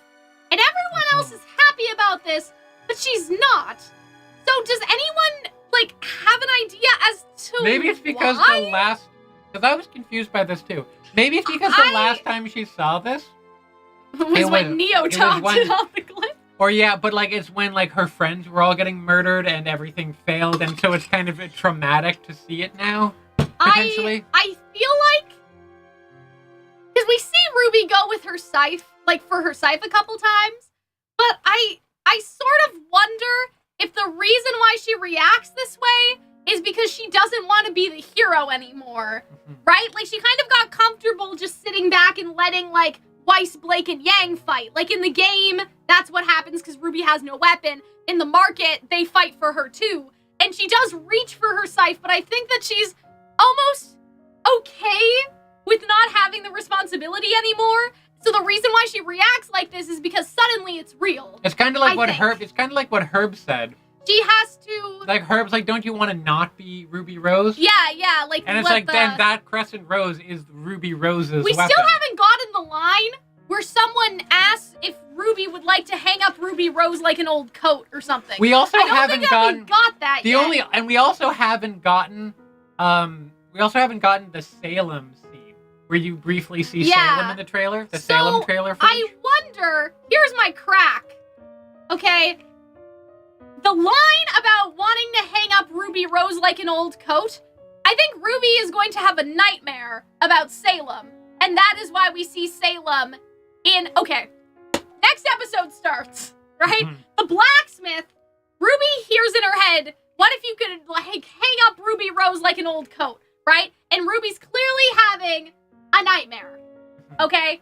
And so RWBY has this nightmare, and then she sees Salem in her nightmare. RWBY wakes up from the nightmare, like she hears RWBY, like sort of like how you hear people in your dreams sometimes, right? And that is when RWBY wakes up and everything is literally on fire. As if the nightmare wasn't bad enough, the entire village is burning down. And so it's almost like, you know, when people sometimes have a nightmare because something bad is happening in real life, like people that like, they feel like they're drowning because their house is leaking or stuff like that, right? I think maybe like parts of the nightmare that RWBY has are influenced by what's going on in real life, and that'll be Neo burning down the village. And that's how next episode will start. It's Summer's in the nightmare, Salem's in the nightmare, the Hound's in the nightmare. Next episode starts in the nightmare, and then Ruby wakes up from the nightmare, and that's when the village is actually burning, I think, is what's going to happen.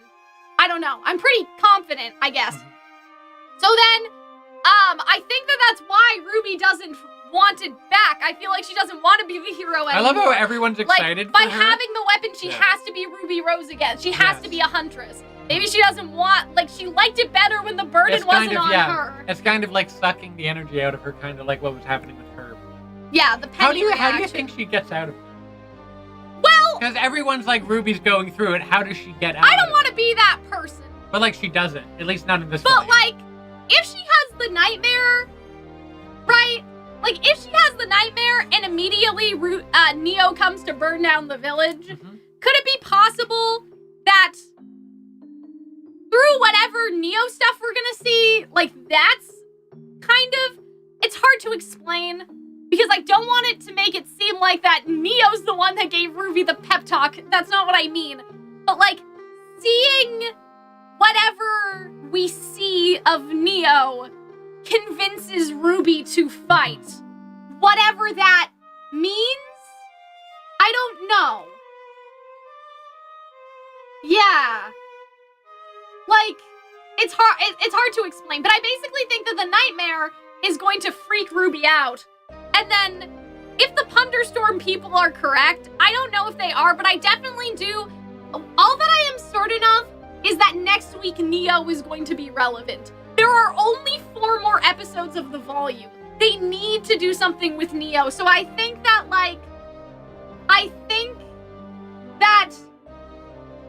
the tea party thing, maybe, Ruby and Neo having tea in the Punderstorm. It may not actually be the cloud location.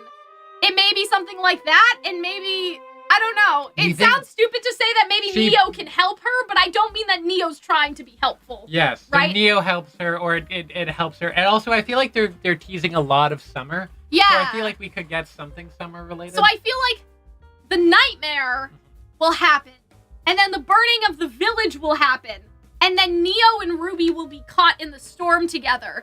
And maybe, I don't know, it sounds silly, but maybe even, if Ruby does witness events from Roman Holiday, could it remind her why she chose to be a hero so people didn't need to go through injustices and abuse like that? And so I don't want to, I know that people are like, Cal, you're biased towards Neo, or whatever, but I do wonder if maybe, I don't know, if maybe seeing what Neo went through could be what makes her want to take on the mantle of Crescent Rose again, right? Of either stopping Neo or, seeing that, maybe, I don't know, that Neo is just as tricked by Cinder as she was. Or as, they all were. I don't know. I think the storm is over, but we see Ruby in the storm, in the OP. We talked about this earlier for those that missed it, but we think that it's possible that the storm is actually created when 2 people are having a conflict. So we don't think it's a natural occurrence. We think that it happens based off of, emotions controlling the weather. So if Ruby and Neo start fighting, the way that the Ever After resolves conflict is by throwing 2 people in the Punderstorm. So I think that Neo will be crucial somehow to this. And I'm hesitant to say that because I know that people are Are you going to write that off because you're the Neo People are going to write me off because I'm the Neo person, but I do genuinely, I don't know how yet. I haven't settled on I have how, faith in Neo. But I think that she will solve all of our problems. But yeah, I don't think that she's going to help Neo intentionally.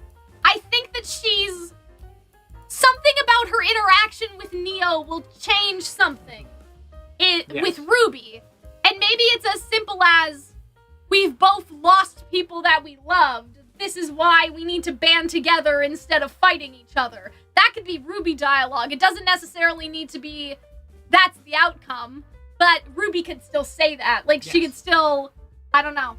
She's still a hero. Ruby's, at the end of the day, Ruby is talking no Jitsu still. It can remind her, why she's in this for. It could, It reminds her what she's in this for. It, reminds her that, it's ironic that when she becomes a hero in the storybook, she stops wanting to be one. Yeah. So maybe she, oh god, my brain's fried. Maybe she attaches to that again. Yeah. She feels that connection to that like earlier hope and that like simple soul thing she had going on. Punderstorm, I think, is Ponderstorm. I think that is the pun. Ponder. Because you're Ponder. thinking about Oh. your life choices. I don't think it's necessarily that Neo will be redeemed, but I wish for the reality where Neo sees that RWBY is not responsible for killing Roman.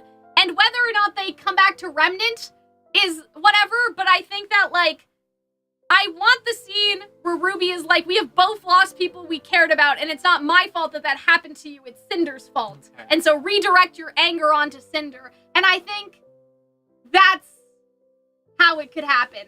It's not that Neo doesn't want revenge anymore, but, like, the revenge... RWBY's edged personality gives Neo some hard pills to swallow, is what I could see happening. Especially because RWBY is so emotionally fucked right now. Like, you know what I mean? Like, I think that it's like, no, like, you're gonna listen to me. I'm tired of dealing with you, okay? I didn't kill Roman. The You subtitles say Punderstorm. Are there subtitles, Dor? Well, this says Oh. Punderstorm. But yeah, like, I think it's supposed to be Ponder is the... Yeah. It could be a triple pun of pun. Yeah, ponder, RWBY has and never thunder. once thought about why Neo comes after her. Exactly. And in contrast, Penny immediately asks Cinder why Yeah. she's doing this. And so I think that that's interesting. And I think that it may not necessarily end for Neo redemption. I just think it'll be Neo redirection. That's what I would like to Yes, call it. That yes. I think that RWBY, because She's she's still so a bad person, but they because aim she's her like so a cannon. annoyed, at I the wonder enemy. if RWBY is blunt. Maybe. Like, I wonder if RWBY is actually blunt with her, and that's kind of what Neo needs, because that's what Roman was. Like, Roman was the get off your bullshit person. Like, I don't know. But yeah. I mean, I don't want to debate the whole Emerald thing, but, like, I'd like to remind you guys that Emerald and Mercury went to go kill Tuxin and they teased just him murdered first, someone. and they enjoyed it. Like, I understand that people are like, oh, but Emerald showed regret, but, like, her regret was at the fall of Beacon-ish. It's like, and I'll go by, like, afterward, petty homicide, but, but like, this is... she killed someone, and she did not give a fuck. So I think that, like, Emerald is different, and I think in general, like, with Mercury, like, anyone is going to want to switch sides when the world is being destroyed. I guess, like, you know, I think that it doesn't even need to be that Mercury and Neo, or even Emerald, I don't think that they are ever, like, I don't think they ever have to be redeemed. I Yes. think that they just need to be redirected. And that's what I think. Yeah, like, they've just been redirected. But yeah, and so, Jaune says, I think Alyx traded him to the tree in order to leave, then she wrote him out of the story. Good night, everyone. But see, we don't know if that's true. That's just Yeah. what Jaune thinks. And So- the way that he doesn't, like, take any follow-up questions seems suspicious. Someone said Mercury killed Tuxin. They were both there. Like, I feel like that's just trying to excuse Emerald and pin it all on Mercury. Listen. Emerald Lesbians was can there. kill one people.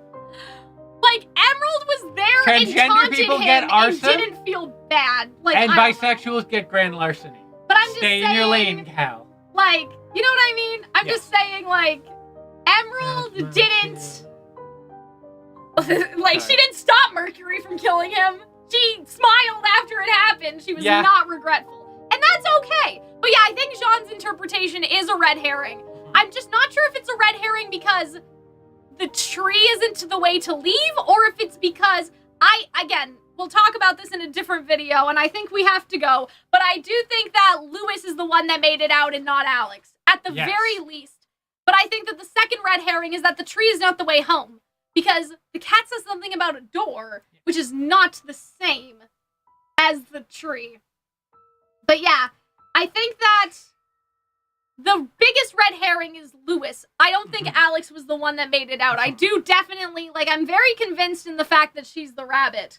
Like, almost 100%. Some people think she's little. I don't think that that's the vibes. Yes. I think that it's, especially because, and here's the thing, Little was born so recently, it seems, that they don't even know, like, they haven't left the acre before or anything.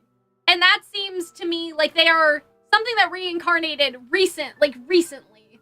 in a sense. But Juniper was not in the flashback with Jaune, but appeared after. And it seems like Juniper is pretty big. And so because Juniper wasn't in the flashback, that's what makes me think that it's Alyx, because that seems like an intentional absence. To not have Juniper be with Jaune before and only have it be with Jaune after. And like, I don't know. It would depend if we see, like, baby Juniper, right? But, like, I feel like while Little is recently born and Alyx would have died 20 years ago or whatever, right? Like, the Juniper creature looks big enough to have been Alyx if it was born and grew. I don't know. Do you know what I'm saying? Yeah. That's why I don't like the idea with Little, if that makes sense. I also wonder how Jaune's gonna come back to Remnant, because I feel like they're kind of like twisting him a bit. Which feels like, because he was such a sweet boy, and then it's like I mean, for him, in the character-wise, it was years, but for us, it was like 10 minutes. So the switch is a little aggressive. It'd be nice if they could, like, clean him off. I mean, I think that if they do have to trade someone to go home, Jaune will offer to do it, because Jaune has suicidal tendencies, right? This isn't the first time, but I don't know. I kind of see Jaune death flags, and I kind of don't. Some people think Little will sacrifice themselves so Team RWBY can go home. I think, I don't know, like, people are saying Little's purpose, right, is to get, like, RWBY home. And if Little sacrificed themselves, I think I'd cry more than if Jaune did. I think that would cause RWBY a little too much mental distress, even though Little reincarnates. Like, I know that it's a different world, but to me, Little is a child. You're killing a child. Like, it would be a very dark turn for them to take if they killed Little so they could go home. I think that the big... Is Little officially a child, or do they just treat them like a child relative? I know, but I'm just saying that, like, to me it would be like killing a child, right? And so, Neo will sacrifice herself? Unlikely. She wouldn't do that. She's not one for self-sacrifice. No way. I think RWBY needs someone not to sacrifice themselves. Yeah, and that's the thing. Like, I feel like Jaune is gonna try it, but I don't think that it's going to happen. Yeah, RWBY's gonna allow them. Yeah. Something else is I think that there's two red herrings. You do not equivalent exchange someone to go home. You said the phrase red herring like 50 times this stream. But yeah, like, you do not equivalent exchange people to go home. And Alyx did not go home, it was Lewis. And those are the two big ones. And so I think maybe Alyx did trade herself to the tree, and she did it in vain, and Lewis found the way out later. I think that may be what happened. And so I think that Jaune will attempt to sacrifice himself so Team RWBY can get home, but they'll figure out that there's another way, and there is literally a door. Like, there is a door and a way out. But yeah, I guess we'll see. But I think that's basically it. Yeah. Right? It makes sense that our longest stream would be the stream that Bumblebee's in. I mean, there's also the lore, right? I would like to point out, Jaune does not sleep on the floor. I know probably no one cares, but he has a bedroom back here. You only see it for a couple seconds. Is that a concern that people have? I don't know. I'm just saying, like, Jaune actually has rooms in his house. You were like, let's, like, sneak one last but look, there's a bed and stuff. I don't know. I just thought that was interesting, that, like, Jaune has a bed and pillows and... I hope next episode we see, like, Blank and Yang cuddling. Well, chat is saying, oh, but Lewis didn't sacrifice himself. Alyx made him, but, like... If what he's saying. I don't think that's what happened. That's my whole point, is that you guys are taking this at face value, like that's what happened. Jaune doesn't know the truth, right? And so I think that that's the point, is that it's going to be revealed that Alyx did not sacrifice her brother against his will. It's that Alyx was the one who sacrificed. But I think that that's basically it. I think that there's nothing else. That was a marathon. To talk about. And we'll probably not record tomorrow. We'll probably record closer to Wednesday, just because, like, this was a lot. But yeah, I mean, I'll have to write down a list of theories for this week, but I do have a lot of theories that we should talk about. I think you've already talked about all of them. But I mean, separately. No, like, the live stream is for live viewers. Like, are we gonna do a Bumblebee video? Maybe? I think maybe when the season's over would be better. Because I feel like, do you think about, remember back in the day when we did all the shipping update videos? Yeah. I feel like we should do the definitive Bumblebee shipping update. But you know what I mean? I think that, like, after the volume's done, we can do stuff like that. Right? Theories are for if something's gonna be solved in a week or not. Bumblebee is still going to be around, Hunter. I guess so. And I don't have time to edit all this shit. You So, literally do, though. You're not what in do you school mean? But anymore. I still have other stuff to edit, right? I can't, we have to prioritize. Fair enough. The priority is Bumblebee anything that not could a be priority? No, anything that could be solved next week. So, Anyways. yeah, I think that will go now. And we'll do separate theories about the stuff we talked about. And that's it. Poor Arnold. We were supposed to watch the HoloLive concert. I guess we'll watch it another day. But yeah, I hope you guys enjoyed. I hope you guys had fun. And we'll see you guys later. Bye. Bye. Why are you looking at me like that? I'm not because looking you're like... hungry or something? No, I'm not looking at you like... What? How am I looking you look at you me like... You're like dead in the eyes. Like I'm you're not... like sad. I just look... Hal, I just look like that. Okay.